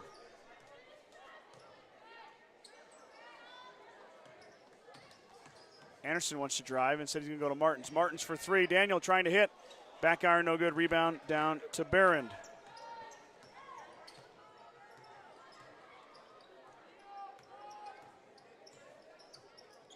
Miller guarded by Leaper. Lucy with the touch.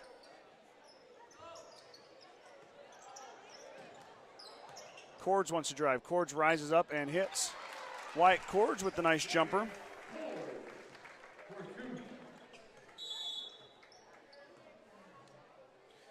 Coach Nelson's going to take a timeout here to empty or get Johnny Ziller in the game. Timeout Mustangs. 1:49 to go, 61-34. Grocery Mart, your locally owned hometown grocery store, is proud to support the Gordon-Rushville basketball teams. Stop down today to pick up all your grocery needs, including fresh meats and produce. Grocery Mart is open 7 days a week at 228 North Main Street in Gordon. Strong Insurance has provided the Midwest with the best insurance solutions for over 90 years. As an independent agent, we work with many great carriers to offer our clients a policy tailored to their needs, great rates, and even better coverages. Contact our office at 282-0560 or stop by 224 North Main Street in Gordon. Shout out to my Star Club members, Larry and Danita Turnbull, Vern and Sharon Johnson, Dale and Shirley Atkinson, Steve and Brenda Belisle, Jim and Karen Dellinger, Mike and Marlene Slama, Maurice and Sandy Hathorn, Marty and Connie Schwarting. Sides of Milburn and Rushville is your headquarters for Bad Boy Mowers, Bad Boy Implements, and Montana Sheds. Don't forget about the full service department for all vehicle repairs at Sides of Milburn and Rushville. Go Mustangs. Mustangs are going to empty their bench here, Mr. Gates. Yep. I see Lewis Martin in there. Johnny Ziller's in, the freshman.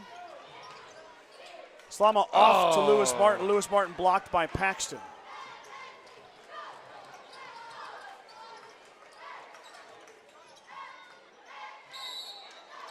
Martin's going to foul Paxton on the floor.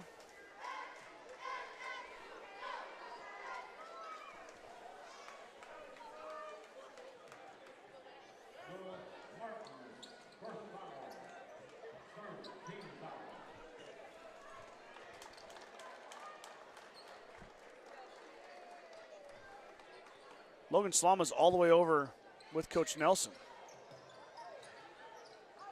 Three ball is good from Kiefer. Must be getting some instructions from him or something, maybe play that he was going to run. That might have been his man that just hit it. Yeah.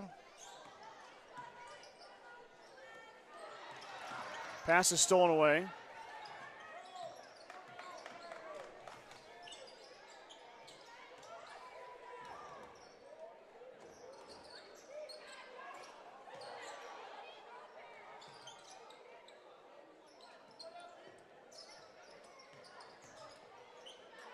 Martins has it blocked by Paxton. Getting these younger guys some real good experience right now. I like it. Kimball's going to finally empty their bench here, it looks like, as they've got three subs coming in. Lucy's going to go line to shoot two, though.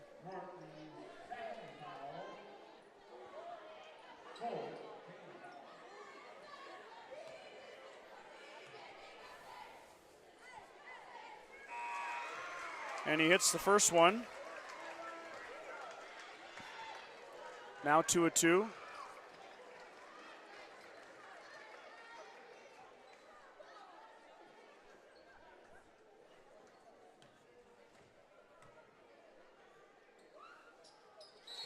Makes them both. That'll do it for Lucy. Yep.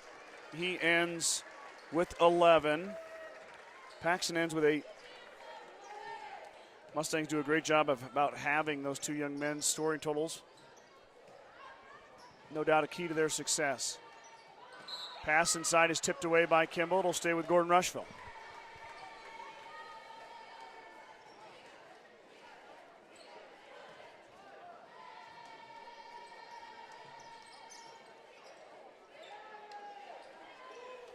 Perez open for three, lets it go. That one's going to get nothing.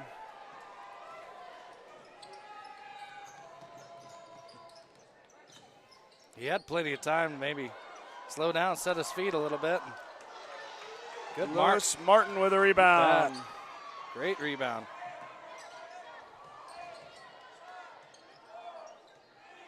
Leaper inside. Maddox lost it, got it back. Up at the buzzer. Kissed it in.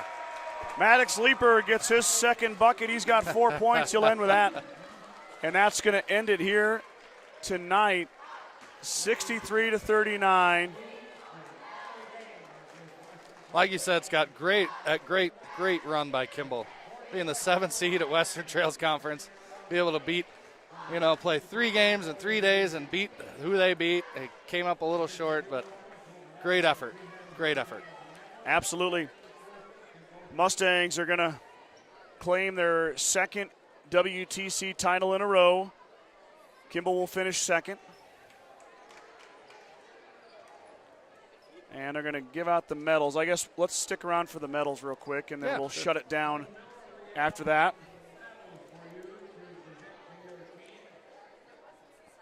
.28 for Jace Nelson. He leads all scorers. Carter Anderson ended with 13. Ellis Livingston ended with 7. Slama stayed at 2. Perez stayed at 3. Schwarting ended up at 4, and Leaper ended up with 4. 8 for Paxton, 11 for Lucci. Cords ended up with 7. Miller ended up with 5. Riker Barron ended up with 5, and Branson Kiefer hit a 3. Kimball drops to 7-12 on the year. Gordon-Rushville improves to 12-3.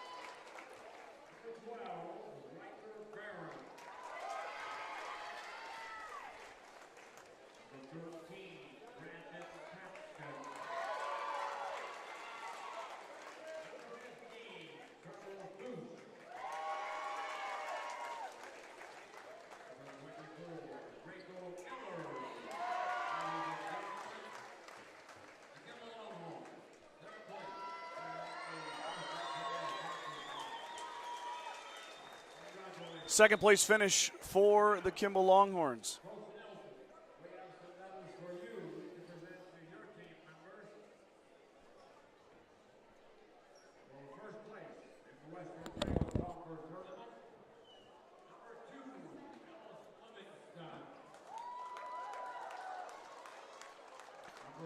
Mustangs now being announced.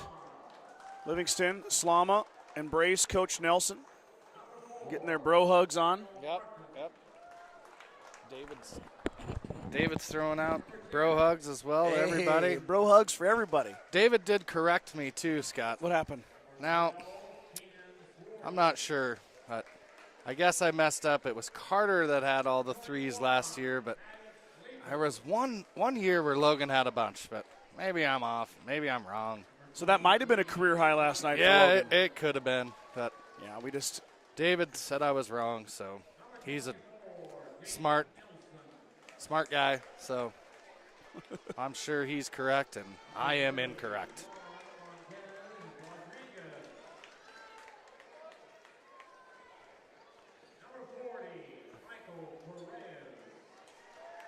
Mustangs about done with their medals. Now they're going to get the trophy.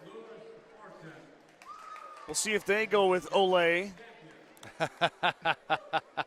I don't know if they're going to go with Olay.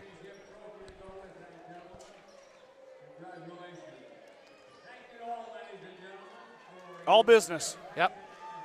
I like it. Little team picture for the parents. And the newspaper. And the newspaper. I'm sure I'll get one sent to me. That'll make the front page next week, huh? Well, I mean, probably not because the wrestlers are won it all as well. Yeah. So I've got 2 WTC champions. We'll see how it all shakes out. But Brad, we've got to. I don't feel like we live here now, but we're gonna have to go home. Well, I'm not against going home tonight, Scott. Just like I wasn't last night. So Should we go check out the Scottsbluff food scene? You know, and then head I out? certainly wouldn't be opposed to that either. All righty. So let's get this wrapped up. Mustangs take home the title. Yep. And Kimball ends up second. On the girls' side, Bridgeport wins the title. Gordon-Rushville girls come up second. So wraps up our coverage. Brad, it was a lot of fun. Sure was. Appreciate everybody who tuned in over these 2 days, these 7 games. There's been a lot of people tuning in. A lot of hours in the gym, but well worth it. So for Brad Gates, I'm Scott Bedrowski. Let's sign off. Everybody have a good night. Take care. We'll see you next time.